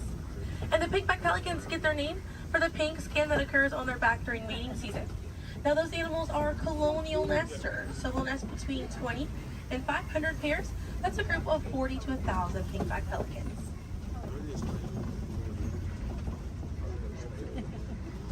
A view of the Savi River coming up on the left, and we have some Nile hippopotamuses.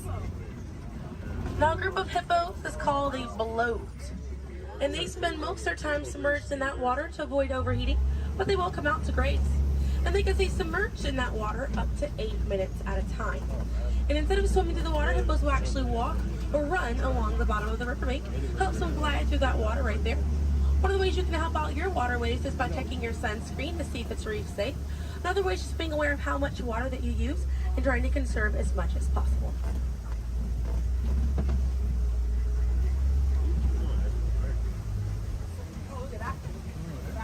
Another one there, taking a nap on that left-hand side.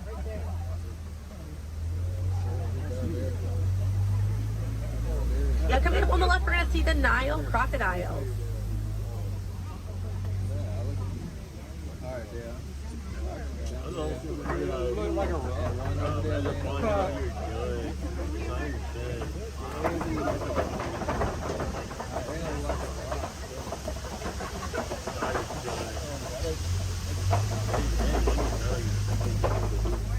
Now the Nile crocodiles can eat half their body weight in one sitting, and they can go months without eating if food is scarce.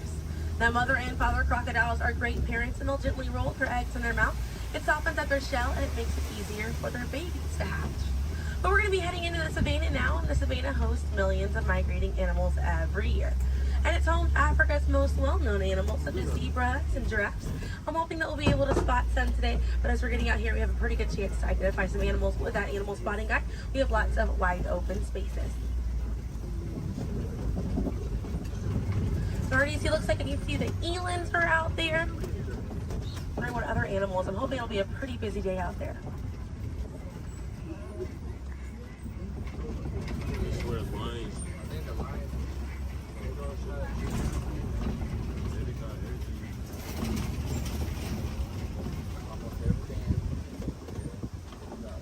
Let's see, also some springbok. It does look pretty busy out there.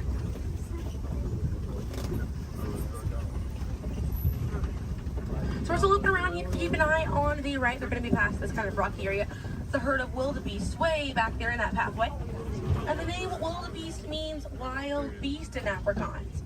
And they'll travel in groups of 1.5 million, and they'll go about 500 to 1,000 miles every year. That's roughly the distance between here and New York. And during the wildebeest great migration, they can kick up so much dust that their dust cloud can sometimes be seen from space. Now, wildebeest are very impressive animals. They're able to run about 15 minutes after they're born. But this group of trees there on the right-hand side, they're all kind of pruned underneath to the same height, and that's about as far as those giraffes can reach. Like the vegetation on these trees all around this area here. Now that's going to be the Maasai giraffe, and the Maasai giraffes have an irregular coat pattern. They don't have those clean lines around their spots like the reticulated giraffe that's on your animal spotting guide does.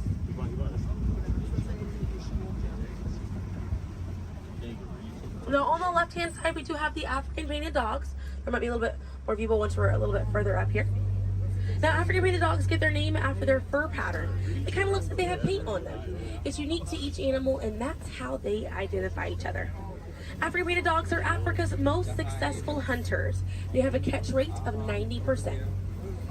Now, right here on the left-hand side, we're going to have a really good view of the Ankole cattle. We're going to sneak on by here. The Ankole cattle are the only domestic cattle breed that we have here on the reserve. They're in the bovine family, same family as buffalo and bison. And their horns right there, they grow about 3 to 4 feet in length, and they're filled with a honeycomb-like structure. It allows for blood circulation, and it helps keep them cool on hot days. Now, further back, that's a sable antelope in that back left corner.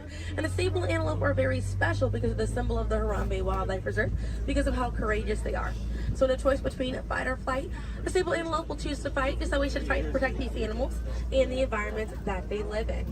And their antlers are angled backwards to deter animals like lions from jumping on their backs. And we have a really good view there of that Maasai giraffe. We're going to have another pretty good view there on the right up ahead too. Maasai giraffes stand about 18 to 20 feet tall when they're adults. And when they're born around 6 feet tall. They have about a 6-foot drop the moment that they're born.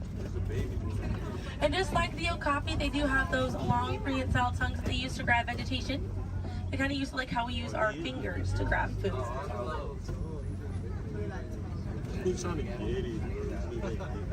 Really good view of them right there. They're actually the same number of neck bones or vertebrae in their neck as we do in ours. Theirs is just bigger.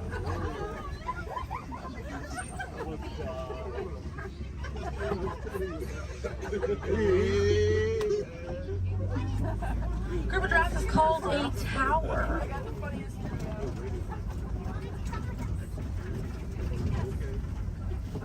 Now we're going to see on the left-hand side we have the elands. Now the elands are right next to the springbok. The elands are the tallest antelope on the reserve.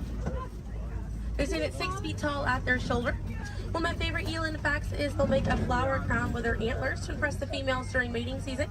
Now it's not a perfect flower crown. They'll kind of root up at plants and bushes, but it's the thought that counts. Another eland right there, a couple of elands right there. And then we have the springbok, and the springbok are the smallest antelope on the reserve. They're able to jump 6 feet straight up into the air repeatedly and about 13 feet forward. And they're a symbol of a lot of sports teams over in South Africa.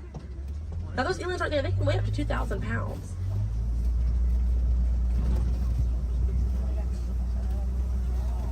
Another view of that Maasai giraffe right there.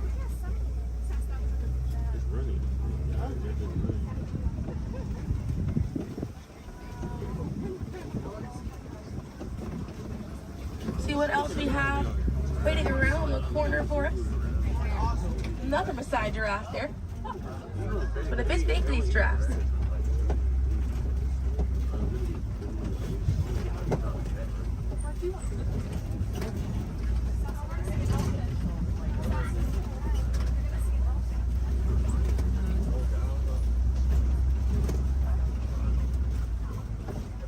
We're going to see the African elephant up here. It's going to be on the right-hand side of the truck.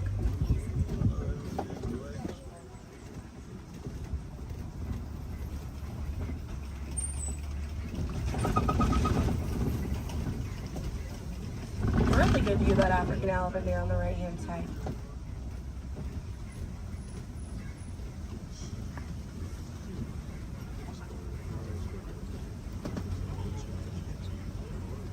And on the left we have the mandrill. That's the male mandrill on the left. Lots to look at right here. Male mandrills weigh about 100 pounds. Females grow up to 30 pounds. And they can bare their teeth at each other as a sign of aggression, but they usually don't. They usually do it as a friendly gesture. So it's kind of like the mandrills are smiling at each other. Now we got to see that elephant back there. And elephants are social creatures. That's going to be the African elephant. The females and their young will hang out in large groups together, and the males will form a loose bachelor group, or sometimes they will kind of hang out on their own, depending on their mood. And the way that African elephants stay cool is by flapping their ears. It runs air over the blood vessels that are dispersed all throughout their ears, and it helps bring their body temperature down.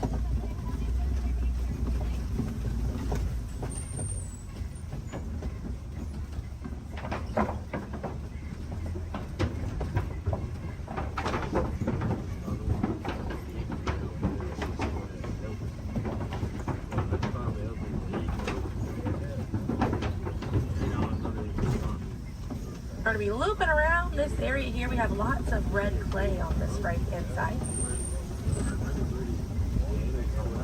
And if you keep an eye out, we'll be able to see some tusk marks right around the corner here.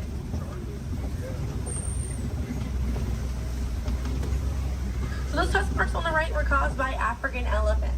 And they'll scrape up against that clay and they'll eat it. More elephants there on the left hand side. And they eat it because it contains the minerals that they need, sort of like how we take vitamins.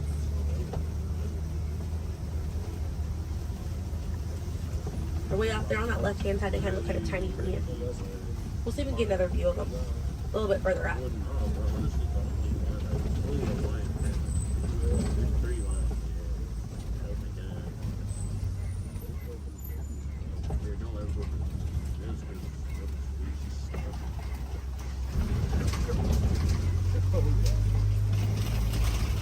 So on the right hand side, we're going to pass by a couple of trees. There's one on the left by those elephants as well. And these trees are baobab trees. And baobab trees survive by storing water in their trunk, and they stay leafless about 9 months out of the year. Now, baobab trees have a few different nicknames. One is the upside down tree, and the other one you might be familiar with is the tree of life.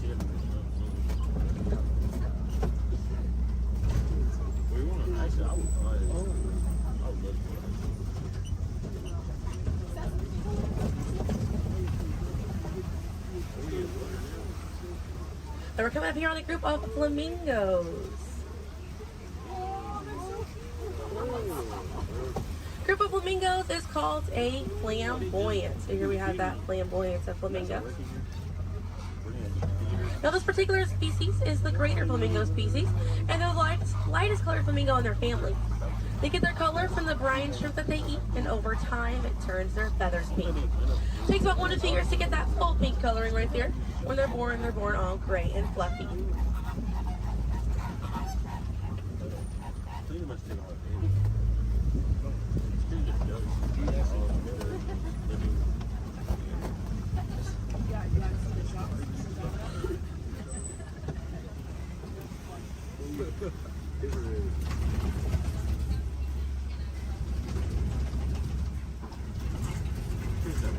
We have some white rhinos right around the corner here.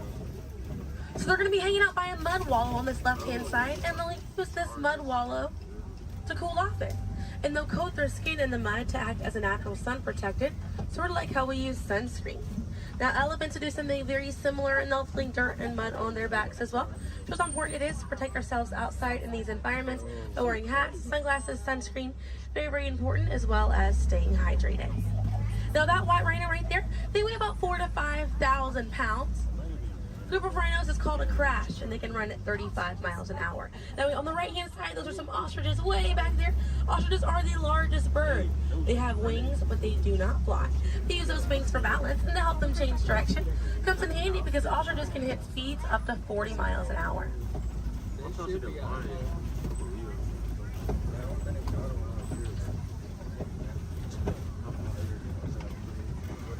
You see some cheetahs right around the bend here.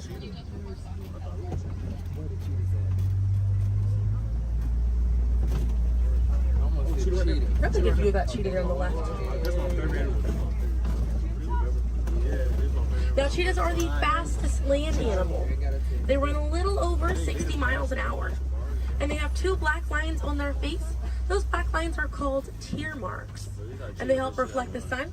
Benefits cheetahs because cheetahs are daytime hunters. Now cheetahs do not roar. Instead of roaring, they'll meow and they'll purr.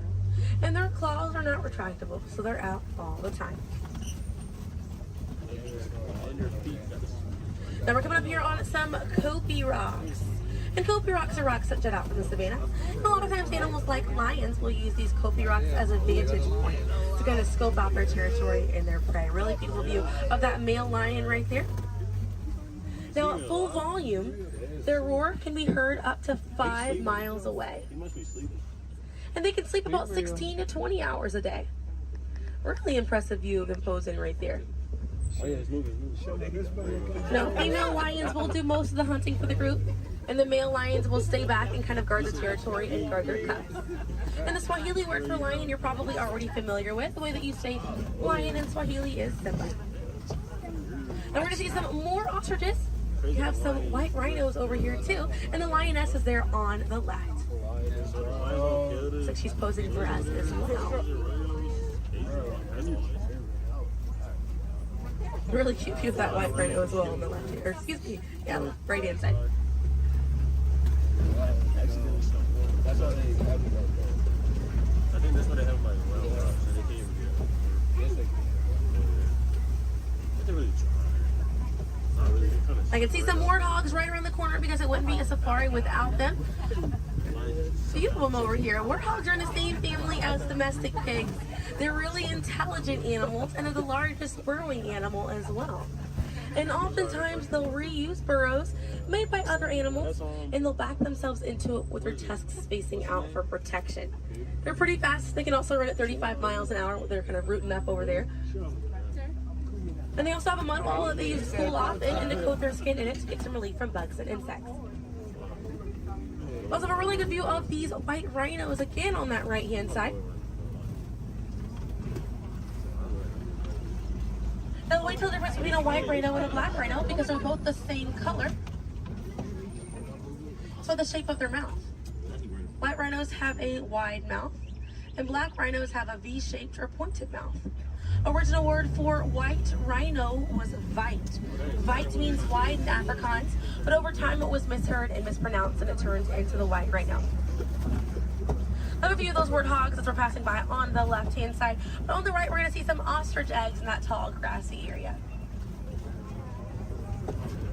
And each one of those eggs right there weigh 3 pounds, and it's the equivalent of 2 dozen chicken eggs.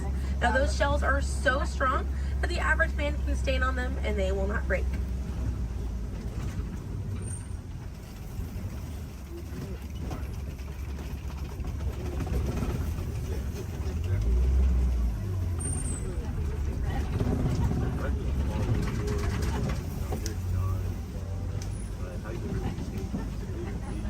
We're gonna see, looks like we have some Nigerian dwarf goats over here. And these goats are used for their dairy products, such as milk and cheese. So they take up a lot less land than cattle, so they're pretty easier on the environment, and they're very cute. Now their milk is considered high value, so selling that milk helps take away the need to rely on wildlife. Now if you do want to see some more goats today, you can head over to Rafiki's Planet Watch. They have a petting zoo area, an animators area, and a kind of behind the scenes look at Disney's Animal Kingdom. Very, very cool. Definitely check it out if you have the time. They have a conservation station over there, and inside that they do have an animal hospital as well. Pretty cool. It's going to be a train right away through the Wildlife Express. Those trains are going to start running at 9:30. The last train leaves at 4:30 today. The petting zoo is going to close at 5 o'clock once you're over there, and the animators experience is going to close at 4:45. But we got to see a lot of really cool animals today. If you'd like to learn some more information, you can check out DisneyAnimals.com, or National Geographic is a really good resource. Some ways to help out these animals at home include volunteering at your local nature center, or a conservation organization, or even joining a local beach or river cleanup. Some more simple ways to help out at home include turning off the water while you brush your teeth, or using reusable water bottles instead of disposable ones. Now, those small changes really add up to make a big difference. And on behalf of Kilimanjaro Safaris, my name is Selena. I'm from Pensacola, Florida, and it was an honor to be your safari guide here today. I hope that you were able to see the importance of these animals and the environment that they live in. Now here in the reserve, we don't like to say goodbye because goodbyes are far too sad and far too final. So I will leave you with the Swahili word, kwaherini. And kwaherini means to go well, with the intentions of seeing each other again one day. So kwaherini, my friends. Another word that we say here on the reserve is asante sana. And again, that means thank you. So thank you for joining me here at Kilimanjaro Safaris. I'll be dropping you off right around the bend here, right where I picked you up, so we still have a bit more of a journey together.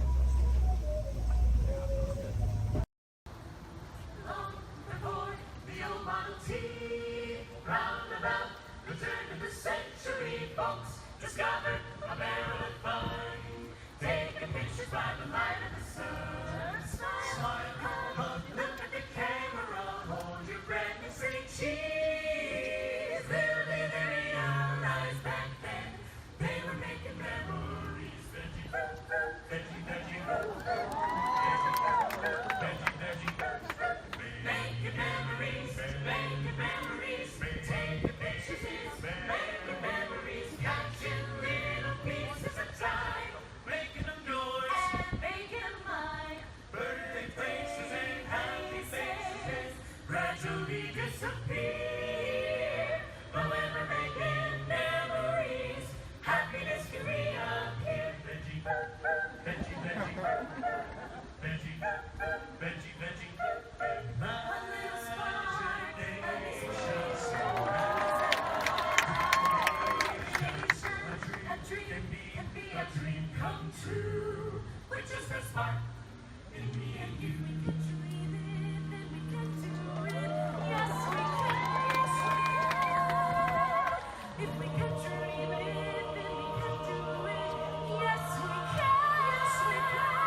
goes through space. But it always zooms up. So it's not done with his deadline. To those who just joined us, welcome aboard the Disneyland Railroad. To ensure a safe ride, remember to stay seated with your hands, arms, feet, and legs inside the train. And please, watch your kids. Para su seguridad, permanezca sentado y mantenga las manos, brazos, pies y piernas dentro del tren. Y cuide a los pequeños. Gracias. We're now entering Splash Mountain, where every day is a good day.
Good luck to you all. You might need it. Today's flight takes you to the planet Corellia. You will be intercepting a first-order train shipment of coaxium. Gunners, you clear the path. Pilots, line up behind the train.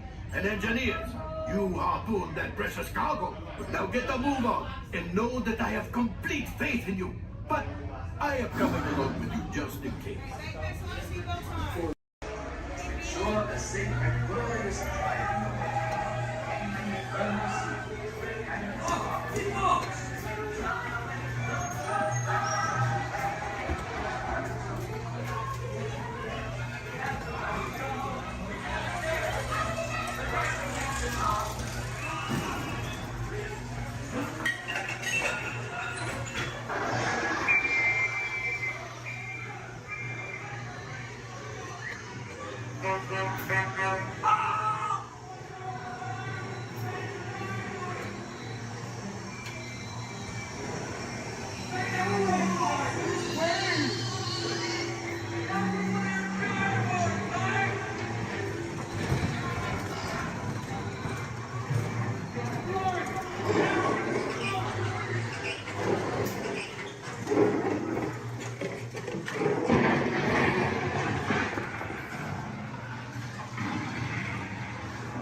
Look up above your heads, you'll see an animal identification guide. It's going to help you spot some of the different species we may see on our safari. We won't see all of them, but we usually have pretty good luck. First up, Hey, Twin, we have the off-clear Twin Day. That means let's go. Job over. My name is Derek. I'll be your driver today through the Harambe Wildlife Reserve. Is everyone having a good day so far? Yes. Great, that's good to hear. Hopefully it gets even better from here. If you have any loose articles like phones or cameras, make sure you hold on to them. If you drop them, I can't stop and get them. Also, if you have a camera, I recommend keeping it out and ready. We can't stop for all the animals we see, and if we do stop for them, they don't always stop for us. It's the best way of getting a clear picture of them. During our entire journey, I do ask everyone, please remain seated at all times. Keep your arms and hands inside the vehicle. This includes children. They can sit on your lap, but they can't stand out or anywhere else, just for everyone's safety. Our first stop here today will be the Little Ituri Forest. It's home to some very shy animals. I like to use the vegetation around them as kind of a natural camouflage.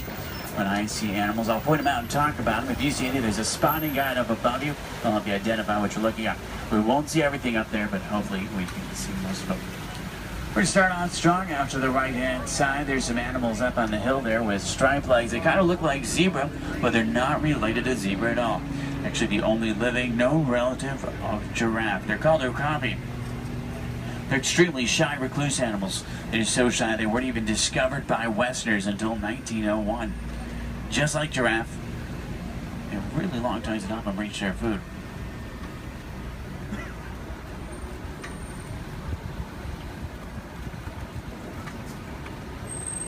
Watering holes like the one out to the left are essential in forests like these. Animals will stay close to them, that way they have a source to drink from. If you look straight across the water up on the ledge up there, you'll see a black rhino. Actually really rare to see. They weigh about 3,000 pounds, charge about 35 miles an hour. They're virtually indestructible animals except in the hands of humans.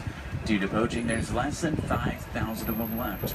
They're poached for their horns, which don't have typical bony cores. They're made of the same material as their hair and nails. That's all they're poached for. The bird out to the right is called a saddle-billed stork. They get their name from the saddle shape on their bill. They stand about 5 feet tall, have a wingspan of about 9 feet. Very unique birds that travel in pairs of male and female together, pretty much just the two of them their entire life. Females have yellow eyes, males have brown.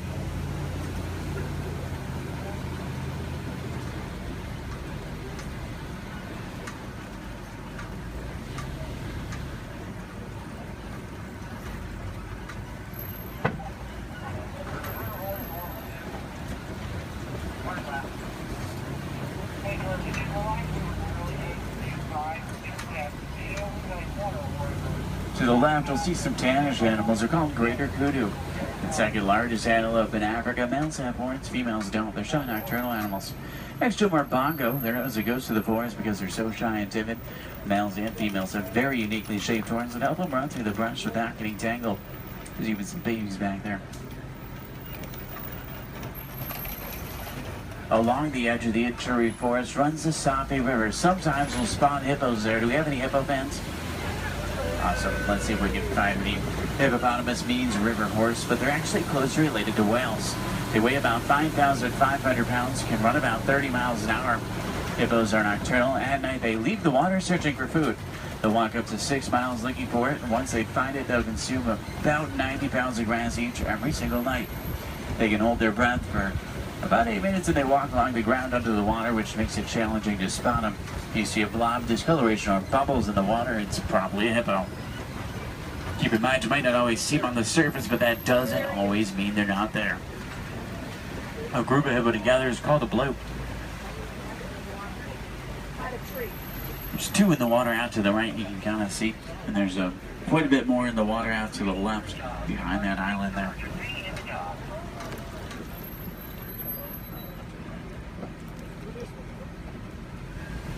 On that middle island are pink-backed pelican. They get their name because they turn a pinkish color during mating season and nest up in trees. Hippos may seem cute, but they're actually one of the most dangerous animals we'll see all day. They're extremely territorial. If you get too close to a hippo or get in the water without realizing they're there, they become very, very aggressive. You don't want to mess with them.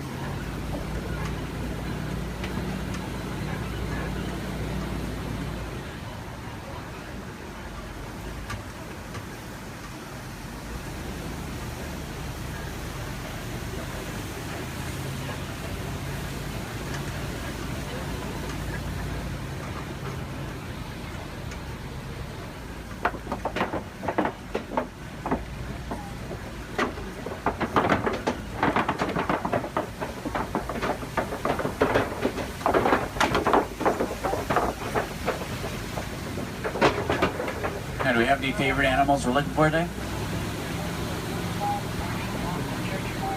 Giraffe fans? Maybe a few. There's babies out in the reserve. What about elephants? Some elephant fans. Any lion fans? Lions are my favorite. Don't tell the other animals, though they get kind of jealous. I'm sure we're looking for some more. Let's head over to this map. It's an entirely different ecosystem. A great place to start looking for some of our favorites. Now on the right up here, we're going to see a baobab tree. We'll see them all throughout the reserve. They're also known as upside-down trees because they look like they're upside down. They do really well in droughts. They store water in their trunks and go about 9 months of the year without leaves, which helps to conserve water. Because of this, they can live to be thousands of years old. We're entering the African savanna we're all working hard to conserve. Serves as a home to millions of animals. Every year is a roaming grave searching for food. It does work like a big circle here. The elephants, they're the bulldozers. They push down the trees, which helps the grass grow and helps provide food. The giraffe will eat the leaves under the trees, which lets sunlight through to also help the grass grow. The zebra and the antelope will eat the grass, and then smaller animals like warthogs, they do the edge work. Helps create the image we're all looking at today. In a balanced ecosystem, there's food for everyone.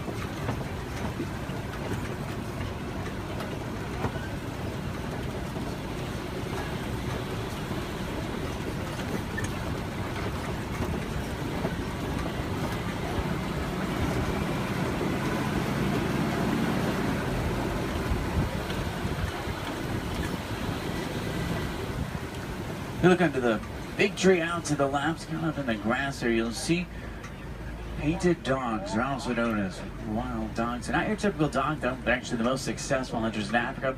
They're more successful at hunting than the big cats, including lions. They rally before they hunt. They'll hunt in the morning and the evening. They follow their prey until it drops from exhaustion. And once they get it, they consume 1/3 of their body weight in just one sitting.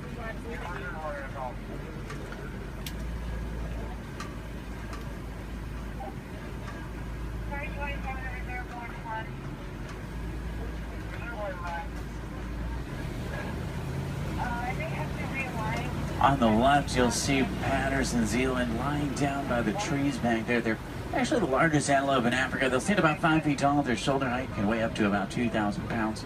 They can jump up to about 8 feet in the air. Both males and females have spiral-shaped horns on their head. The orangish mounds we're passing are called termite mounds. They're hard as concrete. Elephants use them as scratching posts. Once they wear them down a little, antelopes stand on top of them. That way they can see predators like lions approaching.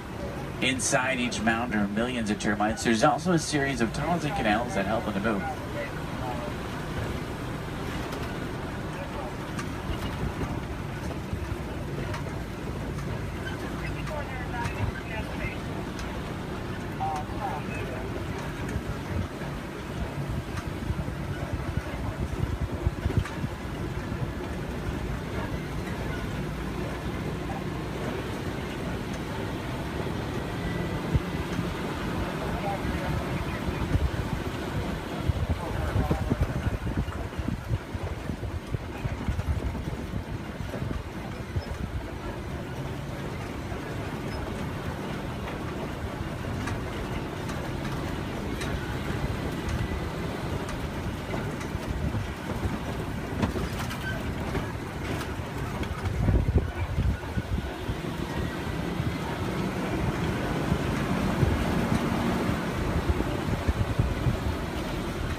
See some Maasai giraffe up ahead. We're going to see them out to the left.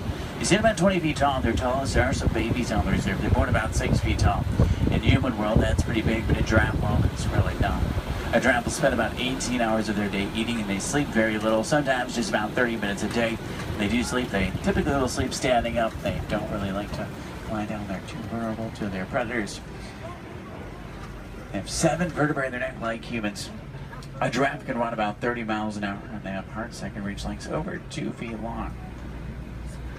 They're known for their irregular patterns. However, every giraffe's pattern is totally different and unique, like a fingerprint.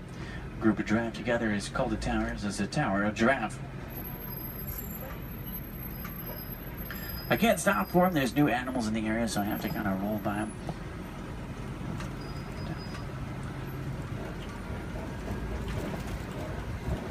I see a lot of down trees up here as well. That's normally a pretty good sign. There's elephants nearby. Elephants are extremely social creatures as well.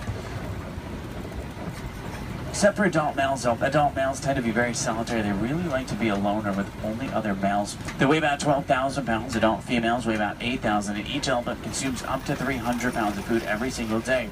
When you think about their eating, it's mostly grass and leaves, so that's pretty impressive.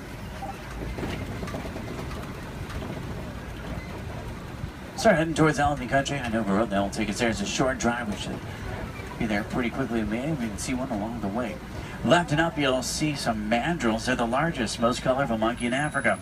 Males weigh about 100 pounds. Females weigh about 30. Males will be much larger, much more colorful. The leader of the group of monkeys, which is called a troop. To the right-hand side is an African elephant. That's a male. He's alone and larger, which is what gives it away. Try to get a better view of him. Uh-oh. The road I was going to take is closed. I know a different way. There's an old rickety bridge. I haven't been there in a while. What do you say? Should we go for it? Yeah. Let's do it. We're going to see some more elephants, right? If you're not an African, easy way to tell you're looking at an African elephant is from their ears, which look like the shape of Africa. And they flap their ears is how they regulate their body temperature.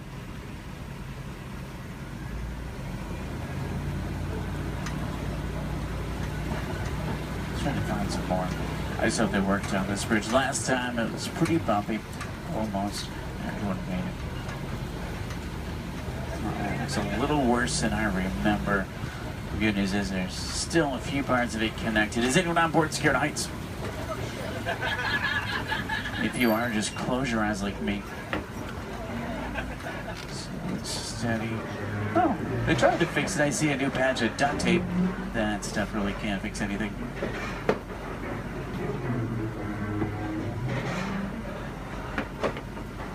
Well, I'm safe. About half of you are. Did everyone make it across with me this time? Yeah. Great, let's try to find some elephants, make it worth the trip. Now you see tusk marks in the clay up here. Elephants will break it off and eat it. It gives them minerals they don't get in their regular diet. It's like a vitamin for them. I think it's pretty cool. For all the moms on board, this fact will be much scarier than average. Female elephants are pregnant for 22 months. I know, that's a long time. Now, young elephants have the second longest childhood to humans, about 15 years. There are young elephants out on the reserve. It's really hard to tell how old they are, though. They grow fairly quickly. We're trying to find the best place to see them up ahead. Hopefully we can find some down by the watering hole. I'm still in that area where the new animals are, so I have to keep rolling for the elephants, too. I can't come to a complete stop, but I can slow down quite a bit. So make sure you have your cameras out and ready so you can get a good picture if you want one. In the meantime, I'm going to try and tune into a local Harambe radio station. I can normally get a pretty strong signal here. That way we can listen to some music while we look for elephants.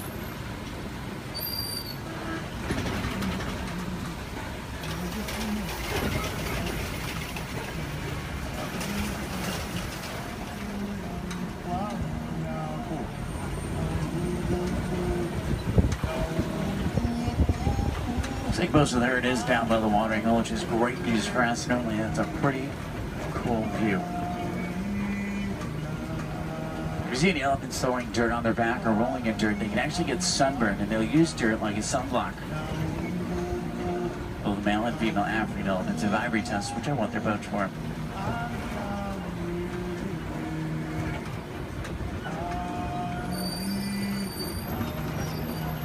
Trunks might not seem stronger, but they're going up to 100,000 muscles in just their trunk.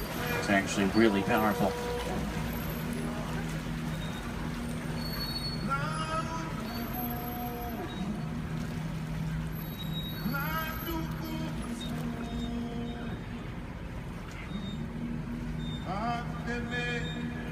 Out to the left are greater flamingo. They're born gray, but after about a year of eating brine shrimp and other seafood, they turn the pinkish color we see right now. The chemical in the shrimp that turns them pink is beta-carotene. Does anyone know you call a group of flamingo together? It's called the flamboyants. It's pretty funny. They're also known as a stand. I guess flock is just too simple for flamingo.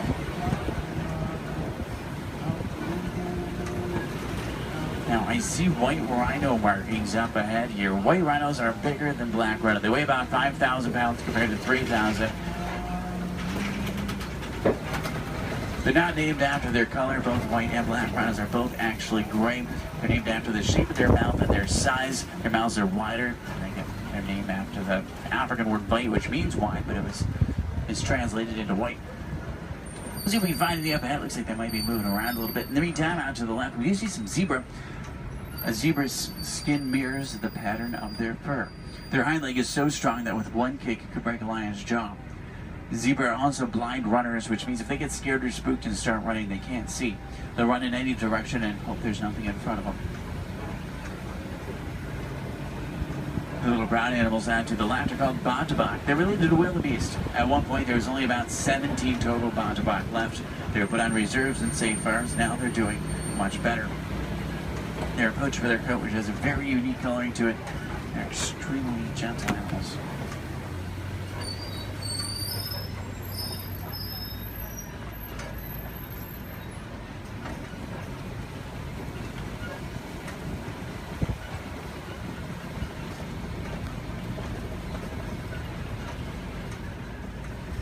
See some spots on the side of the hill here. If you look out to the left and backwards, you might be able to see them. It's kind of a tough angle. There's some up ahead as well. These are a little bit easier to see. These are cheetah. Cheetah are at an average speed of 60 miles an hour. Their daytime hunters have phenomenal vision. It takes them about 3 seconds to reach that 60-mile-an-hour mark. Once they hit it, they can only run it for a short distance. If you look out to the left, you'll see them lying down. It's really hard to see them. They blend in well with the sun and shade combination. Does anyone see them over there? They're kind of, if you look out to the left and then to the right a little bit, you'll see them out to the bushes. They're in this direction, this way. Maybe if you see them. I know they're really hard to see. They're camouflage. They're not powerful animals, they're speedy animals. If they come across an animal that is powerful like a lion, they'll turn around and run the other way. Speaking of lions, I see a Kobe rock formation up ahead, which is a good place to look for them. Lions are inactive about 20 hours of the day. It doesn't necessarily mean they sleep all day, it just means they really like to lay around a lot. You can hear lions roar for up to 5 miles. Females are the hunters. Males typically stay back and protect the pride. At night, a lion's vision is 6 times stronger than a human and helps them hunt. They're rabid hunters, so they hunt what they see moving. If there's something standing still, they may not even notice it. In Swahili, lion is Simba. I know, what a coincidence. If there's any wilderness explorers on board, you're on the Simba 1. That's SIMBA1, page 13 of your handbook, Simba 1. There's a crash of rhinos out to the right. You can get a pretty cool view of them. There's even some babies.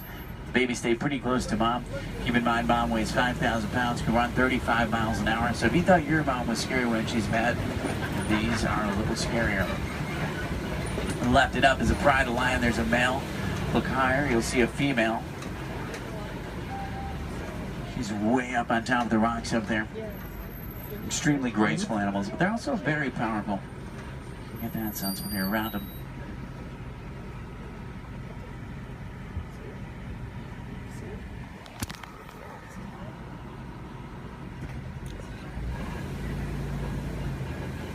I see some burrows up ahead. Warthogs live in burrows that they typically take over from other animals and make their own. Sleep with their tusks out to protect themselves. The males do actually have warts in the side of their head, so it's not as literal as it sounds. They may seem harmless, but they can run 35 miles an hour, and their tusks are razor sharp, so you don't want to get in their way. On the left and down again up here, we're going to see some ostrich eggs in the dirt. Ostrich eggs are the largest eggs in the world. Each one will weigh around 3 pounds. You can stand on one of them and it wouldn't even crack.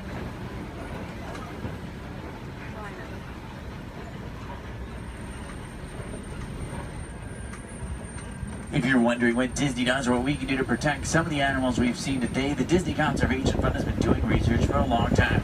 And a good example of something we've learned is elephants in Africa migrate quite a bit. There's a problem though, they're migrating onto farms and taking crops from farmers, and the farmers did not have a non-violent way to stop it. Fences don't work, elephants plow right through them. So Disney went over to try to help their conservation partners find a solution, and they found out that elephants are terrified of bees. So they created beehive fences and installed them in Africa. This not only keeps elephants out of dangerous territory, it also benefits the farmers. They can make extra money from the honey. What we can do is recycle old technology like cell phones, cameras, and computers. We can also just learn more about these animals, because the more we know, the more we can help, just like elephants and bees. The animals to the left and right are called scimitar horned oryx. They get their name from the scimitar-shaped horns on their head. They're on the critically endangered list. I think their horns are pretty cool.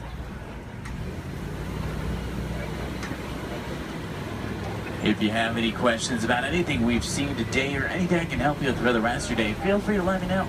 I would be more than happy to help. In the meantime, we're going to start to make our way back towards Harambe Village.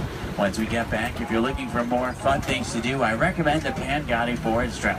You can see gorillas, baby gorillas, naked mole rats, hissing cockroaches, underwater hippos, meerkats, and more.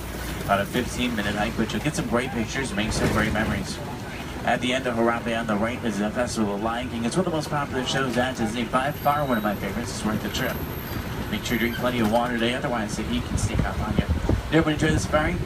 Yeah. Great, that's good to hear. Now the best thing is no two safaris are ever the same. Whether it be a different driver, different animals, or the same animals closer, it's always unique.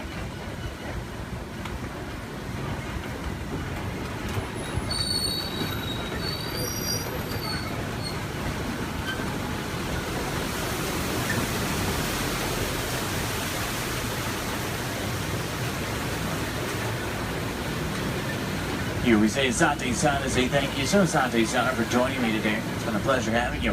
If you enjoyed it, my name is Derek. If you didn't, names really aren't that important. Hopefully you did. I think we saw some pretty cool animals. Hopefully we got to see some of their favorites. If you're looking for tigers today, check out Asia. Sometimes we'll spot them on the Maharaja Trail. If you're looking for crocodiles, head over to Dinoland. You may be able to spot them there. The American crocodile. Sometimes you'll see them there.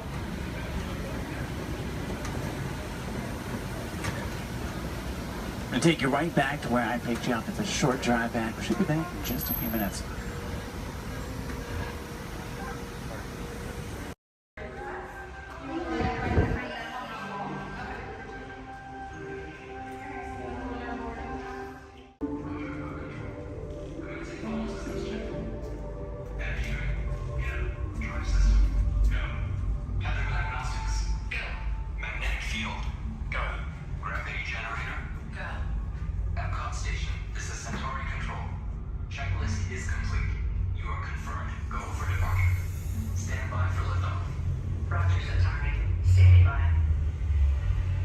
Welcome aboard this elevator. In just a few moments, you'll be on your way up to Space 220 aboard the Centauri space station. Enjoy the ride. SV1, you are clear for departure. Initiating in 3, 2, 1, liftoff. You're riding aboard the Mark V Stellarator, the latest in space elevator design and technology. Today, you'll have a spectacular view of Florida and the eastern seaboard. Enjoy the ride. I'll be back in a bit with arrival information.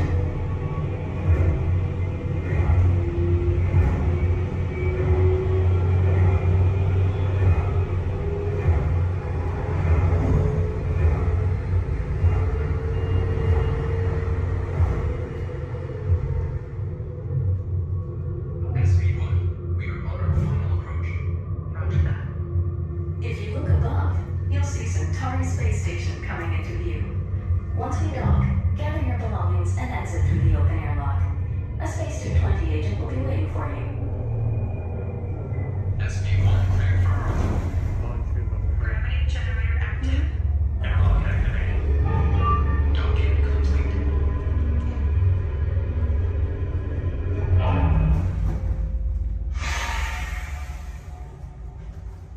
Welcome aboard. Is where we go down?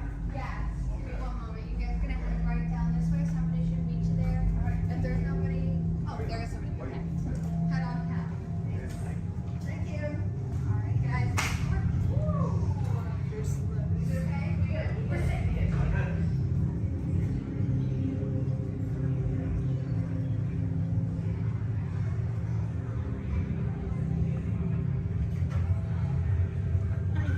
Hello, guys. I'll Hello. take that boarding pass.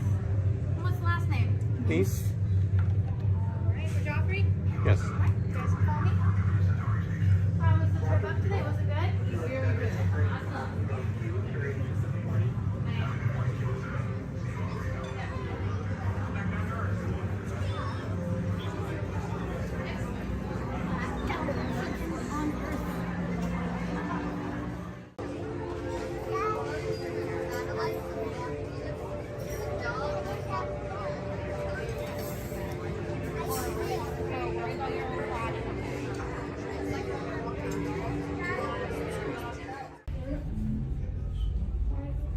SV2, you are cleared for departure.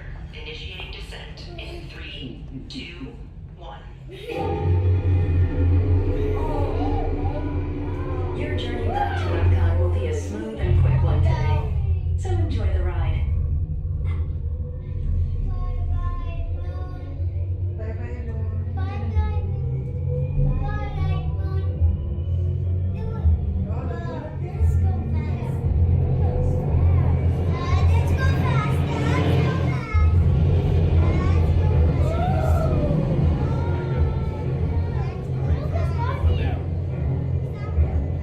Epcot is now coming into view.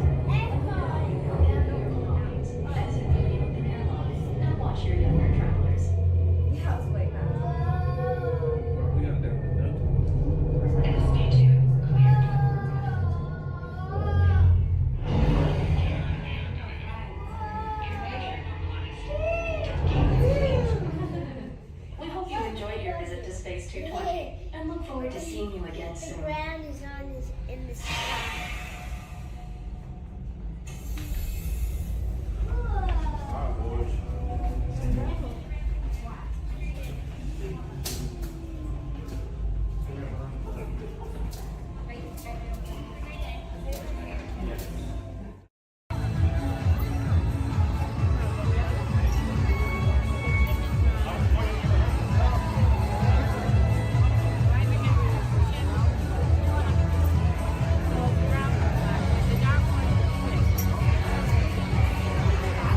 everyone. My name's Don, and welcome aboard. We're heading into the backlot of Disney's Hollywood Studios. This production area was built in 1988 as a Florida counterpart to the Walt Disney Studios in Burbank, California. We included sound stages, recording studios, high-tech editing rooms, all the tools needed to create movies, TV shows, and radio broadcasts. We've even got our very own water tower, too. It's up ahead on the left side of our shuttle. We call it the Earful Tower. It's inspired by the water tower Walt Disney had built for his Burbank studio in 1939. Our Florida tower stands a lucky 13 stories high, and we added our own creative touch, a giant set of Mickey Mouse ears. If you wanted to wear those ears, you'd have to have a hat size of 342 3/8. Up ahead, after the next bend in the road, you'll have a perfect opportunity to take a picture of this famous icon. In the world of entertainment, every project starts with a screenplay and a lot of creative ideas. A production studio is where the ideas of writers, producers, and directors are transformed into an on-screen reality. Within these huge spaces, filmmakers can literally create their own worlds. Our Florida sound stages are soundproof, weatherproof, and most importantly, air-conditioned. All vitally important for the cast, crew, and equipment. Many of the crafts needed for filmmaking are located right here on the lot. On the left, we have our own greens department. It grows flowers, trees, shrubs, and topiaries. A few well-placed plants can cover up empty spots in the set and add a touch of natural beauty to a scene. On the right are two of the aircraft from the 2001 blockbuster hit Pearl Harbor. These exact full-scale replicas of P-40 fighters were used in the special effect fight sequences. Of course, many of the planes we saw flying through the aerial battles or sitting on the ground weren't real at all. They were created entirely within a computer. Oh, keep your cameras focused to the right. We're coming up on that perfect angle of the Earful Tower I told you about. It's a true masterpiece.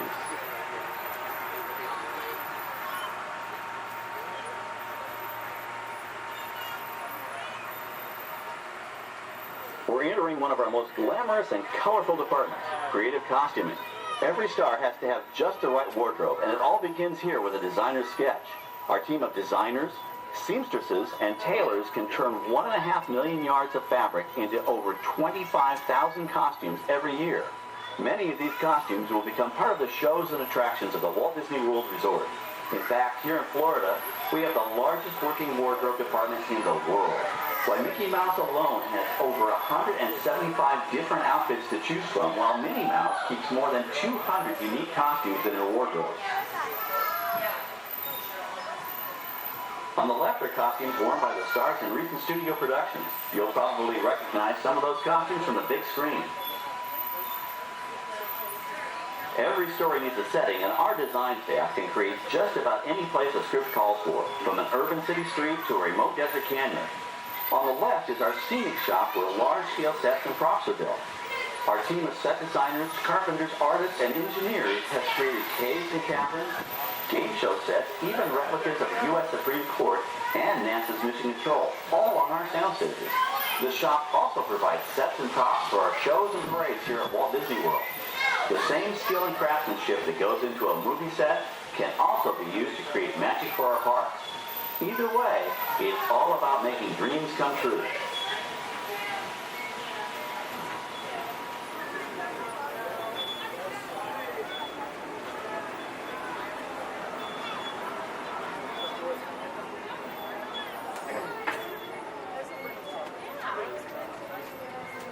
Now we're entering a zone we call the Boneyard. It's an outdoor storage area for oversized props and vehicles. Cars, trucks, boats, planes, we often save these props in case we need them for future productions. In this backlot collection, you may find real working vehicles, non-working mock-ups, and even large-scale miniatures used in special effects shots. Large-scale models create a more convincing illusion on camera.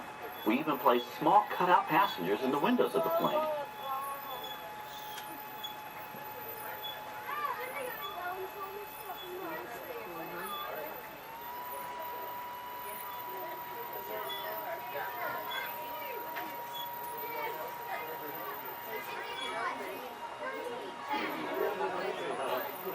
We're We're now passing by the sets for our Lights, Motors, Action Extreme Stunt Show. On the left, you may catch a glimpse of the Mediterranean fishing village that sets the stage for this thrilling attraction. We'll get a closer look at it soon, but for now, we're approaching one of the largest standing sets on our back lot. It's over on the right. It may not look like much from this angle, but it's pretty spectacular on the other side.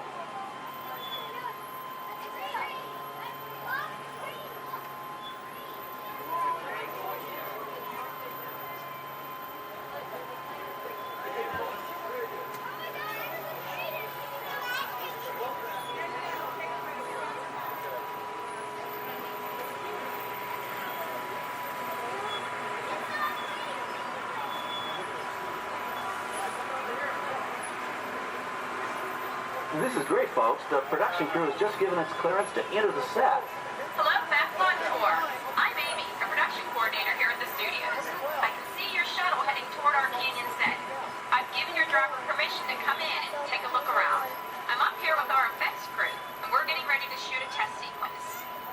Oh, on the way in, you're going to be crossing a wooden bridge, and things may get a little bumpy, so please, hold on to your belongings, especially hats, cameras, and glasses, and keep an eye on any small children in your party.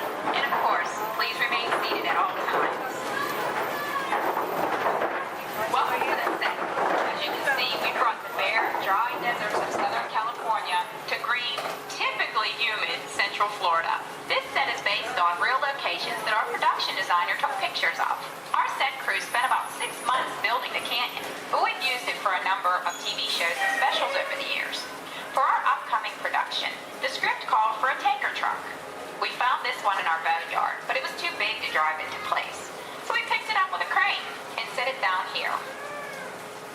We're up on the overhead platforms, and I see our director has arrived. As soon as the rain effect is ready, we'll begin the sequence. This set and shower is really just a special effect. We rigged up a series of water nozzles just above your trim. The water sprays in a crisscross pattern to create a sense of depth. But this storm only covers the first few feet.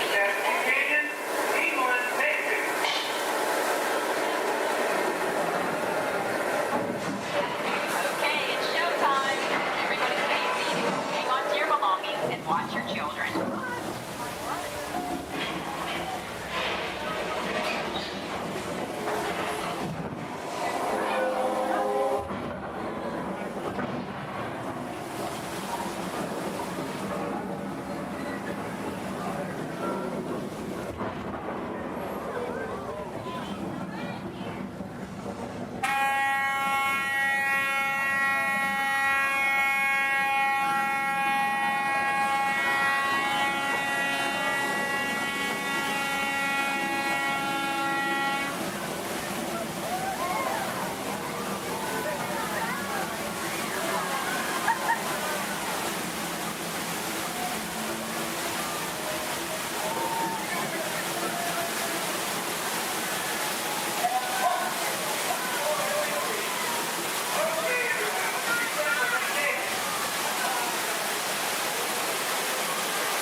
Now, let's go behind the scenes and find out how the spectacular sequence was created. The canyon itself is a facade, a steel structure covered with wire mesh and layers of concrete, sculpted and painted to look like natural rock formations. Narrow yellow pipes carry propane gas fueled explosions and fireplaces. For the flash flood, we used 100% real water, about 70,000 gallons of it, dumped from overhead tanks. Oh, but don't worry, we recycle. All of that water will be pumped right back up to the top for the next take. We shoot some of the water through air cannons for an extra dynamic effect. Those air cannons are powerful enough to shoot a basketball over the top of a skyscraper the size of the Empire State Building. To top it off, our shuttle was sitting on hydraulic shaker tables. They provide the shaking, rattling, and rolling sensations for the scene. The entire sequence can be reset in 3.5 minutes. That's just enough time to bring in the next shuttle. Well, I've got to get ready for our next take. Thank you all for being part of the action. Hey, I'm needed back on the set, so enjoy the rest of your tour. Okay, well, thanks, Amy, for giving us access to the set.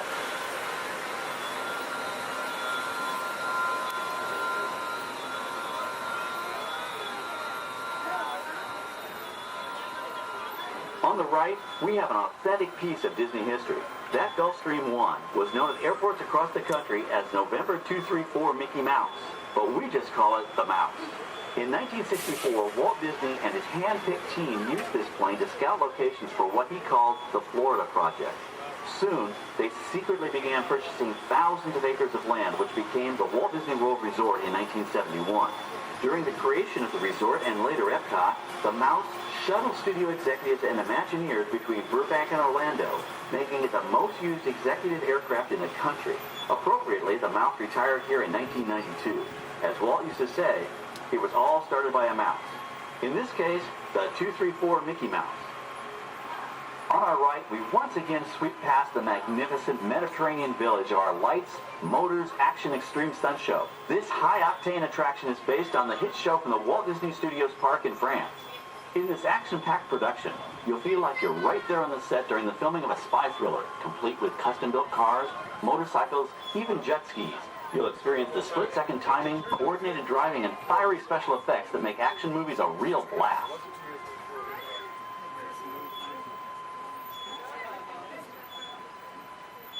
The staging area to our right is known as Acceleration Alley. Here, the custom-built stunt show vehicles rev their engines up to 70 miles an hour before making their high-speed entrances onto the stage for our lights, motors, action extreme stunt show. Of course, these are professional stunt drivers. We hope you'll enjoy their daring driving skills, but please, don't try them yourself.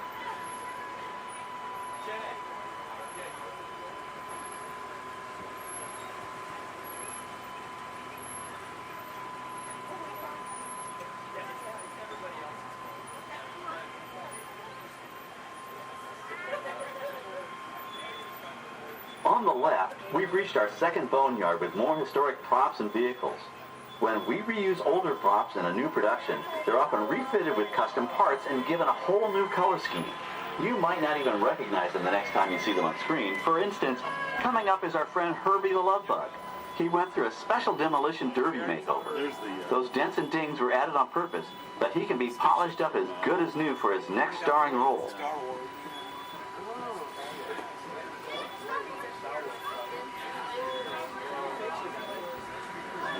On our right, we now have a very different view of the fishing village set. From this point of view, you can see that there is no inside to the buildings.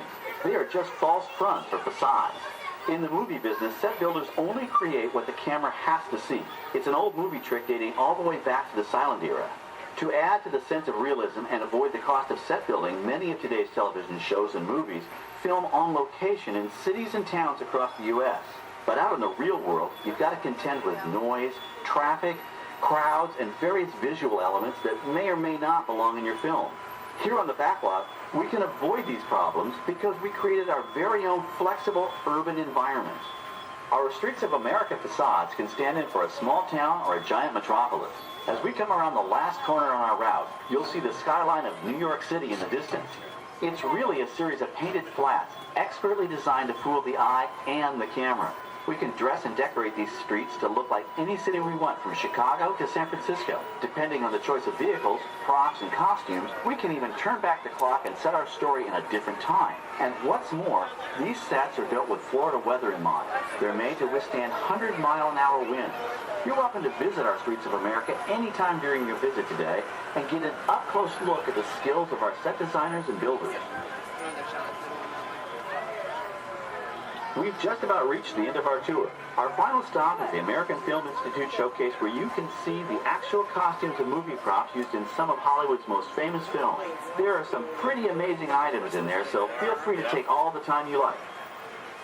Please stay seated until our tram comes to a complete stop and check around you for any personal items that may have fallen during our trip. Well, as they say in Hollywood, that's a wrap. Thanks for joining our backlot tour, and we hope you'll come back to visit us again soon. Alright, we're going to stop up here in just a moment. I'll open these doors. I'm going to exit out through those blue automatic doors into the AFI showcase for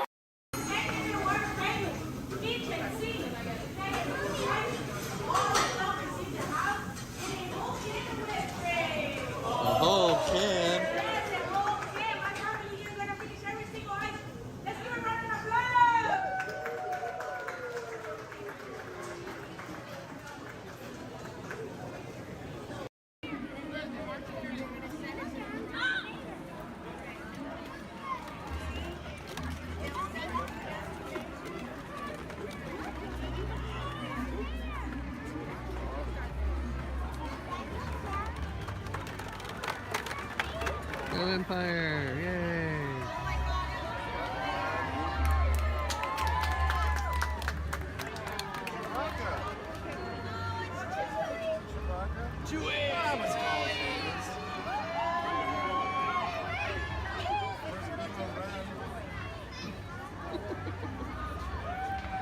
Hello, what's up?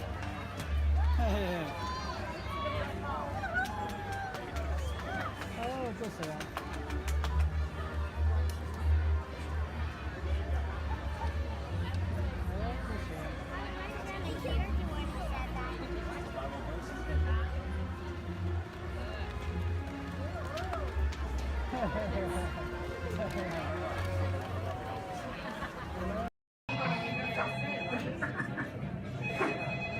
Hello, Imagination Institute, Dr. Channing's office. I'm sorry, Dr. Channing is hosting a tour of our sensory bathroom. Please hold close. Hello, Dr. Channing's office. Hello, Dr. Channing's office. Hello, Dr. Channing's office. What's that? You can't control your imagination and it's running wild. Oh dear. Yes, I'll have him call you as soon as he's available. Hello, Dr. Channing. Good evening, friends. Look around you. There is a special magic that flows through this land. A magic of fantasy, swirling with pixie dust, made more brilliant by the light that lives within you. It inspires us to wish upon stars, follow our hearts, and find our happily ever afters. Tonight, as we gather together under the spires of this majestic castle, our dreams ignite the magic to create a beacon shining out and celebrate 50 years of the most magical place on earth.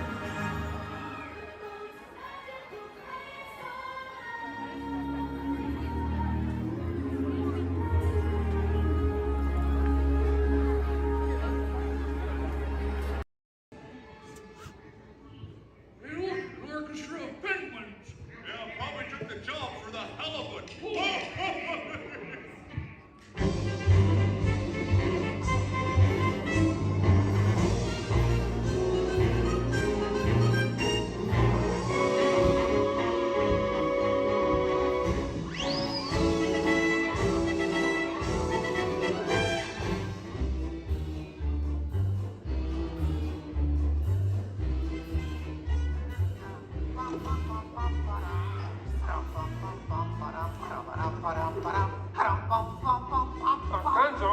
Gonzo? Oh, sorry, boss.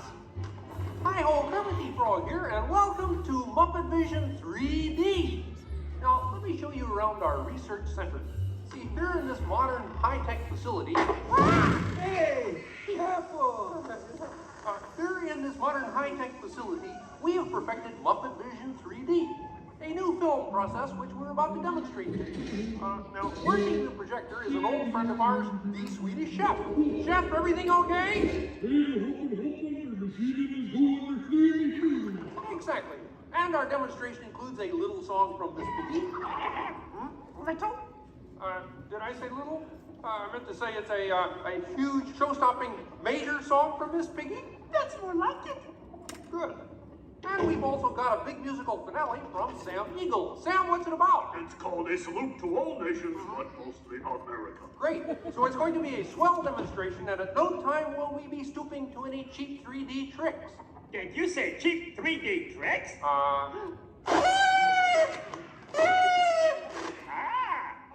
And here's something I wanted to spring on you. Walmart, it's that dumb bear again. Yeah. Hey, Bear, you're not even funny in 3D. Oh, not you guys. How did you get here? We entered a contest. Yeah, we lost. Oh, yeah? Well, my new 3DX gonna shower you all with humor. Waka waka! He's trying to drown us! What kind of act is that? An act of mercy! Well, listen, better luck next time, Fozzie. Okay? And now, if you'll come this way, I can show you our secret laboratory. You see, we invited distinguished scientists from all over the world to come and work here. Unfortunately, none of them showed up. So instead, I'd like to introduce you to the guys who invented Muppet Vision, and they can show you some of their... right now, I'd like to turn you over to Dr. Bunsen Honeydew and his assistant, Beaker. Well, thank you, Mr. Kermit. Today, let's look at the advancements we've been working on for Muppet Vision. Beaker, would you turn on the machine?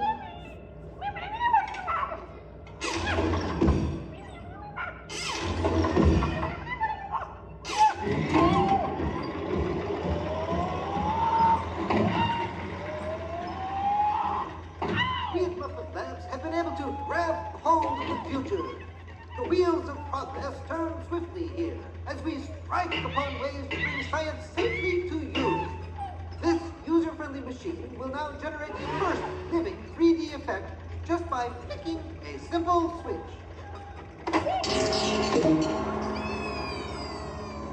I'm Waldo, the spirit of 3D. Thank you. Here. Ooh, cute outfit. What's this? Don't you just hate it when your nose runs? You know, all these other people think I'm talking to them, but I'm really just talking to you. Well, I think that would be just about enough of Waldo, Beaker. You may deactivate. What? What are you... Watch it. Oh dear, he won't deactivate. Ladies and gentlemen, there's nothing to worry about, but please keep your heads down. I'm bouncing on people's heads. Beaker, activate the inflatomatic. The what? You...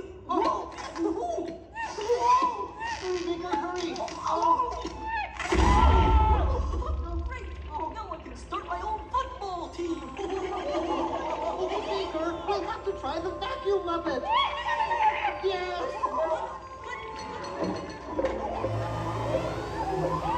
Ladies and gentlemen, for your own safety, please rest your armrest firmly.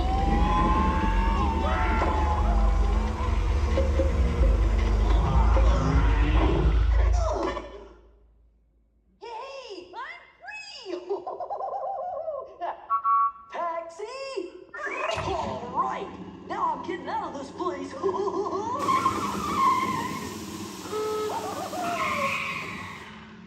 This way, folks. I'm sorry, but Muppet Labs seems to have been temporarily sucked up. But, now what is that? Hey, Kermit, see, it's my new remote control banana green pie. Hey, Kermit, watch this. What?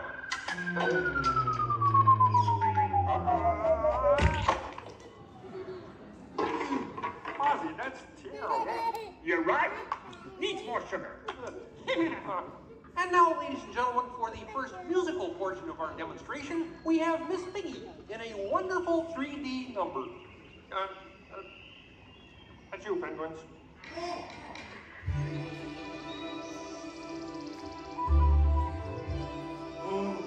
Doesn't it look beautiful? Yeah, too bad they're gonna spoil it with a pig. La la la la la la. Oh, sun shining bright above you. Soft breezes seem to whisper, I love you. Birds singing in the sycamore tree. We made it to me. Oh. Look in my eyes and kiss me. Just hold me tight and tell me you miss me. While I'm alone and blue as can be. Dream a little dream of me. No troubles as life bubbles on, dear. Still craving a kiss. All right, that's it. Knock it off, penguin. Oh, but it was going so well. I will not work with the rabbit. But I was just doing 3D. Guess I won't be needing this. What's that? It was for the big water skiing finale.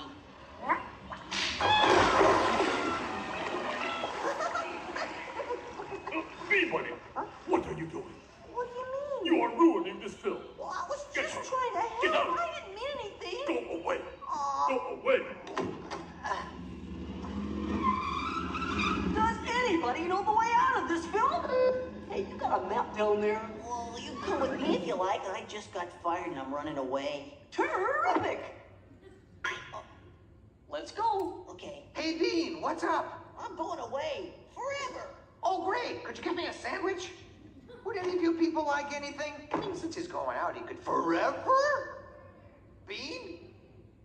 Bean? Oh, Kermit! Kermit!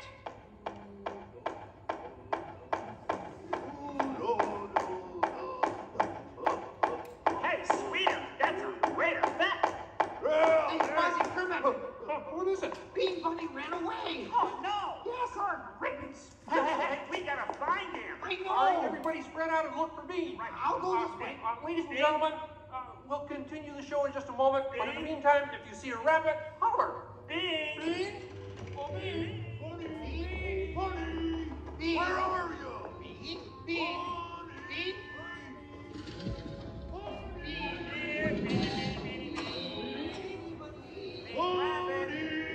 Hey, what's all the commotion about? Bunny ran away. Well, you know what that makes him?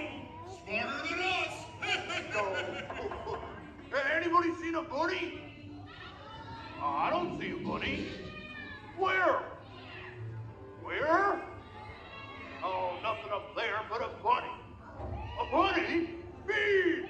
Hi, sweetie. Hey, Kermit, look! What? Bean, what are you doing out there? I'm running away. Nobody would let me help in the movie. Oh. This is a very moving moment. Yeah, I wish they'd move it to Pittsburgh. Hey, Bean! What are we doing sticking around here? Let's burn rubber! Who's that? He's Walt, my 3D friend, and we're both leaving the movie. Right, look at Bean! If you leave, you'll miss all the fireworks! Right, yeah! Fireworks? Ooh, okay, I'll stay. But I want to help. Gee, is there anything Bean can do in the final number? Oh, gosh, maybe Bean could set off the fireworks. That sounds great! Cool. Yeah, and I'll stay and help. I love fireworks! Well, okay. Sam, are you about ready? Yes, it's a glorious 3-hour finale. You got a minute and a half. Okay, everybody, get ready. Right. Ladies and gentlemen, the Muppets proudly present the final demonstration of Muppet Vision 3D.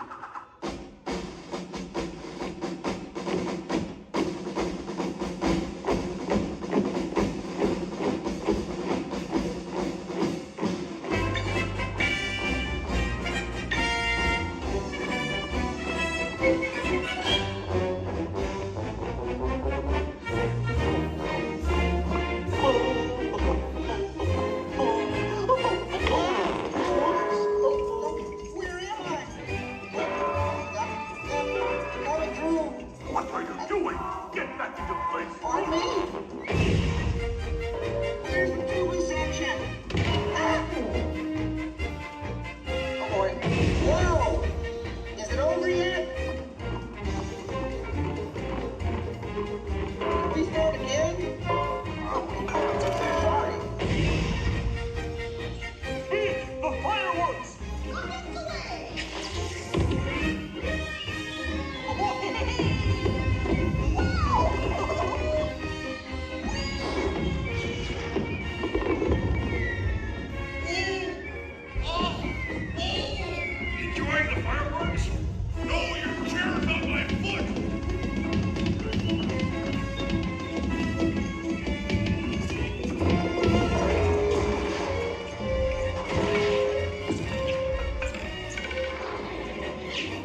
Hey, watch it, will ya? You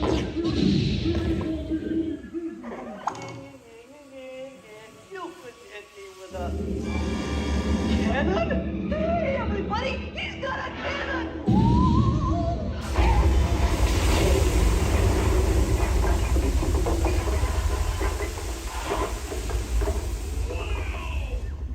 Everyone okay in here? We surrender! We surrender! What an explosion! Ladies and gentlemen, I'd like to apologize for our slight technical difficulties, but I do wish to assure you that no one was hurt and this theater suffered only minor damage. So thank you very much for coming to see this demonstration of Muppet Vision technology, and enjoy the rest of your stay, and come see us again sometime.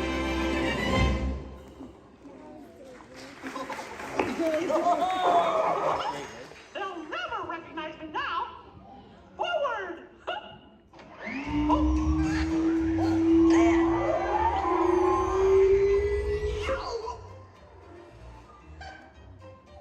Cute ending.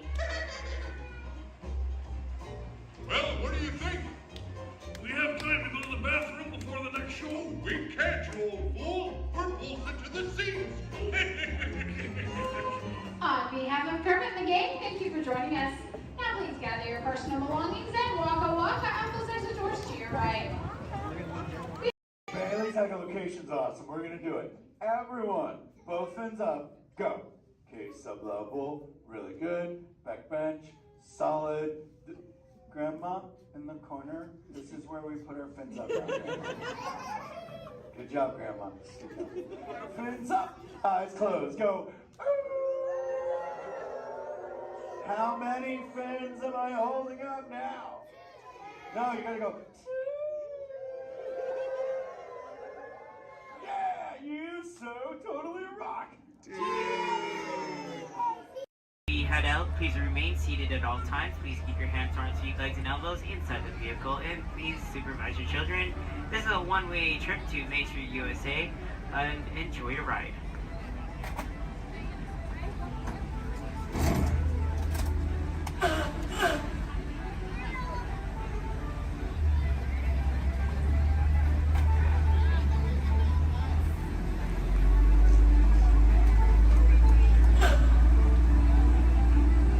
On your right-hand side is Sleeping Beauty Castle, your gateway to Fantasyland.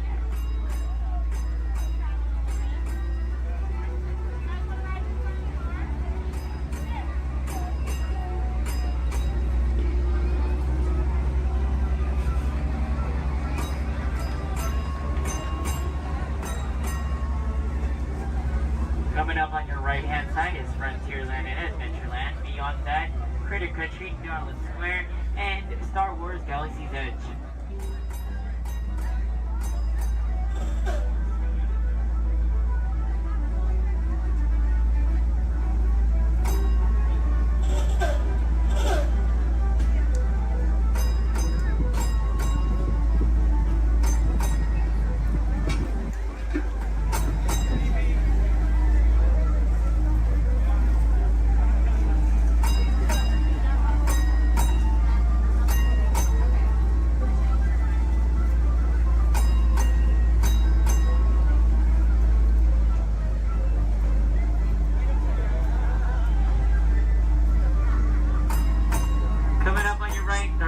left-hand side, there's our first aid center, our baby care center, and our lost child center.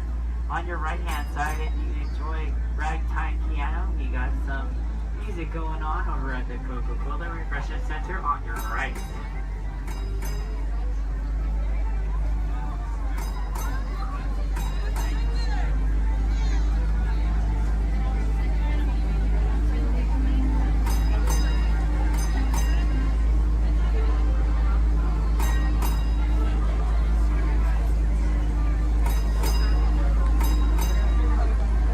If you get hot later, on your right-hand side is our Dips and Grill ice cream parlor. And on your left is Market House, where you can find our Starbucks coffee and tea. Beyond that is our locker station.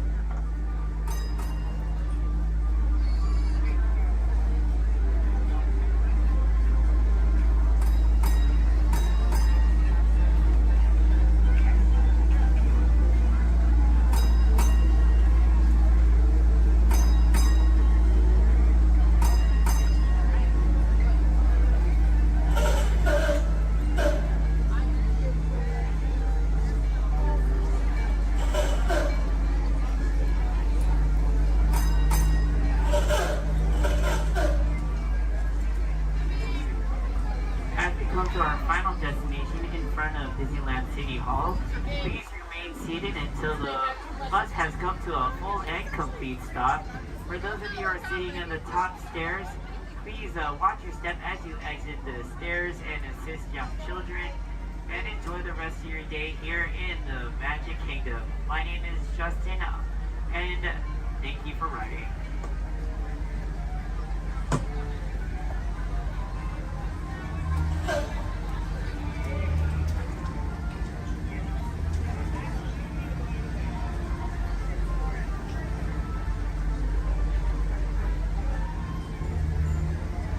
Thank you. Please remain seated, folks. I do need to park like right over there. Yeah. Please remain seated, folks.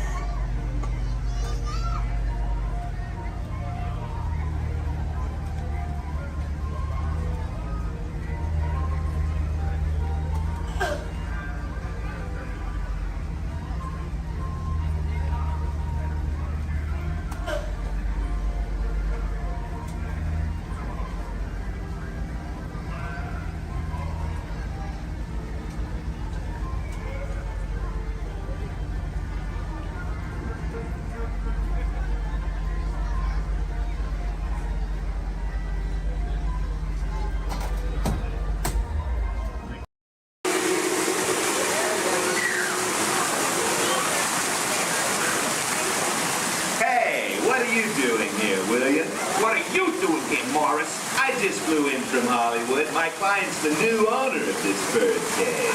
What? Are you cuckoo? My client's the new owner. Disney gave me an exclusive. Co-exclusive. Didn't read your contract. I gave it a bird's eye glance. And you call yourself a talent agent?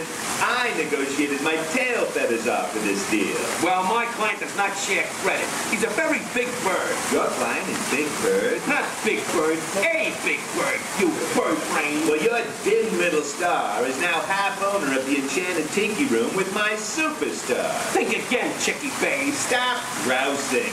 Just look at these paying customers waiting to get in. Did you say paying? As in money. As in 10%? Hey, who am I to go against the status quo? Sorry to interrupt, but I would like to inform our guests about the next show that will be starting soon. In just a few moments, the door will be opening and you will enter into a room of joyous songs and lessons to learn. Here's the Enchanted Tiki Room. Mahalo. Wait, our clients are not here. Maybe they hit traffic. Don't say that. Sorry. Anyway, babe, I gotta fly this scoop and migrate back to Hollywood. My birds will follow your birds. We'll do lunch. What's the rush? I'm about to sign Donald Duck. Oh, yeah? Big deal, you hockey puck. I've got the mighty ducks in the wing. You do not. Do too. Do not. Do too. Not. Two. Not. Two. Not. Two. You down. Come Leave me on. alone. Oh, come Yeah. on, will you? Two. Not. Oh, yeah. Level with me. Put the bubble between the Go lines. away. You Go don't. away. Oh. Go away.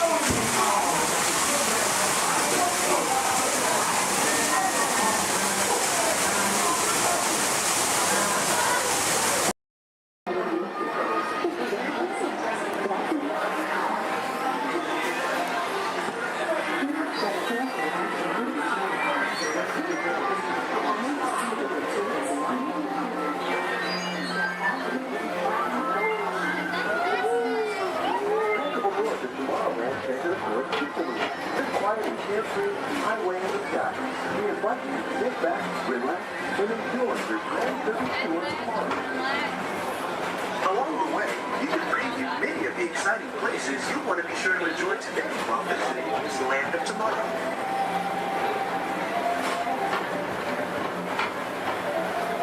The People Mover is the perfect vehicle for people watching, so keep your eyes peeled.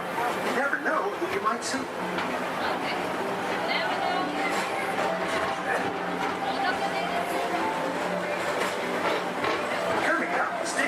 Escape, where you can report your duty as a security agent to the Galactic Federation.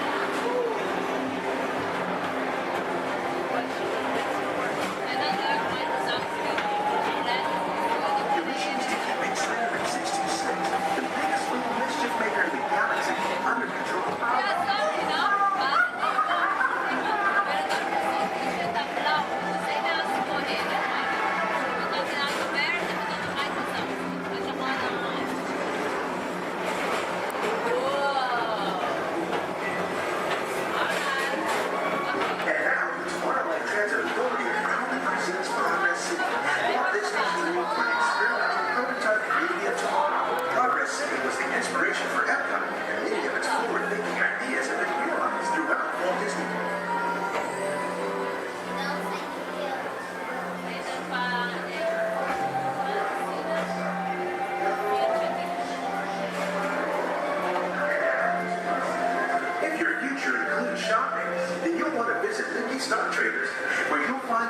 goods from around the galaxy. That's right. It's at this world.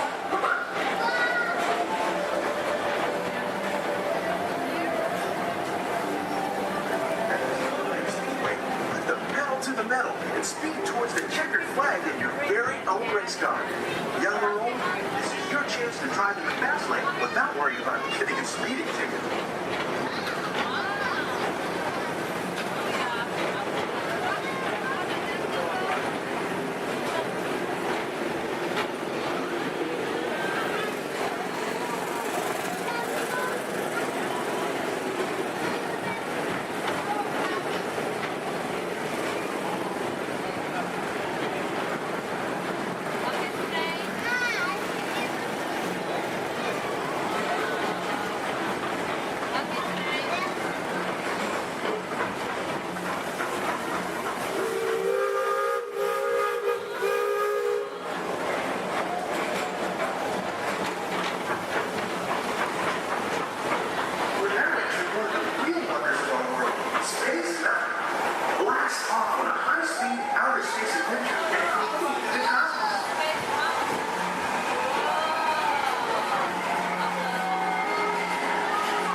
Paging Mr. Morrow, Mr. Tom Morrow. Please contact Mr. Johnson in the control tower to confirm your flight to the moon.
Walt Disney's Carousel Progress. Inside this rotating theater, more families welcome you into their homes of yesterday and today, starting way back at the turn of the 20th century. First presented at the New York World's Fair, this legendary circular theater celebrates the progress that has made our lives better. It's a perfect reminder that there's always a great, big, beautiful tomorrow shining at the end of every day.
rest of your day and have a great, big, beautiful tomorrow.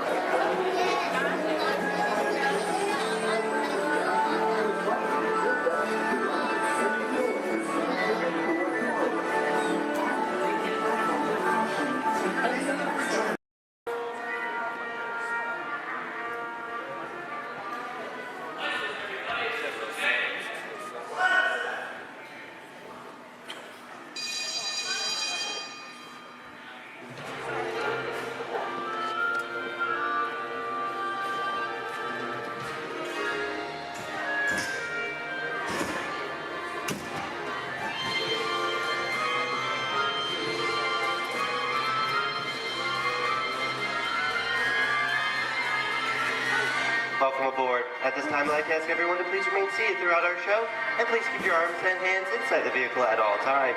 For the safety of our cast, we ask you please refrain from the use of flash photography and external video lighting. Now that we've taken care of business, let's talk about me. My name is Patrick, and I'll be your guide on this magical journey into the movies. It's the perfect job for me because I love movies. Is everybody ready? Yeah! Great, because it's showtime. Ready when you are, CB?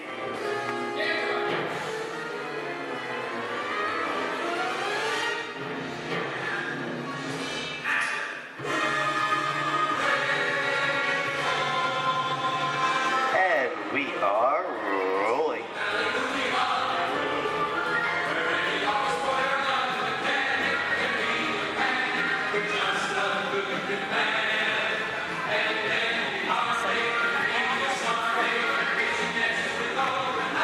Hello everyone and welcome to the Great Movie Ride. Once again, my name is Patrick and I'll be taking you from this Hollywood soundstage into some of the greatest movies of all time, all on one tour.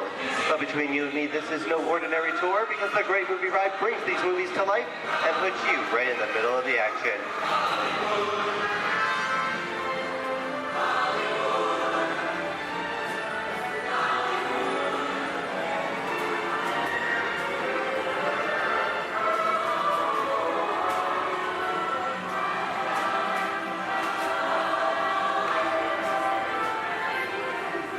I don't know about you folks, but I just love the great Hollywood musicals of the 1930s. This is a scene from one of my favorites, the Busby Berkeley musical extravaganza, Bud Light Parade, starring James Cagney, Ruby Keeler, and Dick Powell.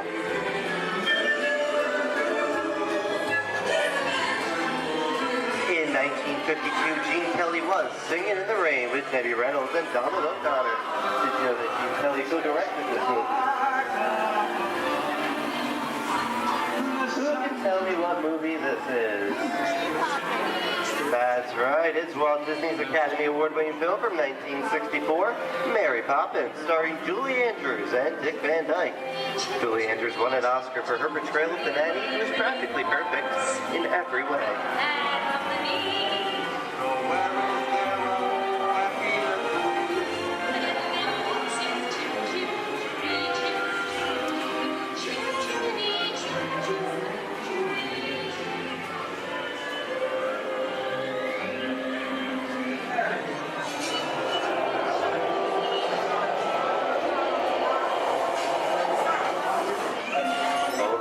Walt and Bruce's folks.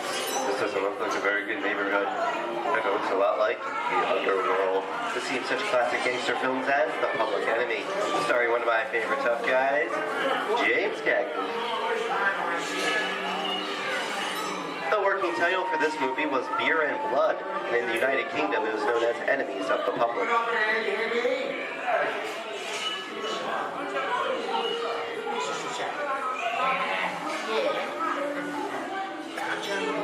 Very nice try. Dutch comes around, he's going to leave you some beer. We're going to check it. And you're going to kick in with the dog. If you don't, somebody's going to drop by here and kick the teeth out one at a time. You see? I get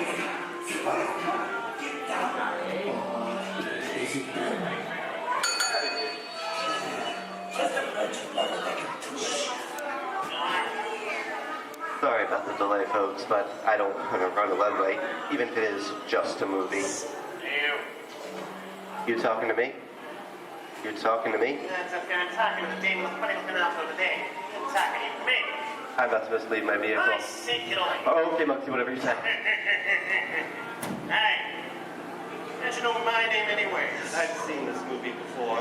Oh, unseen fancy cats like thinking out of your space. You make a big mistake about this. Come out of here. You gotta get out of here. You gotta build a movie. I'm beating you, son. Here they come, boss! Get out your grinders!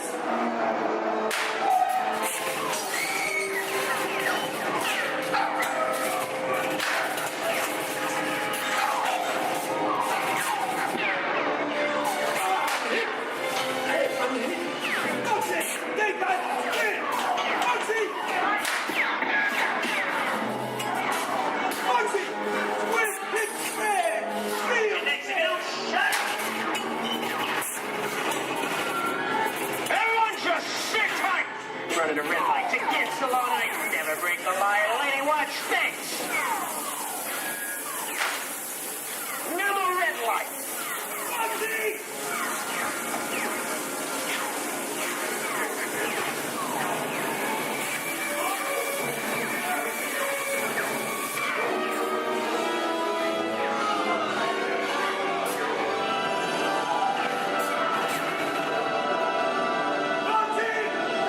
Sorry, boys, I'm making my getaway. Sayers in church. What are you looking at? Everyone mind your P's and Q's, and maybe you won't get hurt. What is this? Jay-Z? And now, the Old West, and two of Hollywood's legendary stars, Clint Eastwood and John Wayne.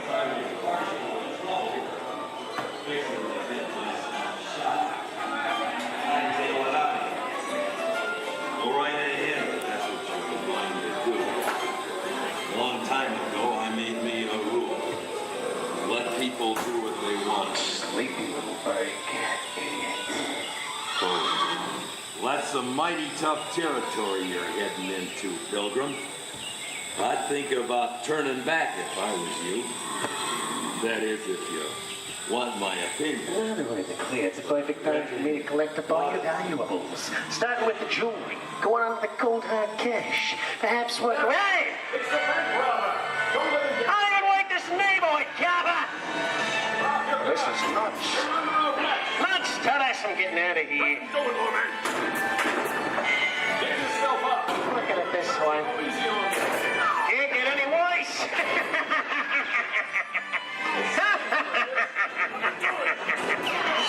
I think you're let loose.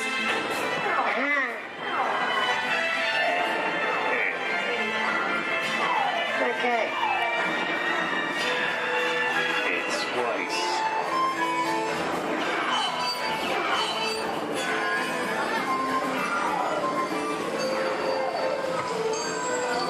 I don't know about you guys. This is kind of creepy. What is this? This is Alien. You are with Sigourney Weaver aboard the spaceship Nostromo. Something has gone wrong. One by one, the crew has vanished. And somewhere in the ship, a terrifying creature waits to claim its nest. Well, pal, I ain't no victim. Warning, remain in your vehicle.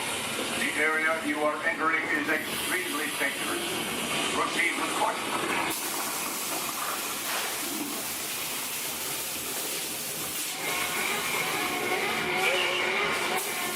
Emergency distress system is now activated. Ship will detonate in T-minus 10. The option to override automatic detonation expires in T-minus 5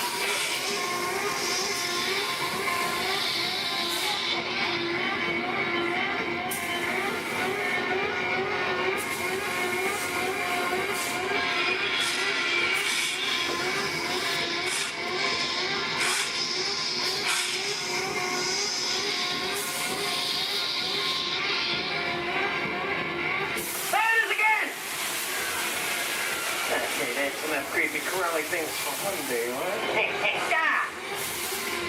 Wrong. Here in Raiders of the Lost Ark, amid 1,000 deadly snakes, Indiana Jones unearths a great treasure. Will Harrison Ford escape with his discovery? And what will be your fate? Beware. Snakes. Why did it have to be snakes?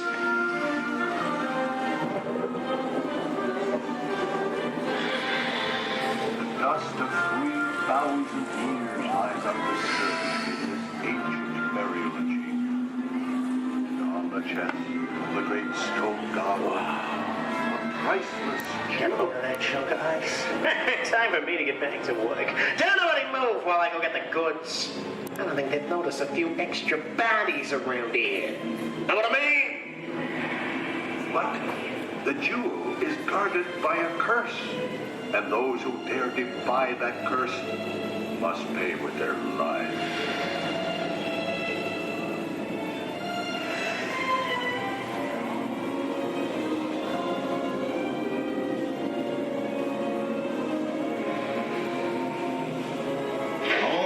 Unbeliever, disturb the treasure of the gods, and you shall all pay with your lives.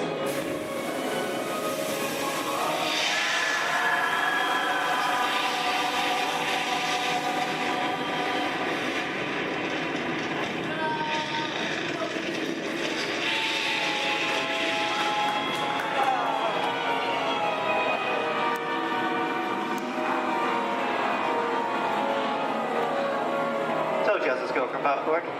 Well, this just goes to show anything can happen in the movies. Now, let's get on with the show.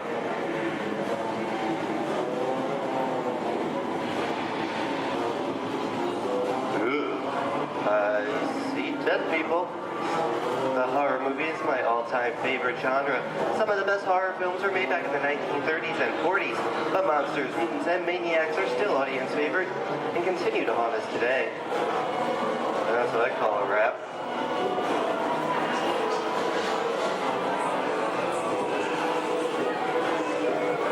We are now entering the jungle home of one of the most beloved characters of all time. Now it's George of the Jungle. Actually, it's Tarzan, portrayed here by Johnny Weissmuller. Over here we have Maureen O'Sullivan as Jane, and the lovely and talented Cheetah as herself.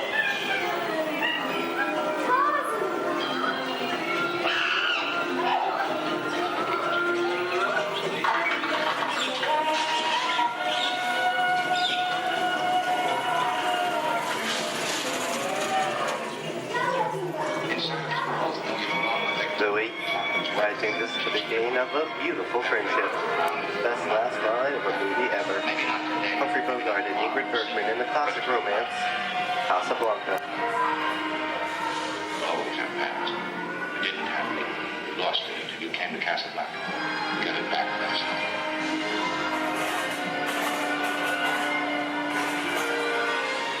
I've got a job to do too.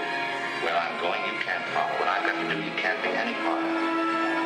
I'm not good at being noble, but it doesn't take much to see that the problems of three little people don't amount to a hill of beans in this crazy world. Someday you'll understand that.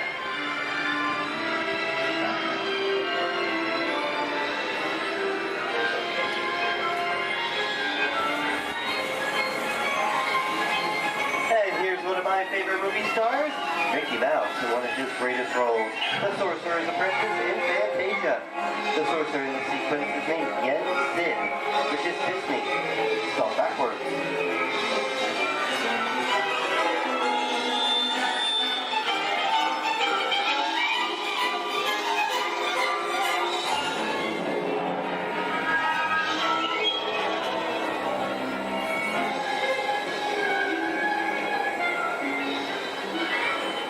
Toto, I have a feeling we're not in Kansas anymore.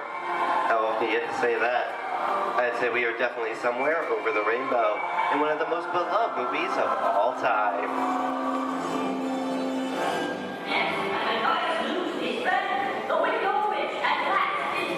The Wizard of Oz.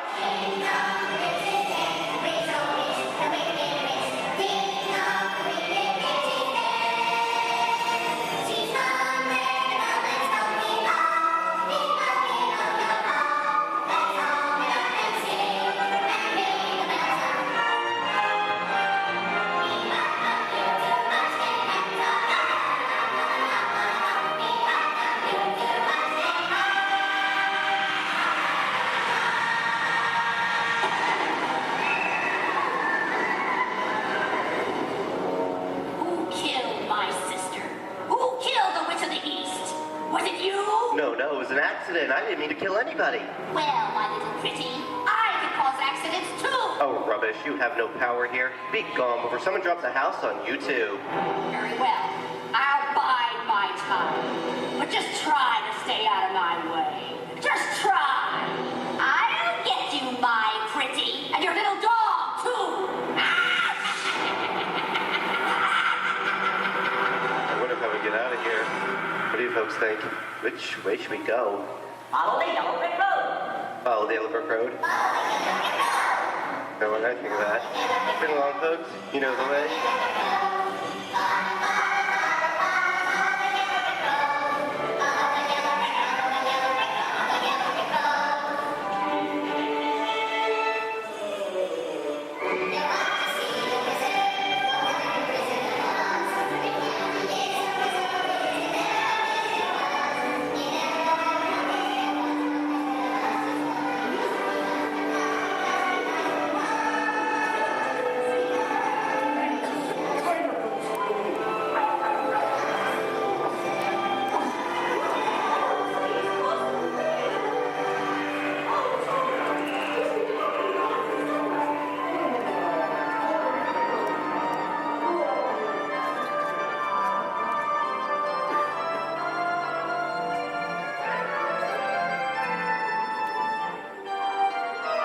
I hope you enjoyed our tour of these great moments at the movies, but we've only scratched the surface of what Hollywood has to offer. There are thousands of great movies out there just waiting for you to discover, and here are just a few of my favorites.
at Disney's Hollywood Studios, I'd like to thank you for joining us on the great movie ride.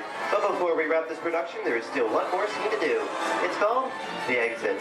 The action begins with 3 main scenes until we come to a complete stop. Then gather all your personal belongings and take small children by the hand. When these doors open, rush dramatically to your feet and make a grand exit directly to the rear of your vehicle.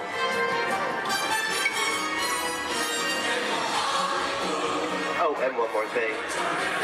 When I yell action, don't forget the thunderous applause for yours truly. All right, places, everybody, and action! Thank you, thank you. Have a wonderful day here at Disney Hollywood Studios, and we'll see you at the movies. The stuff movies are made of. Goodbye, everyone.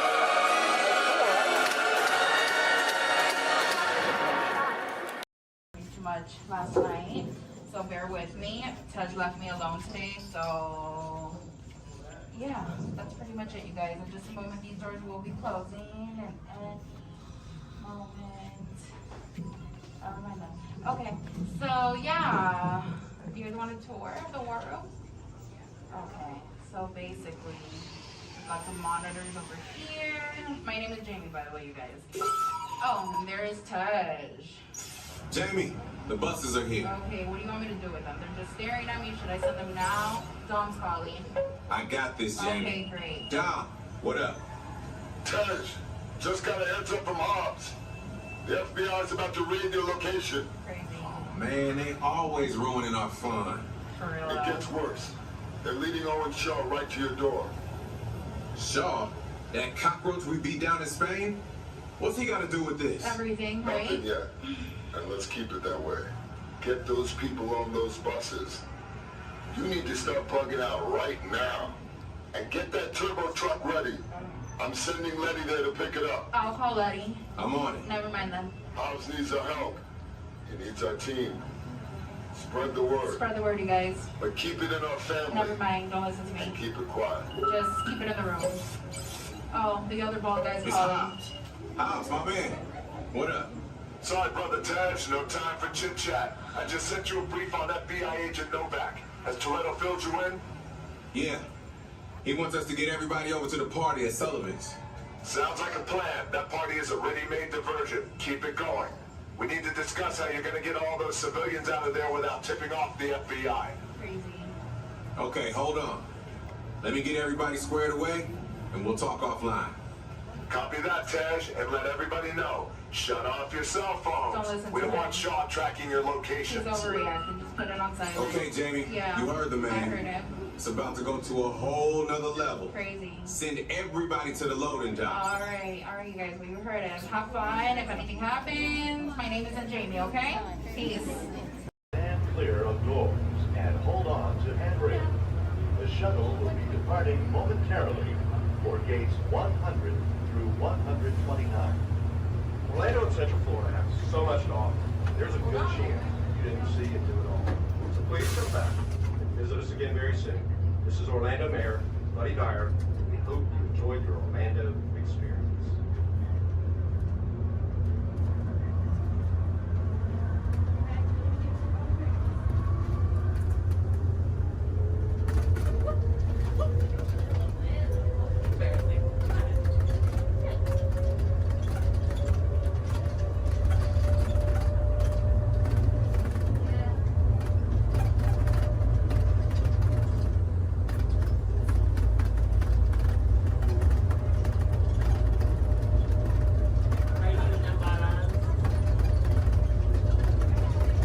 Please hold on to the handrail. When the shuttle stops, please exit for gate 100 through 129.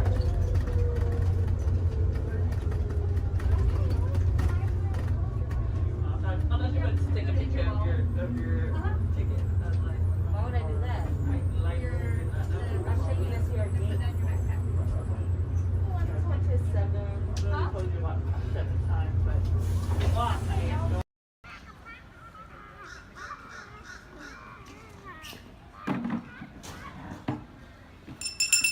Hear ye, hear ye! I am James Jefferson, the town crier of Liberty Square. But my friends call me JJ.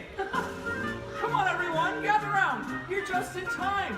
Come closer, all ye people, gather round and listen well. I've got a satchel full of history's greatest tales to tell.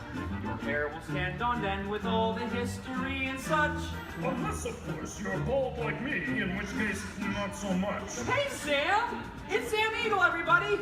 Tell us, Sam, what great American story are we sharing today? Today we shall salute the Declaration of Independence. Ah, a great story indeed. The people of the colonies, they said, let freedom ring! Declared their independence. And they overthrew the king. There were battles, there was violence, there were spies and traitors too. We won't speak about all that. This is wholesome through and through. Right, let's bring out some friends to help us. Hey there, that's your cue. Welcome! Hiya! Woo! Great moments in history. Tra-la-la-la-la. Great moments in history. And this one features more. And here's what you will take away in all your minds and hearts. Great moments in history. Great moments in history, but just the American parts. Hi-ho, and welcome to Great Moments in History. But just the American parts. That's right, Sam. And as the official Liberty Square historian, I have drafted tributes to every important event in American history. JJ, please remind everyone which great moment we are sharing today. The Declaration of Independence! Excellent! I read it every night before bed, and so should you.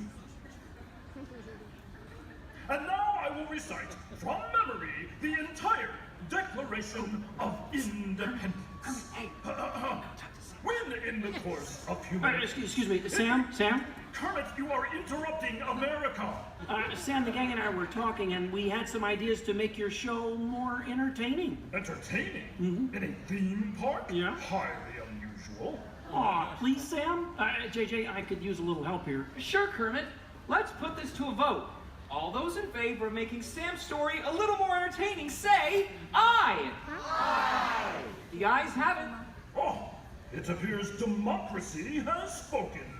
All right, Kermit, you and your band of weirdos can help. Okay. But please, do it with dignity. Oh, sure, Sam. We always do things with dignity. Hey, Kermit, the all-chicken chorus is ready for their big number. The cluck heard round the world. Get it, girls! Back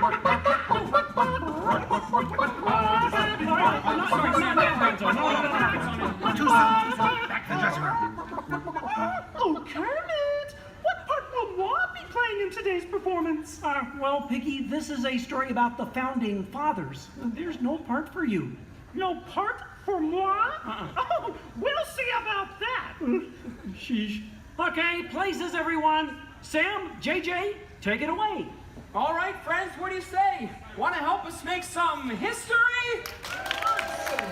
Cue the patriotic music. The year is 1776. 1776. We are in Philadelphia. Philadelphia? JJ, why are you doing that? I'm the town crier. Well, cheer up and allow me to continue. The year is 1776, and the Second Continental Congress has convened. Roll call, Thomas Jefferson. Hi-ho, Jefferson here. John Adams. Hey, that's me. Woohoo! And the highly quotable Benjamin Franklin. Ah, Ben Franklin here. A penny saved is a penny earned. And if at first you don't succeed, then skydiving is definitely not the sport for you. Let's hear it for your founding fathers. Sam. The delegates are discussing the question of America's independence from England, and there is much debate. Psst. Hey, that's you guys. Oh, right. Debate. Debate. Point of view. Opinion. Says you. Argument. Point. Counterpoint. Order. Needlepoint. Order. I'll take 2 hot dogs with extra mayo. A banana sounds appealing. Waka waka. Will you get on with it? Okay, Sam. Guys, look, let's get down to business. Does anyone have any arguments in favor of independence? I do. Our continued association with England has grown intolerable. King George has altered our government, enforced cruel repression, and abolished our rights. Wow, nice job, Gonzo. How did you remember all that? I stapled it to my arm. Oh, yeesh. That's gonna leave a mark. Okay, now, does anyone have any arguments in favor of England and King George? Boo! Boo! Come on, No everyone! King George! No King George! No King George! No King George! No King George! No King George! Did someone call what? Piggy, what are you doing here? I told you there's no part for you in this show. Of course there is. After all, who better to play royalty than what? All hail King George! Piggy, women aren't kings, they're queens. Fine. All hail Queen Georgette! Good grief. I protest! This is not historically accurate. The king was not at the Congress. You got a bear playing Ben Franklin. And doing a great job at it. Let's hear it for the bear, huh? Go Fozzie! Go Fozzie! Go Fozzie! Go Fozzie! Go Fozzie! Go Fozzie! Continue, please. Oh, sorry. Sorry, Kermit. King George, Queen Georgette, you are not a good ruler. Who? What? Yes, you. You mistreat the colonists. You raise taxes. You are drunk with power. You might even say she's intoxicated. That was pretty good. Queen Georgette, can't you see? The colonists are angry. We are angry. The colonists are irate. We are irate. The colonists are revolted. We are revolting. And say that again. We are revolting. Sorry. Okay, it's time to vote. JJ, if you please. All right. All those in favor of declaring their independence from England and Queen Georgette say aye! Aye! The ayes have it. Let's declare our independence. Yeah! Queen Georgette, it appears you lose. Wait, what? I lose? Well, sure, Piggy. You see, in the American Revolution, England loses, which means the king, or the queen, loses. Excuse me? It is I, Georgette Washington, and I cannot tell a lie. I look fabulous! Piggy. This is a Oh boy, nice outfit. Enough of this nonsense. Can we please move on? Sure, Sam. Now, we need someone to write the declaration. We need someone with the brains, someone with the wit. Someone with a pen. Sheesh. Okay, I, Thomas Jefferson, will write the declaration. But I'm going to need everyone's help. Let's start with a list of demands, shall we? I demand a new cell phone, a bigger dressing room. I want a case cell of rubber chicken. Yeah, cell phone. Somebody said chicken. Okay, girls, get it. A case of banana.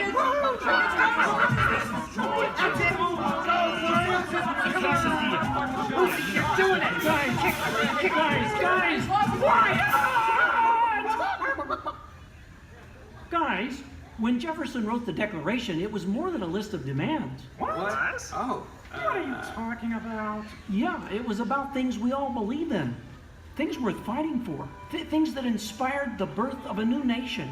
Gee, Kermit, what do you mean? Well, like the Declaration says, we hold these truths to be self-evident, that all men are created equal, that they are endowed by their Creator with certain unalienable rights, that among these are All together!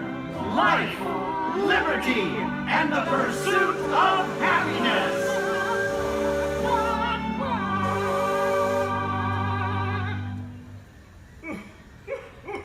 Sam, why are you crying? I thought that was pretty good. It wasn't good. It was glorious. Yes! Way to go, everyone. Hey, Sam, looks like now you're the town crier. Just ring the bell. Let freedom ring! Great moments in history, the 4th day of July. Great moments in history, we said King George goodbye. And here's what you will take away in all your minds and hearts. Great moments in history, great moments in history, great moments in history. Great moments in history, but just the American parts.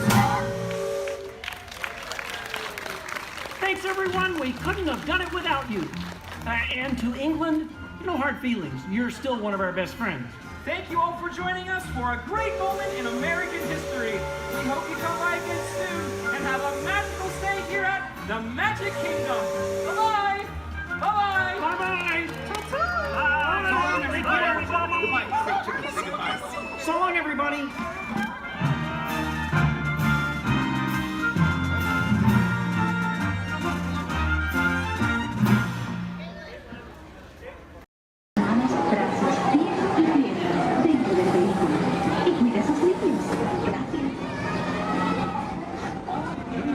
Carefully onto the moving platform, then step into the air. For your safety, remain seated throughout your journey, keeping your hands, arms, feet, and legs inside the car. Supervise your journey. Remember to stay clear of the doors, but open and close automatically. Enjoy your trip aboard the Metroliner.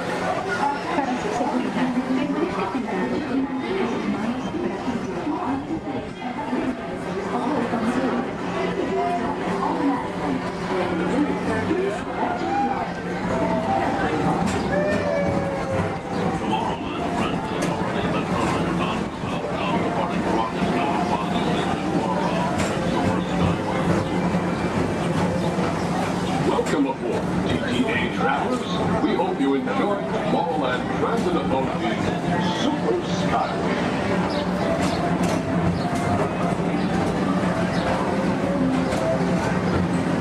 Now approaching Tomorrowland Interplanetary Convention Center. The Convention Center is home to a galaxy of wonders from faraway.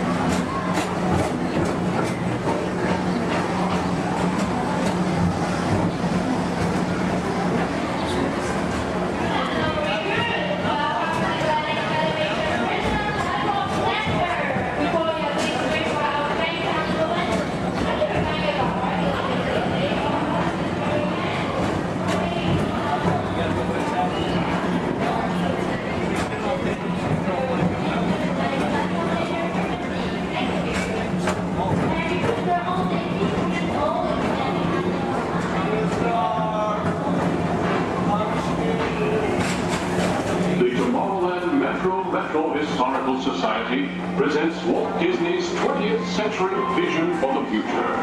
This model city dared to dream the perfect community in which to work, live, and play.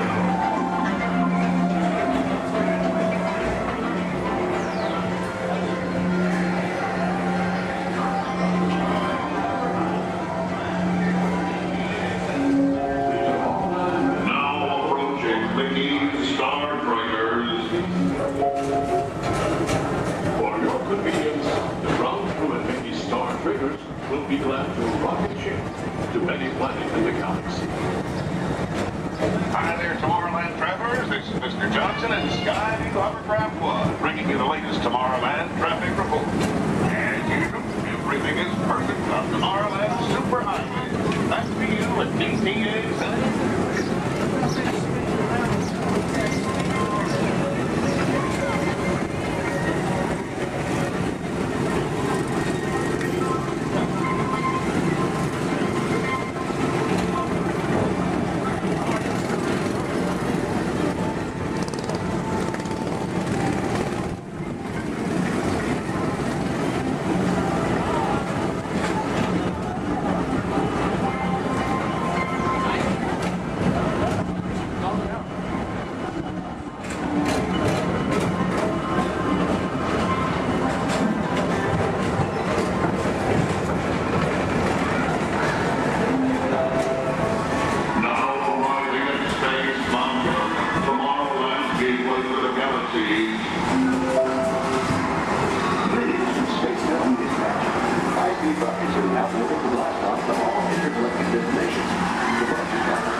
makes ordinary space travel an adventure. Another fine transportation service provided by the Tomorrowland Transit Authority. Attention, all visitors from Galaxy M31. Please keep forward-facing tentacles clear of oncoming Metroliner vehicles. Thank you.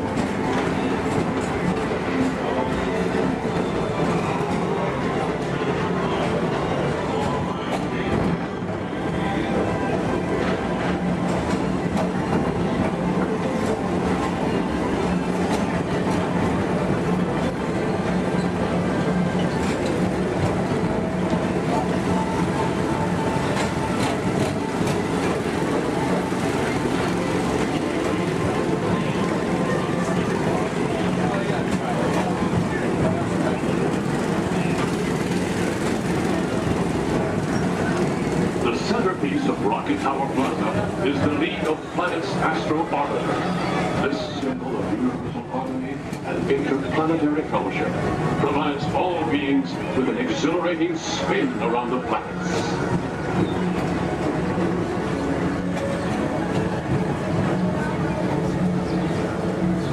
Remember, Blue Line passengers, for all your future travel needs, the TTA services all of Tomorrowland's outlying areas, including the personal rocket ship docking lot, and of course, perfect park acres. Paging Mr. Morrow, Mr. Tom Morrow. Your party for the Saturn has arrived. Please give them a ring. Now approaching Walt Disney's Carousel of Progress.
Rejoin us and believe in the promise of tomorrow.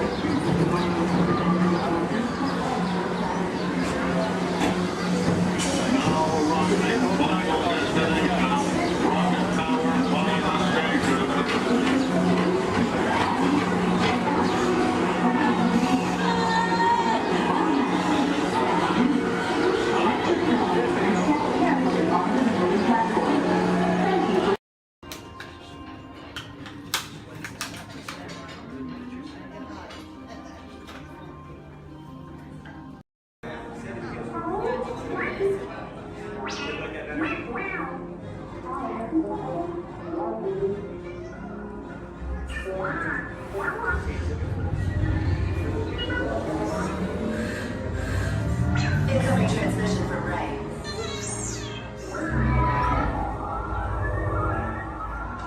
BB-8, is everyone assembled? Good. Shouldn't you be in flight prep? Recruits, thank you for joining the cause. A covert resistance team led by my friend Finn has infiltrated a first-order Star Destroyer that is now headed to this system. Your outpost on Batu is no longer safe. We have transports waiting to take you to General Organa's secret base on Pucara. I'll regroup with you there. The Resistance desperately needs your help in our fight against Kylo Ren and the First Order. Remember, it is vital that you keep the location of the Pucara base secret. Lieutenant Beck, one of our top commanders, will lead you. Affirmative. Transport is ready. Line up and I shall personally see them delivered. Thank you, Lieutenant. Welcome to the cause. May the Force be with us. Commander Poe and a squadron of X-Wings shall escort us to the rendezvous point on Pucara. Roger, this is Black Leader. I hear you're a fine-looking group of recruits. Well, no time to waste. Let's get you on your way to the General.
Remain seated until your rocket ship stops, and follow the arrows to the flight deck.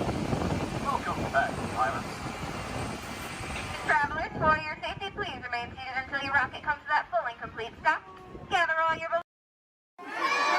Crush, that's right. Let me show you how it's going to work. Behind me is our window to the Pacific. It allows us to see all of the undersea life that swim by. Up there in the corner is our hydrophone. That allows us to communicate with all the undersea life. So it's going to be very conversational, meaning Crush will talk to you. You'll be able to talk to Crush. He's got questions for you, and hopefully you all have some questions for him. You can ask him anything you want. You can ask him what he likes to eat, what he does in his free time, what's the meaning of life, anything like that. He'll be happy to try to answer. If you do need to leave at any time during the show, it's okay. Just use the doors on the opposite side of where you enter, back there. Again, if you need to exit during the show, use those doors back there. Back there is my pal Rachel. Everyone say, hey, Rachel! Hey, Rachel! She'll be back there to assist you if you should need any assistance during the show. I'm going to turn down the lights and the music now so we can see and hear just a little better. We do have some last-minute rules and regulations to go over, but my friends the Moonfish have volunteered to show you the rules visually. So, hey, Moonfish, come on out.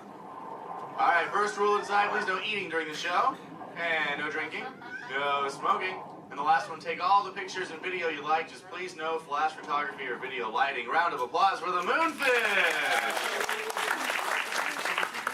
All right, Crush is up there serving. He said when you're ready, just call him down. So on the count of three, yell, hey Crush. Ready? 1, 2, 3.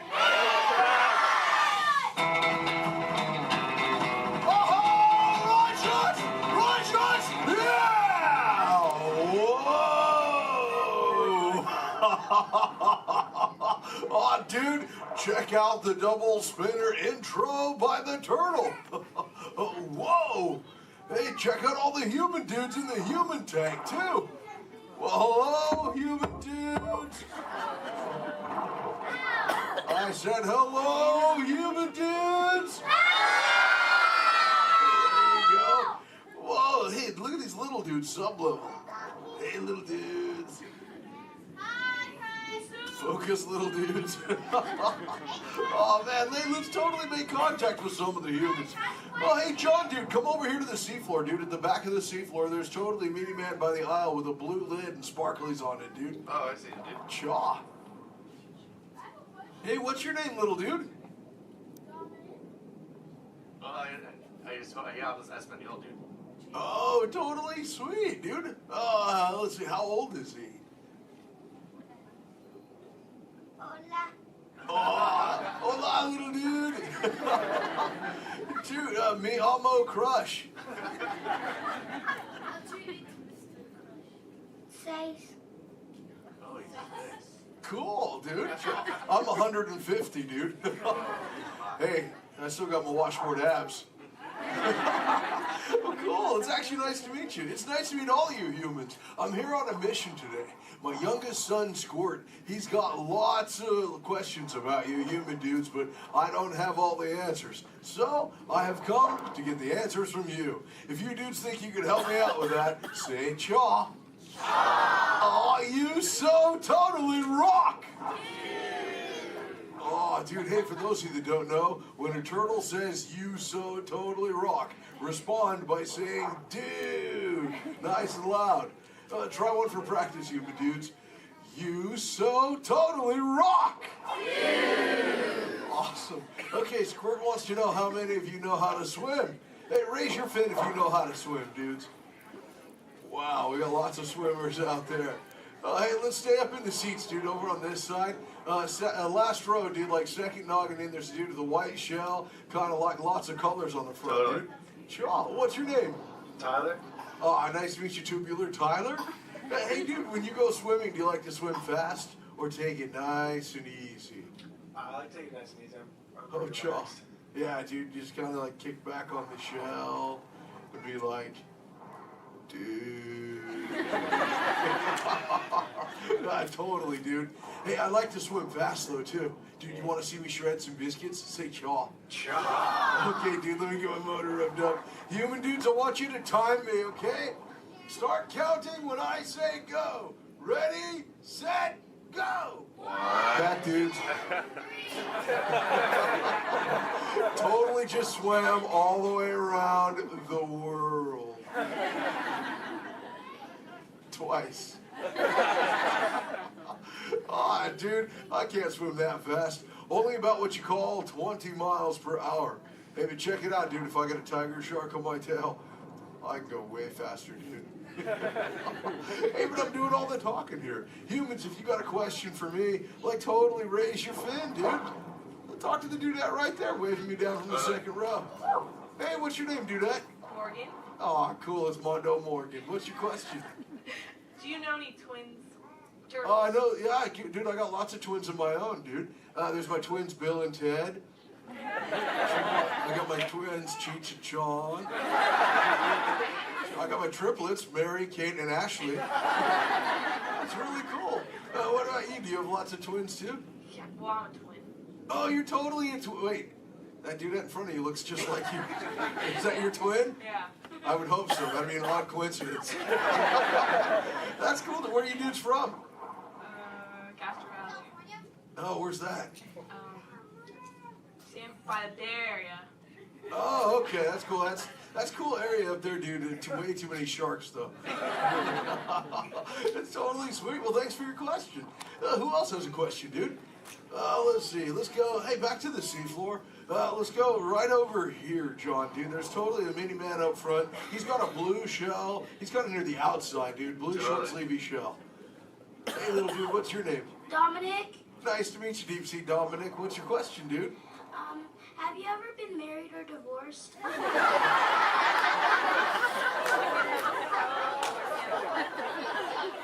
That's a pretty specific question. Actually, dude, most turtles, dude, we don't stay with the same dudette like our entire lives, but I have actually found one that's kept me around forever, dude. Her name is Shelly. She's my turtle dove, dude. We've been together for 130 years, dude. But it's still so awesome, it only feels like the first 75. It's really cool. Hey, can I tell Shelly you said hi? Can I tell her you said hi? Hi. Oh, dude, she'll totally love to hear about you, dude. Let's see, who else has a question? Let's see. Let's go. Hey, John, dude, jump across the aisle up here near the front. There's totally a mini man. He's getting his fin waved by another dudette. Hey, little dude, what's your name? Braden. Oh, cool, dude. What's your question, Boogie Braden? How many kids do you have? Yeah, I got 65, dude. Sure. Like I said, I already told you about my twins, dude. Like Squirt, he's my youngest. And then there's Sheldon, Shelby, Michelle, Herschel, Rochelle, Trishelle, Shell, Lella Ding Dong. See, I got my teenagers, Leonardo, Donatello, Raphael, Michelangelo, Zach, Kelly, Slater, Screech, Jesse, Lacey, Chris Jr. Let's see, there's John, Paul, George, and Ringo. John's going through a really weird phase right now, though, dude. He thinks he's a walrus. So there's Michael, Janet, Tito, Jermaine, LaToya, Randy, Marlon, Chris Jr., Chris Jr., Chris Jr., Chris Jr., Chris... Well, there's lots of Chris Jr.'s, dude. All the way up to my oldest son. His name is Keanu. Keanu's not very bright, but we still love him anyway. My What's that? sister's name is Trishelle too. Oh, Trishelle, dude, that's a totally sweet name. She must be part turtle. Actually, hey, maybe you can help me out with something, dude. I got a question for you. I found a thingy on the beach the other day. Not really sure what you human dudes call it. Where did I put that? There it is. Hey, dude, what's this? That's a bikini. Oh, cool, a bikini, dude. Do you use a bikini when you go swimming? Oh, why not? Because I'm not a girl.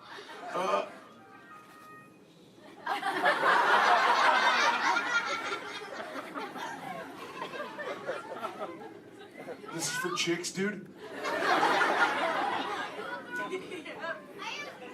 Does it make me look fat? Anyway, dude. Oh, let's see, dude. Hey, John. Up in the seats, dude, over on the other side. First row on the outside, second noggin over. That dude with like the specs on the noggin, she had her fin raised too. Where, dude? Sure, from the two noggins to the outside. Oh, totally.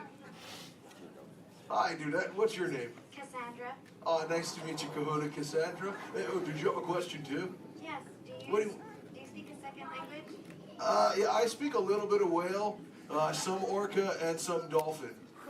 That's pretty cool. I'm learning, like I said, like I speak human pretty well too. But you know, my friend Little Blue, she's like the best at it, dude.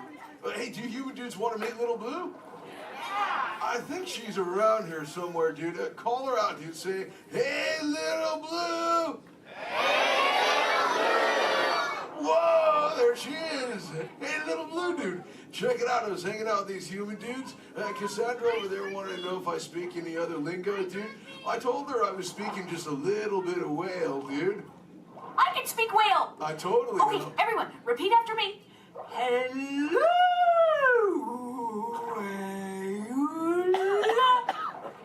Okay, try that one all together, human dudes. Go.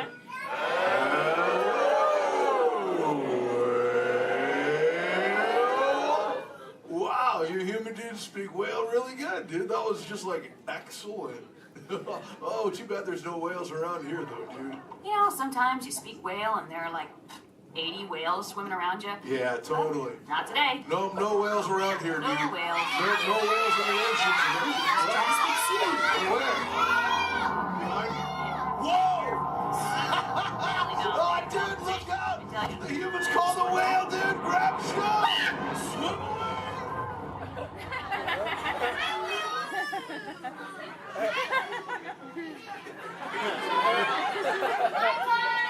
Dude, Little Blue, you're totally a squishy fishy. What should we do? Tell the whale to go away. Okay, humans, tell the whale to go away.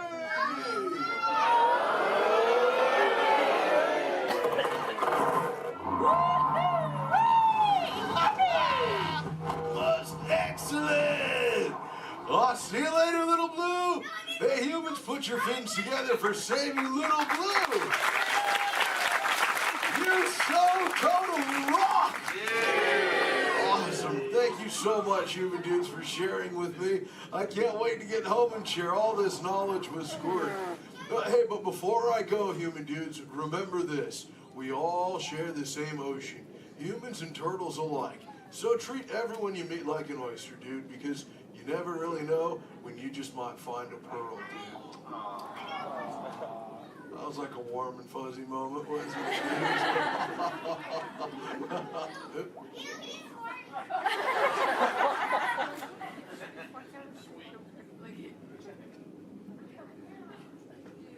That wasn't me, dude. That was my twin. See you later, human kids. Rock on! Clear is the element freshman. Awesome. All right, you kids, find your next buddy and discover into the doors in the back. Thanks for swimming by. Yes, Walt has some of the brightest minds in the world, but I keep things around here pretty chill, so the kids can create the next big idea that will give you the tools to become the next generation of heroes.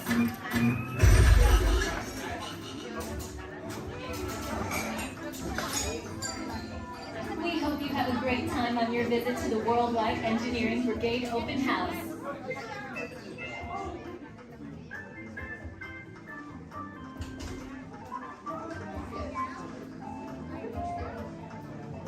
And now, our project lead, the brilliant, Peter Parker.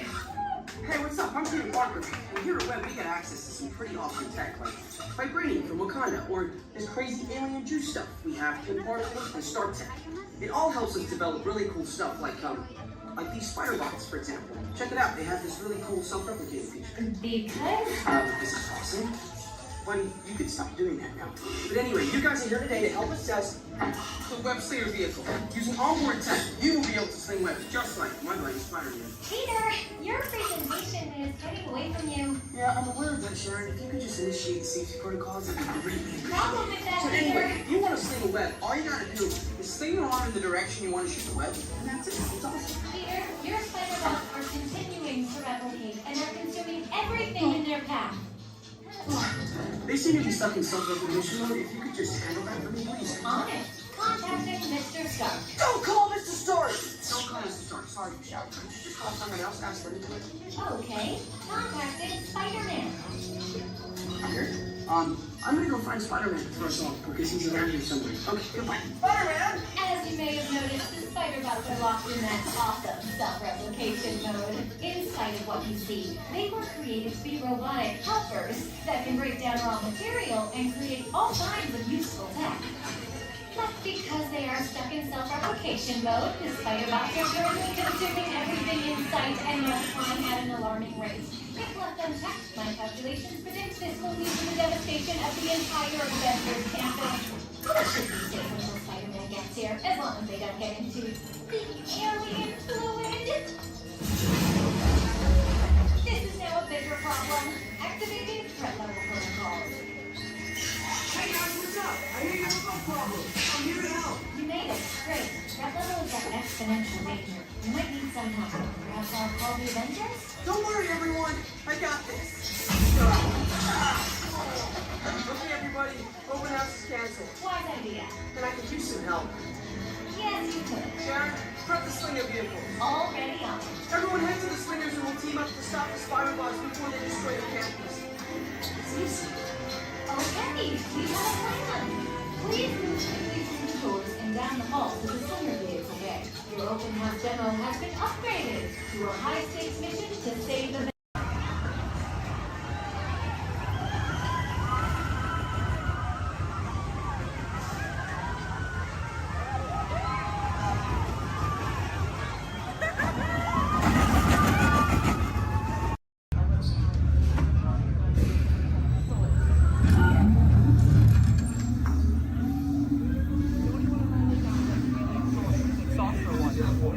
This plan is never gonna work. Rocket! Well, okay, I'm gonna go into your vehicle. We'll be right behind you. Nothing to worry about. Unless we cannot stop this unusually large man, we're likely doomed. Tell you what, you're gonna need it.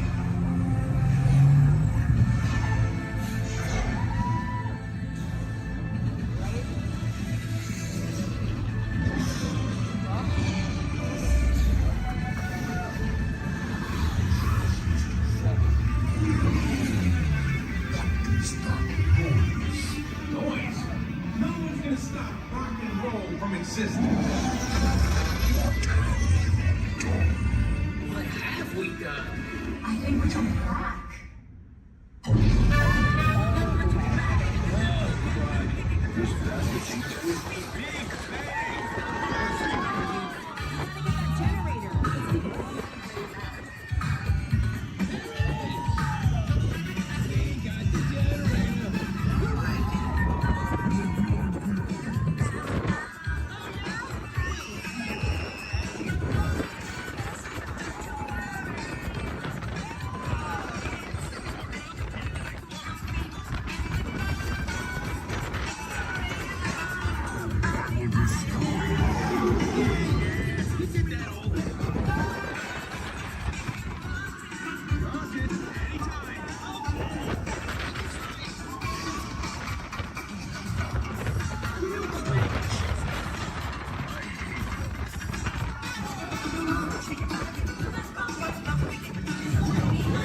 You really think they deserve to be called heroes?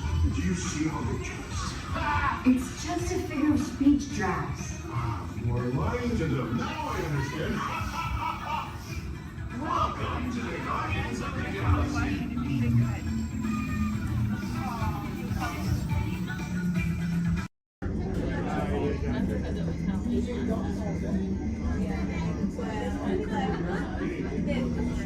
This is Disney's Port Orleans French Quarter Resort. Please collect your belongings, watch your head and step as you disembark, and take small children by the hand. Thanks for riding with us, and welcome home.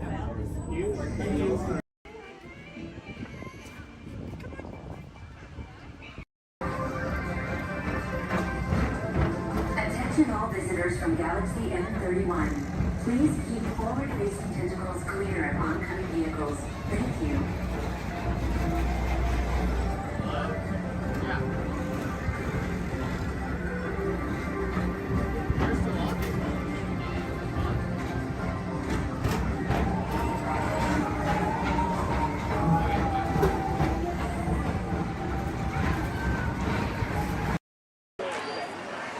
Disneyland Limited, now arriving from a trip around Walt Disney's Magic Kingdom. Passengers will stand by to board.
Begin surveillance of all Sector 2 G2 droids.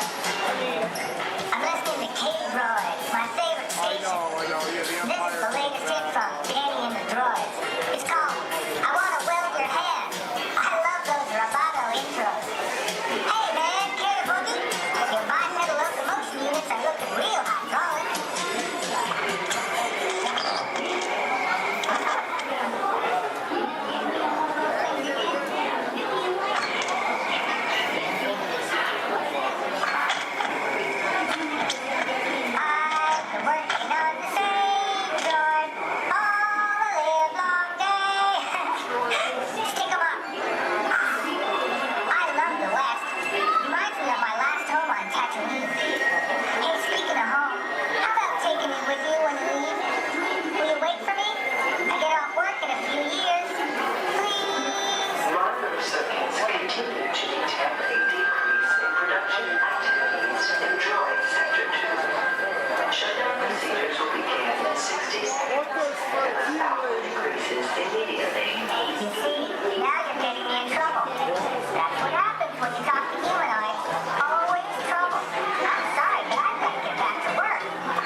job for me because I love movies. So is everybody ready?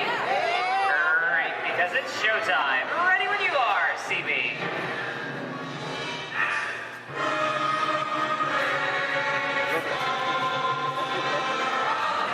And we are rolling.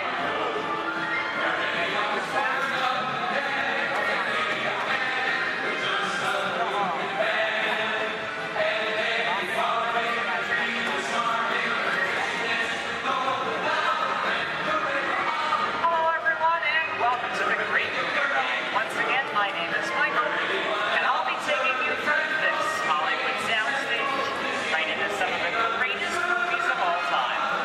All on one tour. And just between you and me, this is no ordinary tour, because the Great Movie Ride brings these movies to life and puts you right in the middle of the action.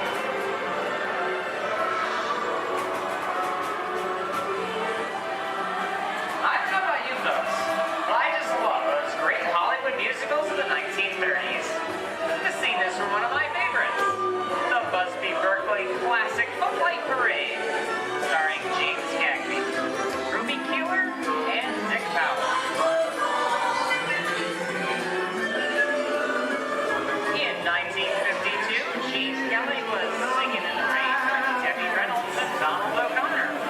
Did you know that Gene Kelly co-directed this movie? And can anyone tell me what movie this is?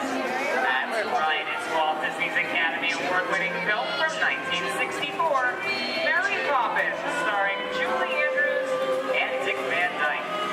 Julie Andrews won an Oscar for her portrayal of the nanny who was practically perfect in every way.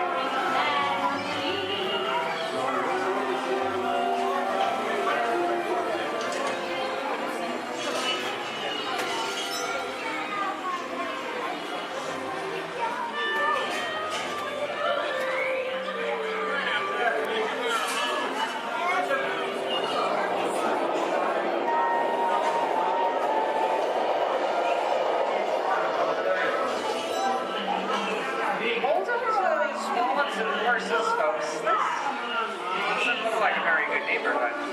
In fact, it looks a lot like the underworld. Scene of such classic gangster films as The Public Enemy, starring one of my favorite tough guys, James Cagney. Even though Cagney is best known as one of the greatest gangsters, he won his only Oscar for his role as the song and dance man George M. Cohan in Yankee Doodle Dandy. I'm telling you, a very nice time. George comes around, he's gonna leave you some beer, but you're gonna take it. And you're gonna kick in with the dog. And if you don't, you're gonna drop by here and kick your teeth out one at a time. You mean? I get you. Somebody's coming. Get down. Here is it. Yeah, just a bunch of rubbernecked tourists. Sorry for the delay, folks. I don't want to run a red light, even if it is just a movie. You talking to me? You talking to me?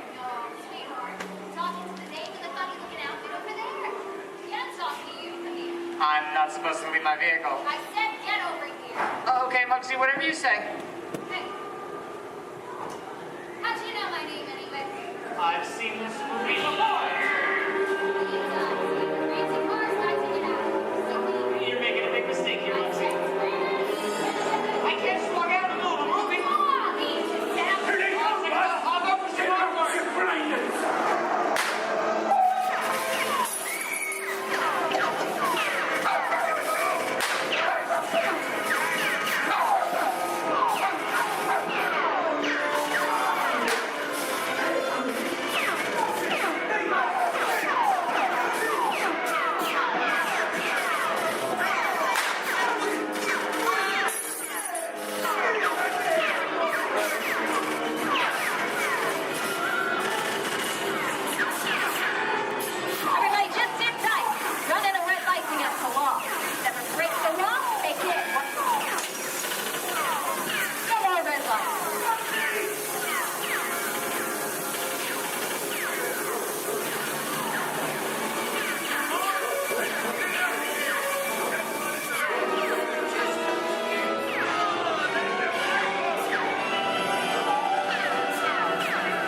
Hey, what are you looking at? Everybody mind your P's and Q's, maybe you won't get hurt. Ah, must be the west side of town. And now, the Old West, and two of Hollywood's legendary stars, Clint Eastwood and John Wayne.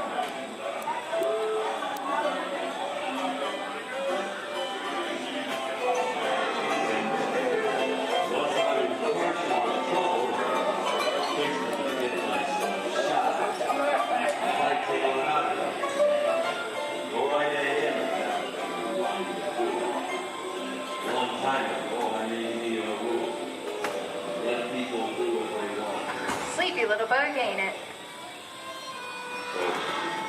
That's a mighty tough territory you're heading into, Pilgrim. I think about turning back. That is, I want my opinion. I reckon Now that we're in the clear, this is the perfect time for me to collect up all your valuables. We'll start with the jewelry, then There it is. It's the bank robber. Don't let him get away. Look out in your front, this neighborhood copper. Drop your gun. You're under arrest. Nuts. It's nuts to this. Get out of here. Pick yourself up. Well, look at it this way. I can't get any wood.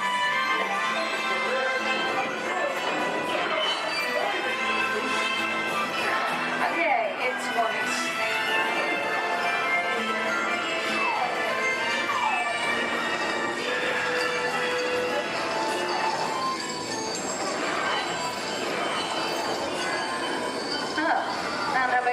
But this is kind of creepy. What is this? This is Alien.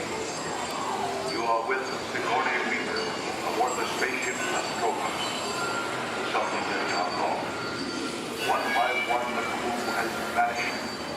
And somewhere in the ship, a terrifying creature waits to claim its next victim. Look, Val, I ain't no victim. Warning, remain in your vehicle. The area you are entering is extremely dangerous. Proceed with caution.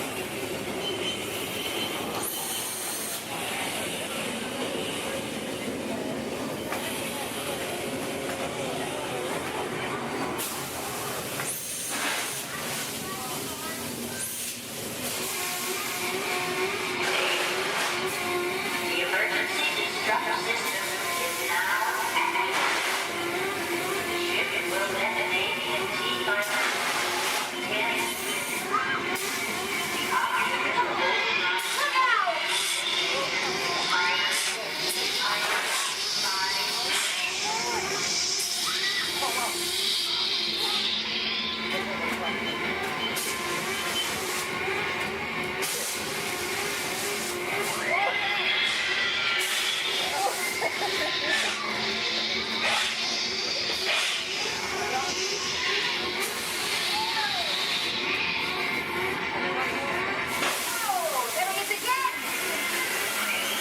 Okay, that's enough creepy crawly things for one day, right? Wrong. Here in Raiders of the Lost Ark, amid 1,000 deadly snakes, Indiana Jones unearths a great treasure. Will Harrison Ford escape with his discovery? And what will be Snakes. Why'd it have to be snakes?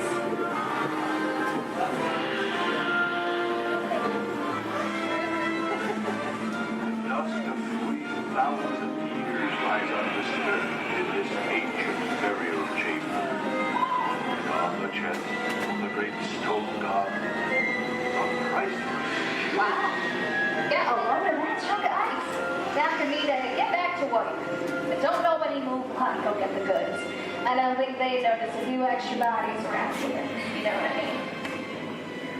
But the jewel is guarded by a curse, and those who dare defy that curse must pay with their lives.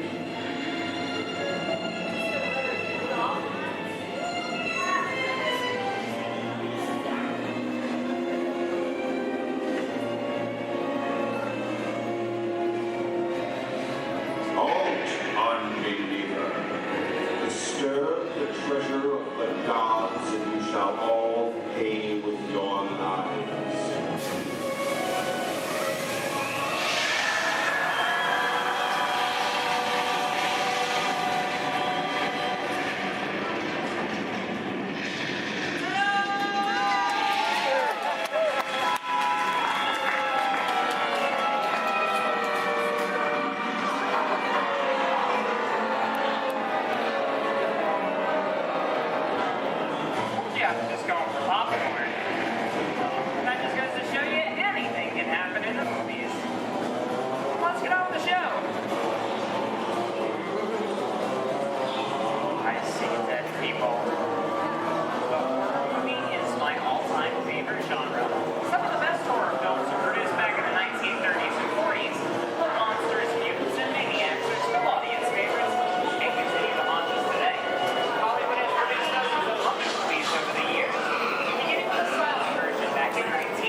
Fantasia and herself.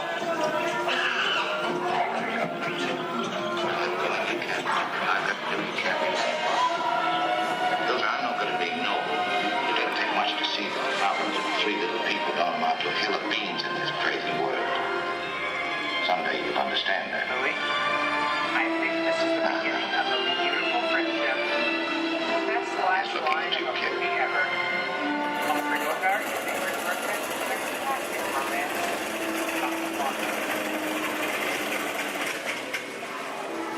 Inside of us, we both know you belong with Victor. Part of his work, the thing that keeps him going. If that plane leaves the ground and you're not with it, we regret it. Maybe not today, maybe not tomorrow, but still, the rest of the ground.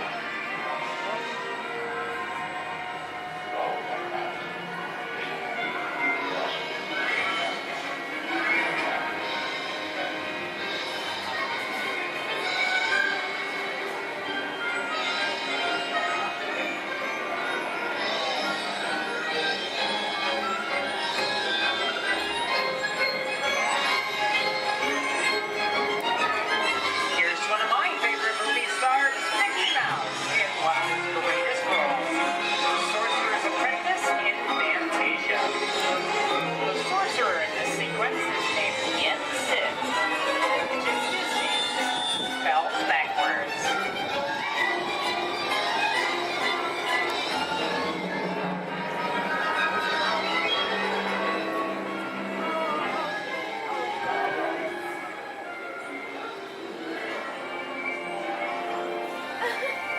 No doubt. I have a feeling we're not in Kansas anymore.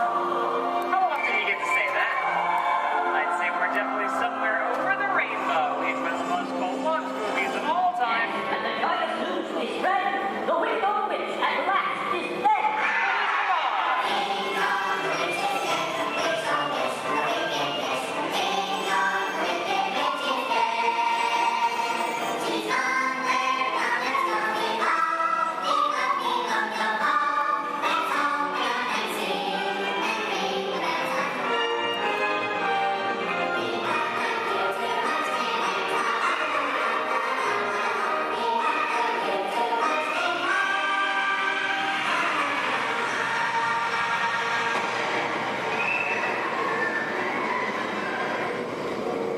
Who killed my sister?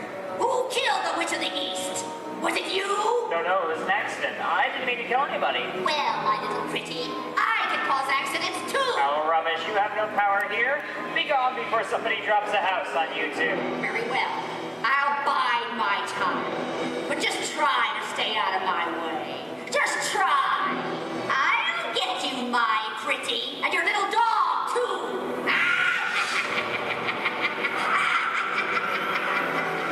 I wonder how we get out of here. What do you folks think? Which way do we go? Follow the yellow brick road. Follow the yellow brick road. Why didn't I think of it? Sing along, folks. You know the words.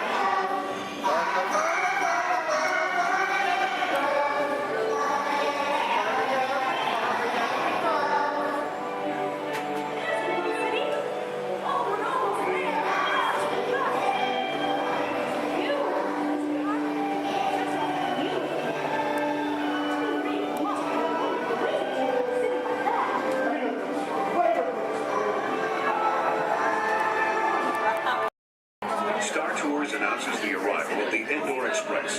Once we've had a chance to service the Star Speeder, we'll begin our boarding procedures. Thank you.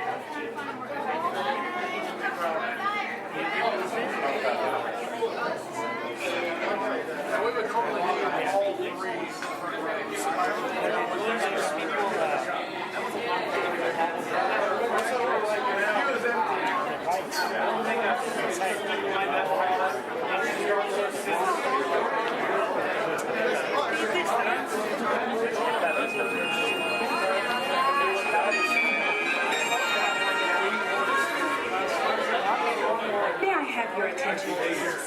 At this time, I'd like to take a moment to review our boarding process with you. When the automatic doors have opened, please proceed directly across the ramp into the cabin. Continue to move all the way across the ramp, filling in every available seat. For your safety, all passengers are required to wear safety restraints throughout the flight. To fasten the restraint, pull the strap out from the right side of the seat and snap it into the console on your left. Galactic regulations require that all carry-on items be safely stowed beneath your seat. While on board, flash photography is not permitted. And please, no smoking at any time. If you have any questions, feel free to ask an attendant. You'll be boarding in just a few moments. Thank you, and have a pleasant flight.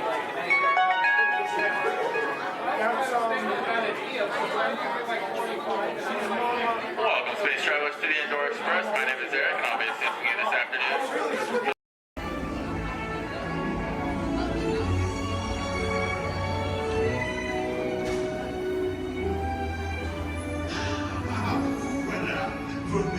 Venez, suivez-moi.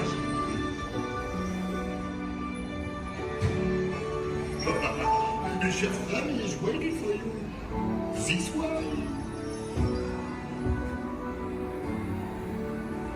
Qu'attendez-vous?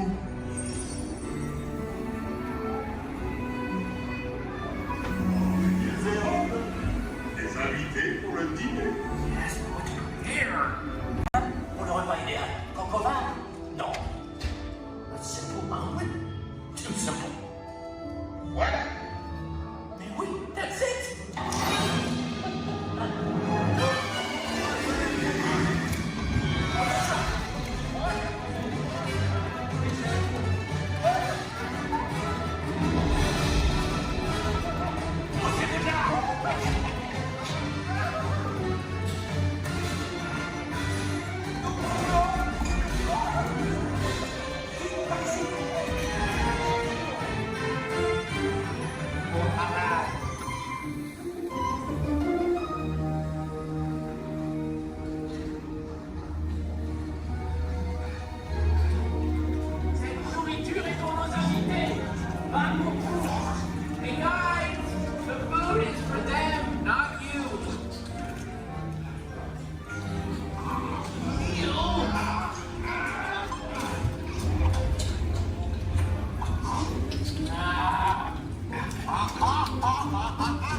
Que manigancez-vous?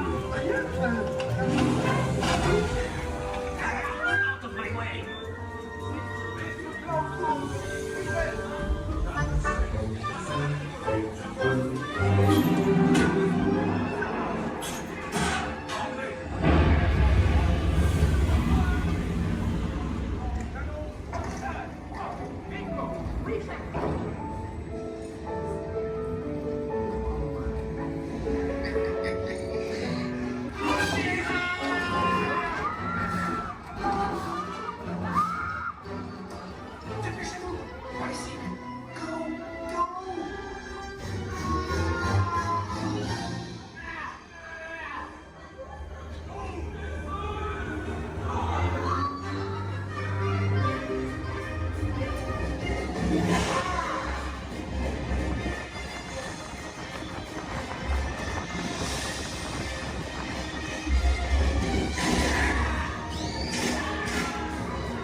thing I need to do here is a quick sound check. You can hear me up and down the shuttle, please. Give me a wave if you can hear me. All right. Thank you.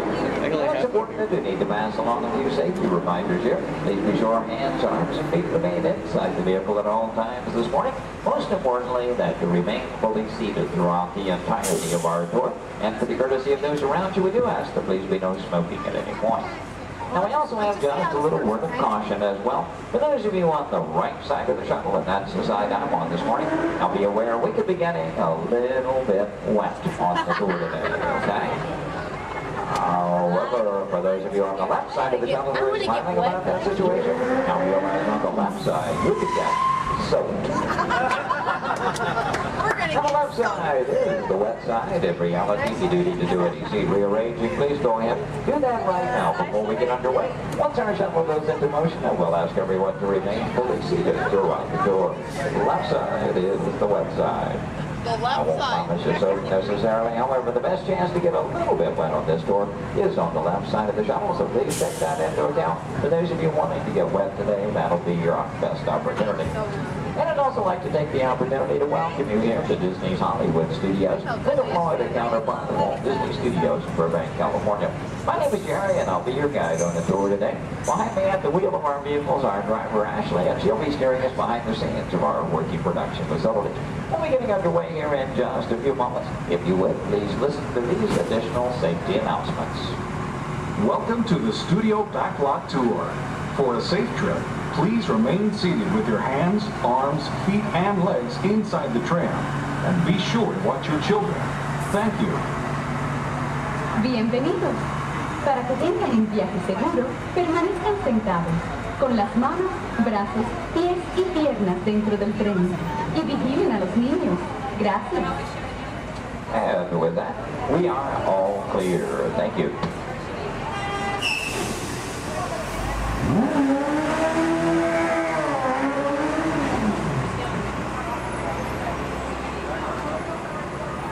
Once again, a very good morning, ladies and gentlemen. Welcome to the second portion of the Studio's Backlot Tour. Might also mention there are no photo restrictions of any type on the tour, so please feel free to shoot as much film and video as you like.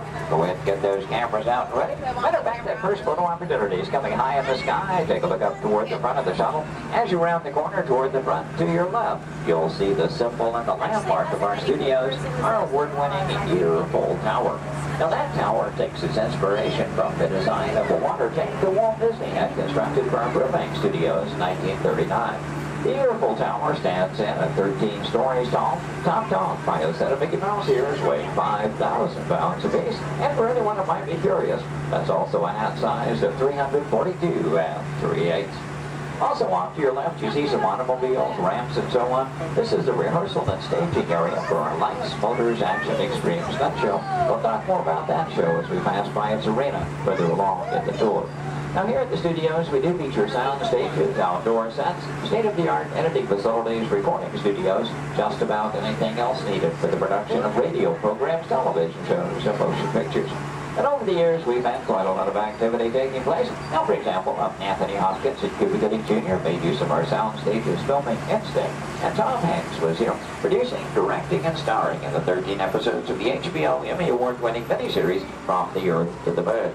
Our backlot has been used for exterior shots for such shows as The Golden Girls and Empty Nest, and for 5 years, from 1989 to 94, our sound stages were home to the new Mickey Mouse Club.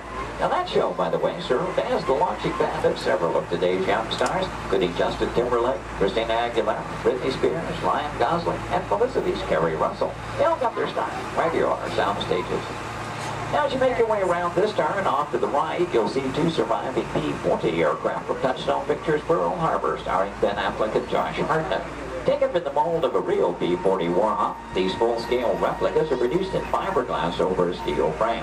You might be interested to know there were actually only 16 of those full-scale replicas produced for the filming of Pearl Harbor. If you've seen that movie, you know there were a lot more P-40s than that on the screen. The remainder were all computer-generated. We're now entering one of our most glamorous departments. This is the world of creative costuming, and notice the window displays on the left. Now here in costuming, the process begins with artist designs. From there on, seamstresses and tailors take over. They may use as much as 1 1/2 million yards of fabric each year to produce more than 25,000 garments. In the display cases, you see original costumes from such films as National Treasure, Book of Secrets, Disney Channel's High School Musical 2, costumes from Step Up Through the Streets, and in Real Life, and from Enchanted with Amy Adams and Patrick Dempsey. Also coming up ahead on the left, a special display of both costumes and props from Walt Disney Pictures, Pirates of the Caribbean at World's End. We have more than 250 artists involved in the design and manufacture of costumes for motion picture, television, and live entertainment needs. And I'm proud to say that here in Florida, we have the largest working wardrobe in the world.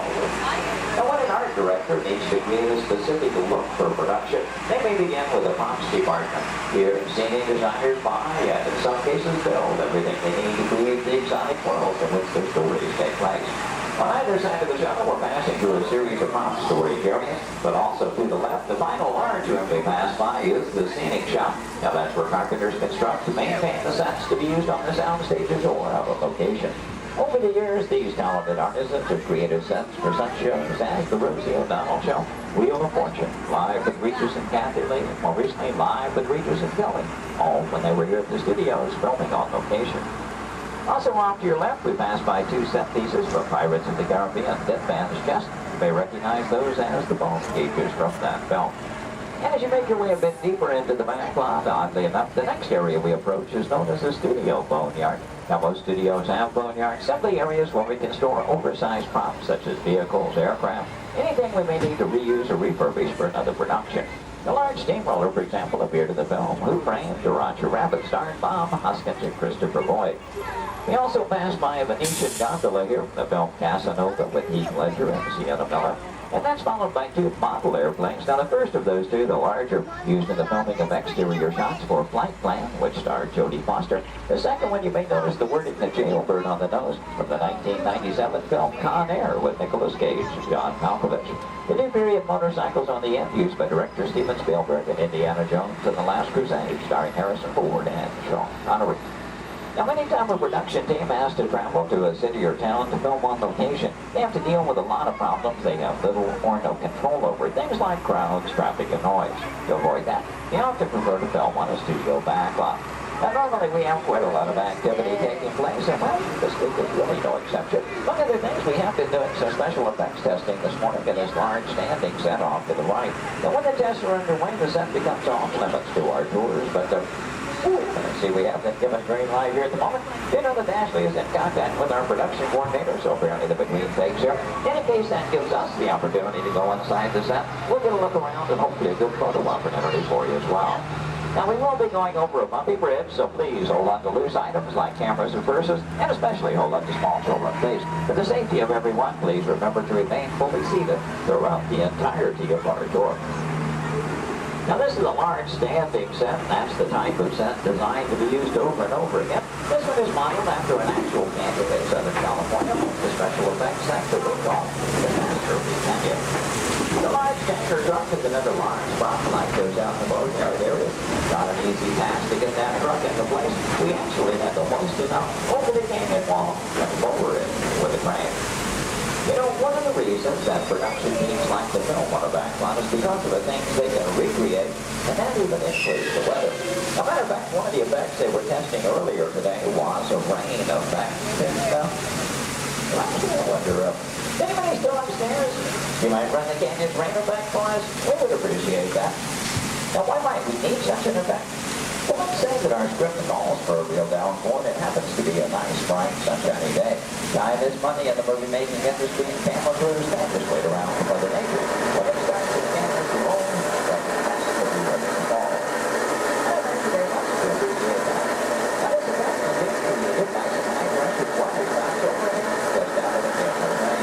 Very good water upward and upward, and it's switching the motion, giving it another downpour into the ball. Now, we wanted to create a comfort zone effect. We could add some strobe lighting and one in the air. No, I'm sorry. Another rain effect.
as we continue. As we exit level 5, so let me share some of the secrets with you and how those catastrophes were actually created. And although our canyon and the caves may get used for production purposes, today's special effects show of course is just that. It was just created for your enjoyment to show you how special effects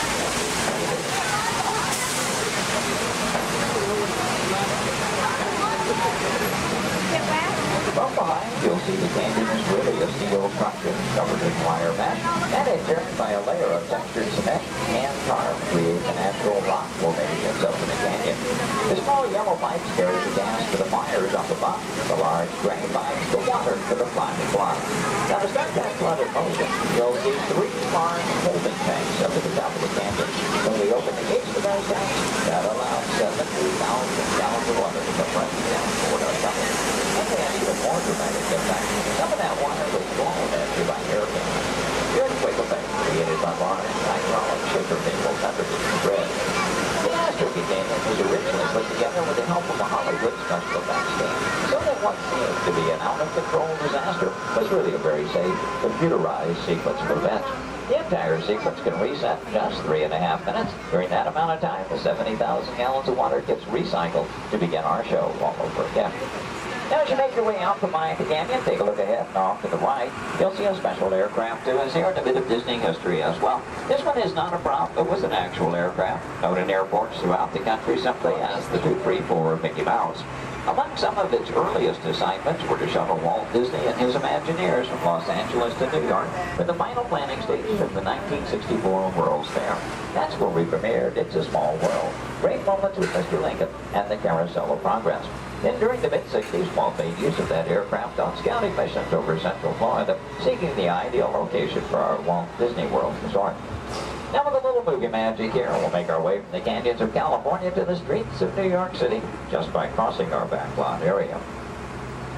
As we do so, we'll also be passing by our newest attraction here on the backlot. You saw some warm-ups going on earlier. Now up ahead, the Mediterranean Village set in the large grandstand is the site of Lights, Motors, Action Extreme Stunt Show. That show is based on one of our most popular attractions in Walt Disney Studios Park in Paris, France. Lights, Motors, Action takes you behind the scenes. We show you how we create vehicle action stunts for the movies. Now you feel like you're right here on our set as the film crew shoots a series of highly orchestrated stunts using custom-designed vehicles and carefully controlled pyrotechnics. The resulting footage is then edited, mixed with visual effects and audio effects. We show you how we create a dramatic action sequence on film. To make that all possible, we worked with some of the world's top stunt directors and designed some high-performance vehicles capable of some pretty evasive maneuvers. Now this show involves automobiles, motorcycles, and jet skis, all in all a very exciting adventure here. Do check your showtime guides. There are 3 performances scheduled today. The first one is at 11:50 this morning, just a little over 30 minutes from now. One at 2:45 this afternoon, and the final show of the day at 5:30 this afternoon. So if you've ever wondered how they create vehicular stunts for the movies, try to work one of those shows into your schedule today. Now they will start loading that show again 30 minutes before those scheduled showtimes. Off to the left, we'll pass by another series of props. Miniature cattle cars, small jeep, both unique props from the filming of Mighty Joe Yacht. The Acme Waste Disposal Truck from the live-action version of 101 Dalmatians, and the large silver space pod from the 1986 Disney film, Flight of the Navigator. Star Wars fans may recognize the sand skip from Return of the Jedi. The bright yellow submersible and mini helicopter both appeared in the Life Aquatic with Steve Zissou, which starred Bill Murray. This version of the Love Bug is Demolition Derby Herbie, currently appearing in Herbie Fully Loaded. And at the end of the grouping of vehicles, the large red space pod made its appearance in The Hitchhiker's Guide to the Galaxy. Now from the opposite side, you may notice that we're still circling around our Lights, Motors, Action set. It does in fact take up about 8 acres here on our backlot, premiered here on May 5th, 2005. Might also notice it looks very different from this side. From the opposite view, you were seeing all of the detailing of that Mediterranean village. That, of course, was the audience or the camera's point of view. From this side, simply the steel structures that keep our backlot standing. We're only going to build what that camera needs to see. I might also take the opportunity here to mention our Fantasmic show tonight. That's our nighttime spectacular here at the studios. Fantasmic will be presented twice tonight. That will be at 9 p.m. and again at 10:30 p.m. this evening. Now, Fantasmic is an excellent and a very popular show also a limited capacity shows. I do recommend, especially for that 9 o'clock show, want to be there a good 45 minutes to an hour prior to showtime, proceeding in the amphitheater area. Once it fills up, it's all the folks who could see the show for any given performance. And as you make your way on around the turn, off to the right, see the entrance to Lights Motors Action. Looks like they're beginning to preload for that 11:50 show at the present time. You can work that one in your schedule. That'll be the easiest show to get into here today. And as you make your way on around the turn, take a look down the street, get a view of our very own New York skyline right here in Central Florida. And this illusion is created by an old movie trick known as forced perspective. The skyscrapers at the end of the street are actually just painted plastic, the tallest of which is about 4 stories tall, a block and a half away. You might also be interested to know we've recently redeveloped this entire section of the back lot. In addition to Lights Motors Action, we've added a skyline of San Francisco, soon to come one of Chicago to join our existing New York City skyline, renaming the entire area Streets of America, but all with the idea, of course, of giving producers more locales to choose from when they're filming here on our back lot. Now this also signals we are coming to the end of our tour today, so please take a moment, check around, be sure you have all your personal belongings gathered up. As you exit the shuttle today, you'll take a stroll through the American Film Institute showcase. There you'll see a themed exhibit titled Villains, Movie Characters You'll Love to Hate. Now if you're heading for that Lights Motors Action show, your one and only exit is still through the sliding blue doors and straight off through the showcase, then around the loop, the Lights Motors Action. Once again this morning, your driver was Ashley. My name is Jerry. We both thank you very much for joining us today on the Studios Backlot Tour.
Thank you. Oh, we got company. Wow. All right. How do, people? All right. Hey, don't mind us. We'll be finished in just a minute. What's hey? What are you guys still doing here? You're supposed to be at a show. I'm working. Now. I'd like to introduce our lovely manager. Yeah, she's usually not like this. Yeah, she's usually worse. I heard that. Where is my limo? Good. Okay, come on, guys. Please, get in the car. Sorry, folks. We gotta go. Make sure Come on. Chris, can you grab my black Les Paul? Hey, wait a minute. We can't leave these people here like this. We can't? No. Come on, you know how we feel about our fans. Yeah, that's right. Well, guys, what do you expect me to do? Send them all with you? Wait a minute. I love that idea.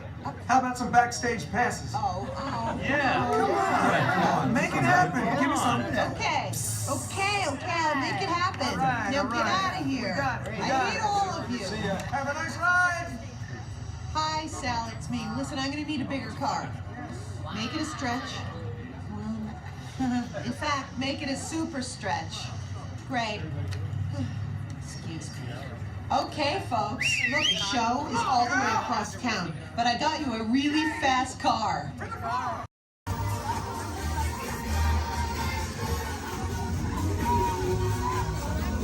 It's great to see you. Welcome to the celebration, everybody.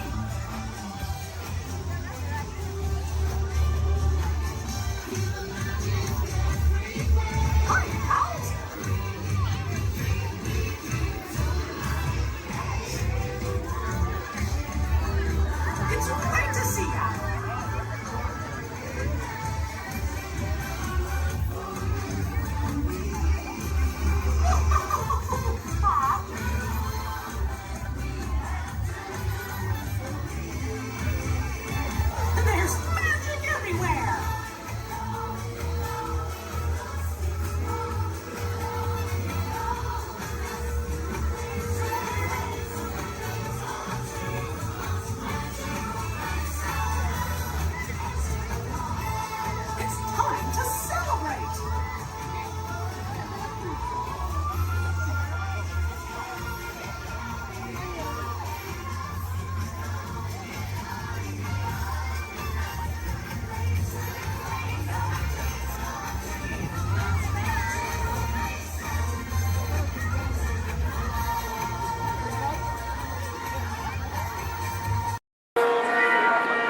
this time, I'd like to ask everyone to please remain seated throughout our show, and please keep your arms and hands inside the vehicle at all times. For the safety of our cast, we ask you please refrain from the use of flash photography and external video lighting. Now that we've taken care of business, let's talk about me. My name is Patrick, and I'll be your guide on this magical journey into the movies. It's the perfect job for me because I love movies. Is everybody ready? Yeah! Great, because it's showtime. Ready when you are, CB?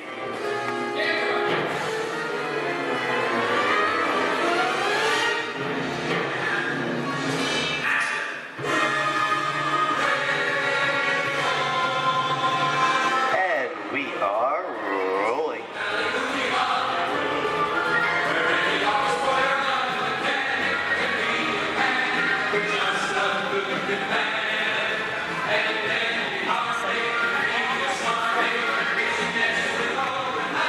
Hello everyone and welcome to the Great Movie Ride. Once again, my name is Patrick and I'll be taking you from this Hollywood soundstage into some of the greatest movies of all time, all on one tour. But between you and me, this is no ordinary tour because the Great Movie Ride brings these movies to life and puts you right in the middle of the action.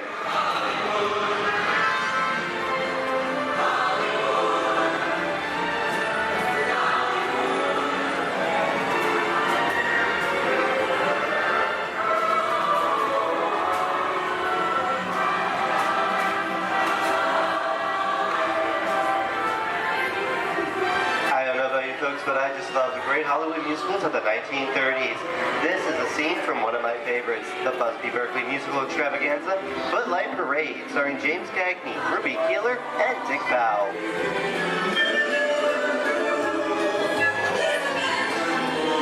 In 1952, Gene Kelly was Singing in the Rain with Debbie Reynolds and Donald O'Connor. Did you know that Gene Kelly co-directed this movie? Who can tell me what movie this is? That's right, it's Walt Disney's Academy Award-winning film from 1964, Mary Poppins, starring Julie Andrews and Dick Van Dyke. Julie Andrews won an Oscar for her portrayal of the nanny, who is practically perfect in every way.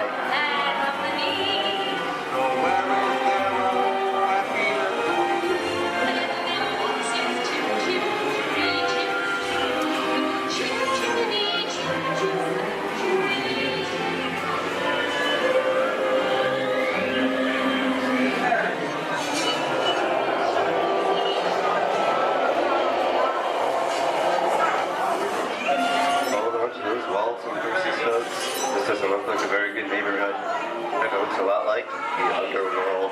This seems such classic gangster films as The Public Enemy, starring one of my favorite tough guys, James Cagney. The working title for this movie was Beer and Blood, and in the United Kingdom it was known as Enemies of the Public.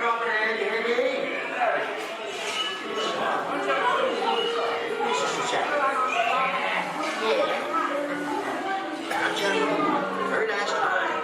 Judge comes around, he's going to leave you some beer. You're going to check it. And you're going to kick in with the dog. If you don't, somebody's going to drop by here and take the G out one at a time. With me? I get you.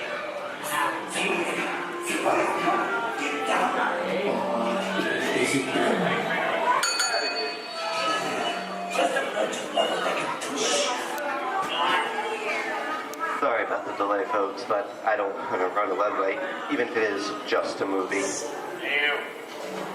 You talking to me? You talking to me? That's okay, I'm talking to the demon who's putting enough over there. I'm talking to me. I'm not supposed to leave my vehicle. I say get away. Oh, okay, Moxie, whatever you say. Hey, you should know my name anyway. I've seen this movie before. Oh. It's unseen fancy guys like making out of your face. You're making executive positions. Come out of here. You gotta get out of here. Look at the middle of the movie. I'm beating you, son. Here they come, boy. Get out, you grinders.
Q's and maybe. You won't get hurt. What is this? Jay-Z! And now, the Old West, and two of Hollywood's legendary stars, Clint Eastwood and John Wayne.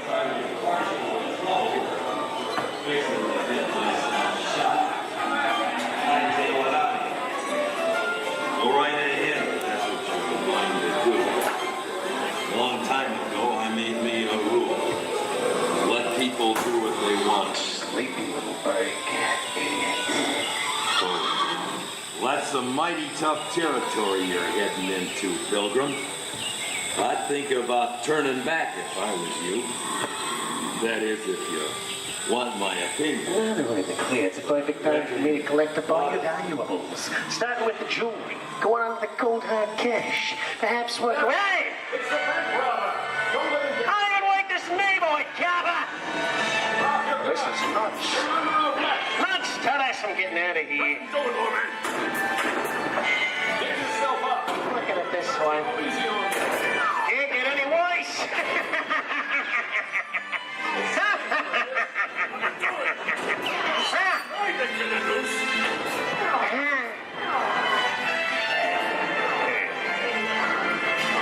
Okay.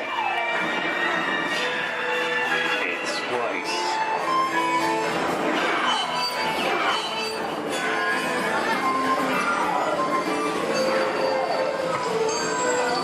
I don't know about you guys. This is kind of creepy. What is this? This is Alien. You are with Sigourney Weaver aboard the spaceship Nostromo. Something has gone wrong. One by one, the crew has vanished. And somewhere in the ship, a terrifying creature waits to claim its name. Well, pal, I ain't no victim. Warning, remain in your vehicle. The area you are entering is extremely dangerous. Proceed with caution.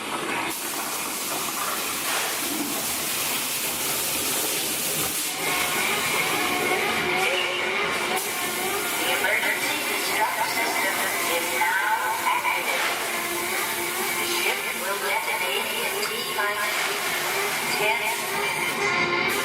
The option to override automatic detonation expires in T-minus 5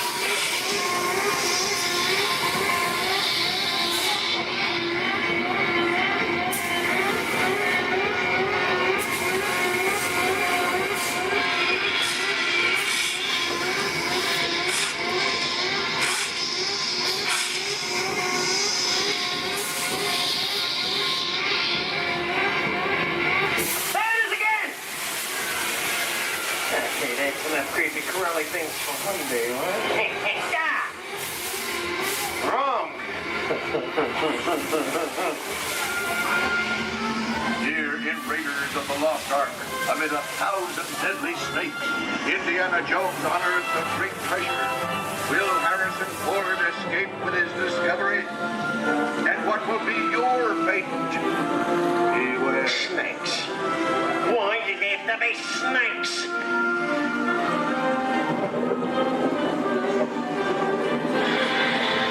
The dust of 3,000 years lies undisturbed in this ancient burial chamber. On the chest of the great stone goblet, a priceless Get a load of that chunk of ice. Time for me to get back to work. Don't nobody move while I go get the goods. I don't think they'd notice a few extra bodies around here. Know what I mean? But the jewel is guarded by a curse, and those who dare defy that curse must pay with their lives.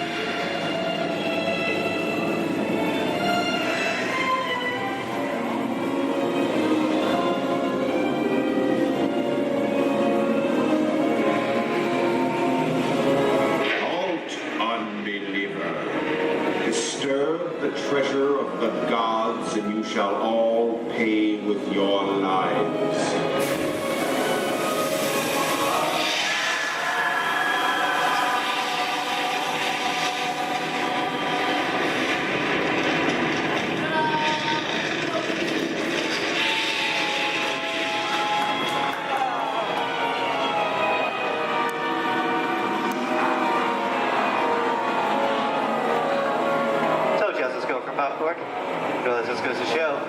everything that happened in the movies. Now, let's get on with the show.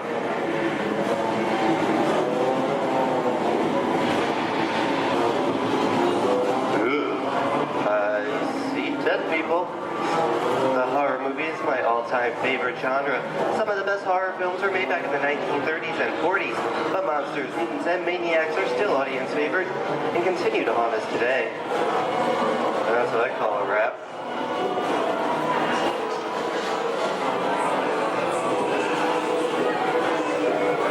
We are now entering the jungle home of one of the most beloved characters of all time. Now it's not George of the Jungle. Actually, it's Tarzan, portrayed here by Johnny Weissmuller. Over here we have Maureen O'Sullivan as Jane, and the lovely and talented Cheetah as herself.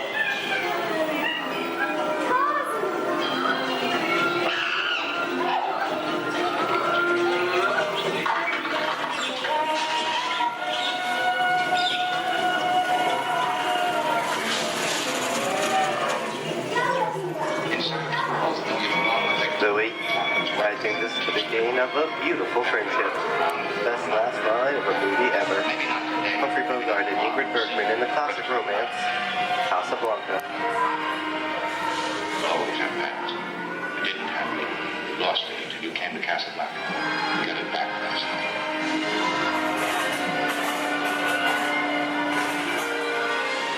I've got a job to do too. Where I'm going, you can't follow. What I've got to do, you can't be any part of. Hilton, I'm no good at being noble, but it doesn't take much to see that the problems of three little people don't amount to a hill of beans in this crazy world. Someday you'll understand that.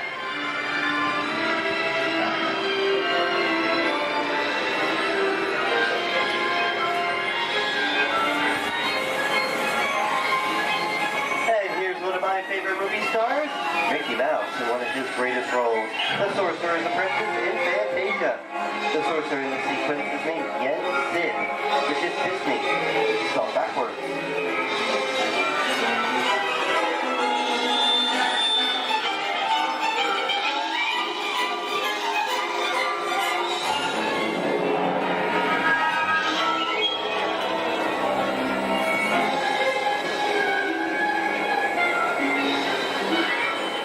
Toto, I have a feeling we're not in Kansas anymore. How often do you get to say that? I'd say we are definitely somewhere over the rainbow in one of the most beloved movies of all time.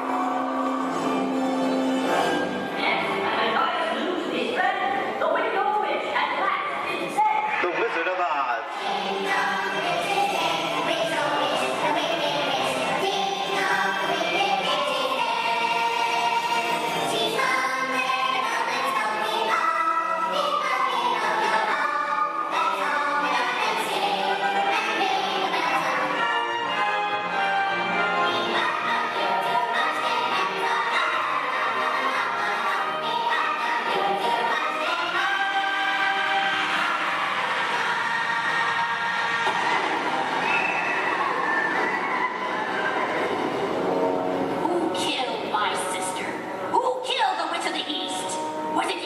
No, it was an accident. I didn't mean to kill anybody. Well, my little pretty, I can cause accidents too. Oh, rubbish. You have no power here. Be gone before someone drops a house on you, too. Very well. I'll bide my time. But just try to stay out of my way. Just try.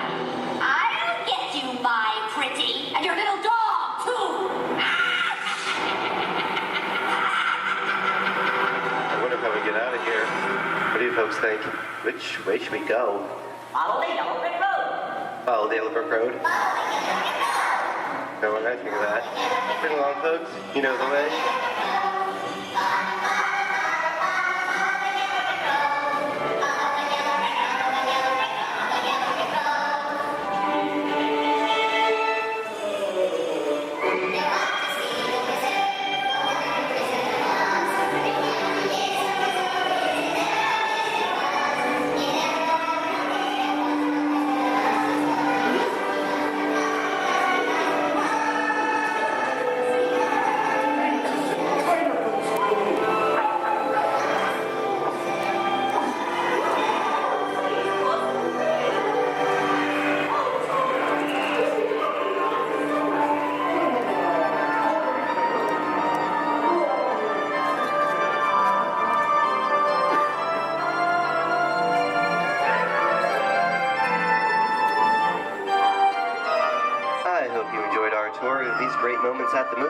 but we've only scratched the surface of what Hollywood has to offer. There are thousands of great movies out there just waiting for you to discover. And here are just a few of my favorites.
Disney's Hollywood Studios, I'd like to thank you for joining us on the Great Movie Ride. But before we wrap this production, there is still one more scene to do.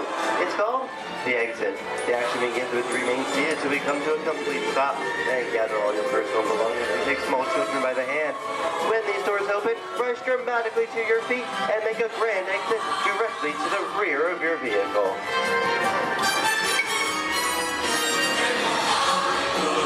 Oh, and one more thing.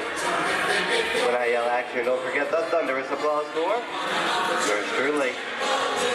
All right, places, everybody, and action! Thank you, thank you. Have a wonderful day here at Disney Hollywood Studios, and we'll see you at the movies. The stuff things are made of. Goodbye, everyone.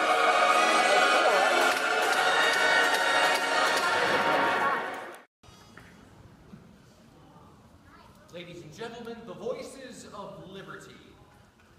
Strike up the band, strike up the band, strike up the band, strike up the band, strike up the band, strike up the band, strike up the band.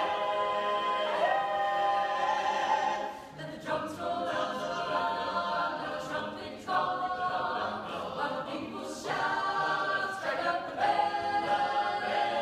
Give the cymbals ring, calling one and all, to the martial swing. Strike up the band.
you'll enjoy that music so much more if you'll listen to it under the dome. The acoustics are incredible up close. So while our singers take a step back to give you lots of room, come on up to the edge of this red circle all the way up here. You guys can just a little closer. Especially if you're underneath the balcony, you really enjoy the music so much more up close. Have a seat on the floor so those folks behind you in wheelchairs or sitting on benches can enjoy the show.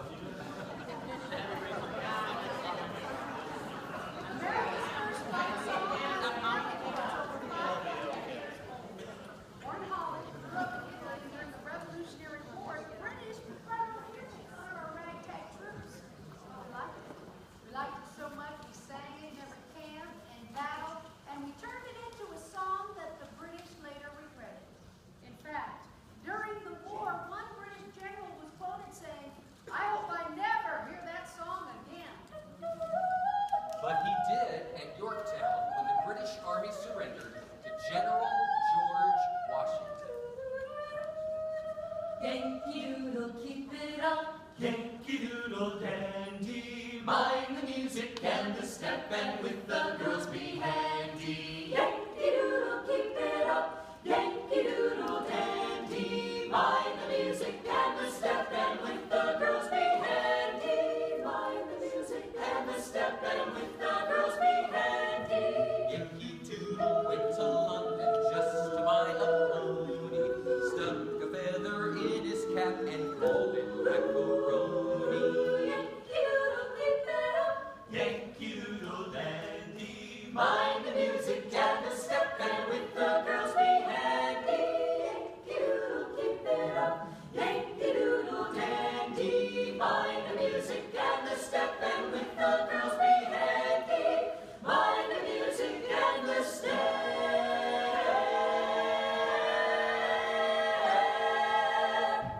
And with the girls be handy.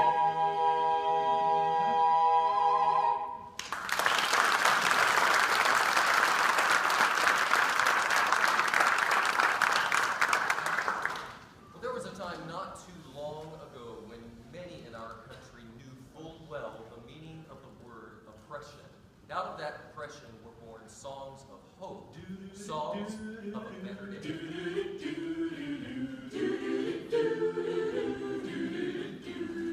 In that great get no morning, fare thee well, fare thee well. In that great get no morning, fare thee well, fare thee well. In that great get no morning, fare thee well, fare thee well. In that great get no morning, fare thee well, fare thee well. Sometimes I feel like a motherless child. Sometimes I feel like a motherless child. Sometimes I feel like a motherless child.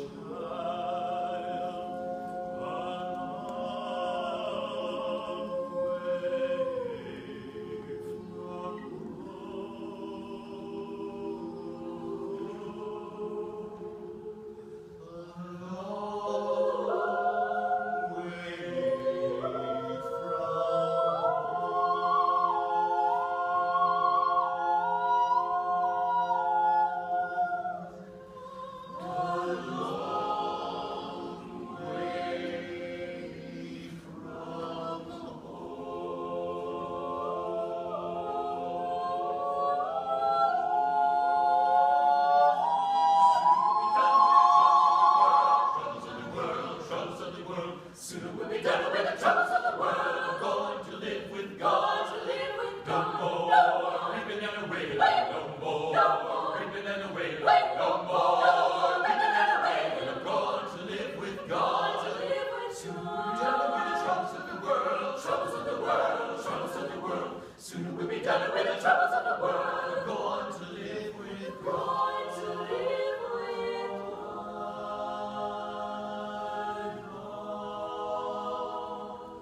my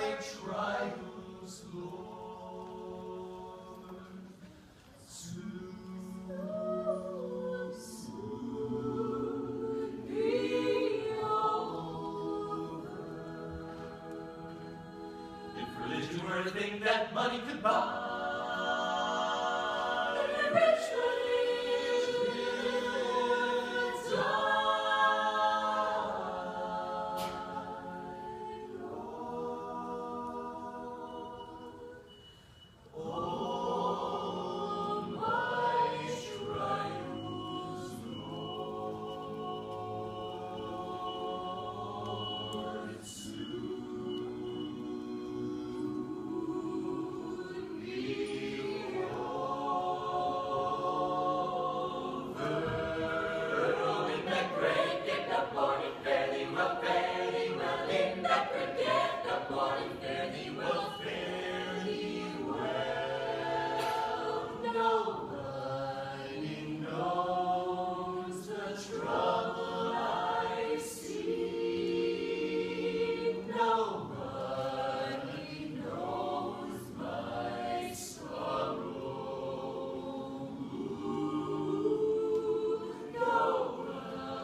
I am Nova Prime Irani Real, Commander of the Nova Corps. On behalf of all Xandarians, I hope you have enjoyed exploring the wonders of Xandar. As you have seen, your world and ours were born of the same moment, one which you refer to as the Big Bang. As such, we are all galactic neighbors in a vast universe which we and countless others share. For you to travel to Xandar would take 2.5 million years, assuming you had a ship that could fly at the speed of light. So we decided to come to you. But even we could not have reached you so easily were it not for the Cosmic Generator, an advanced piece of Xandarian technology that creates jump points, artificial tunnels that act as shortcuts, linking distant points in space. It is our desire to share this wondrous technology with your people so that together we might explore new worlds and create a brighter tomorrow. And now, as the culmination of the wonders of Xandar, you will be teleported to a Nova ship above your planet for a demonstration of the Cosmic Generator. I trust you will find it an unforgettable experience.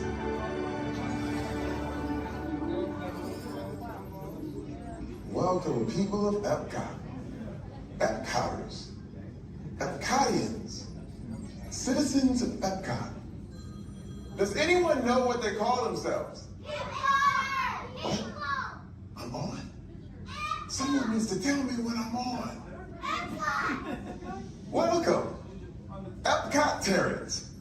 I am Centurion Tal Merrick, and we're just about ready to teleport you up to the ship for the demonstration. As you're about to enter a secure Nova area, I must ask you to put away your Terran communication devices at this time. Recording of any type is strictly prohibited. I am very serious about this. Now, please step forward into the chamber. You're gonna love this.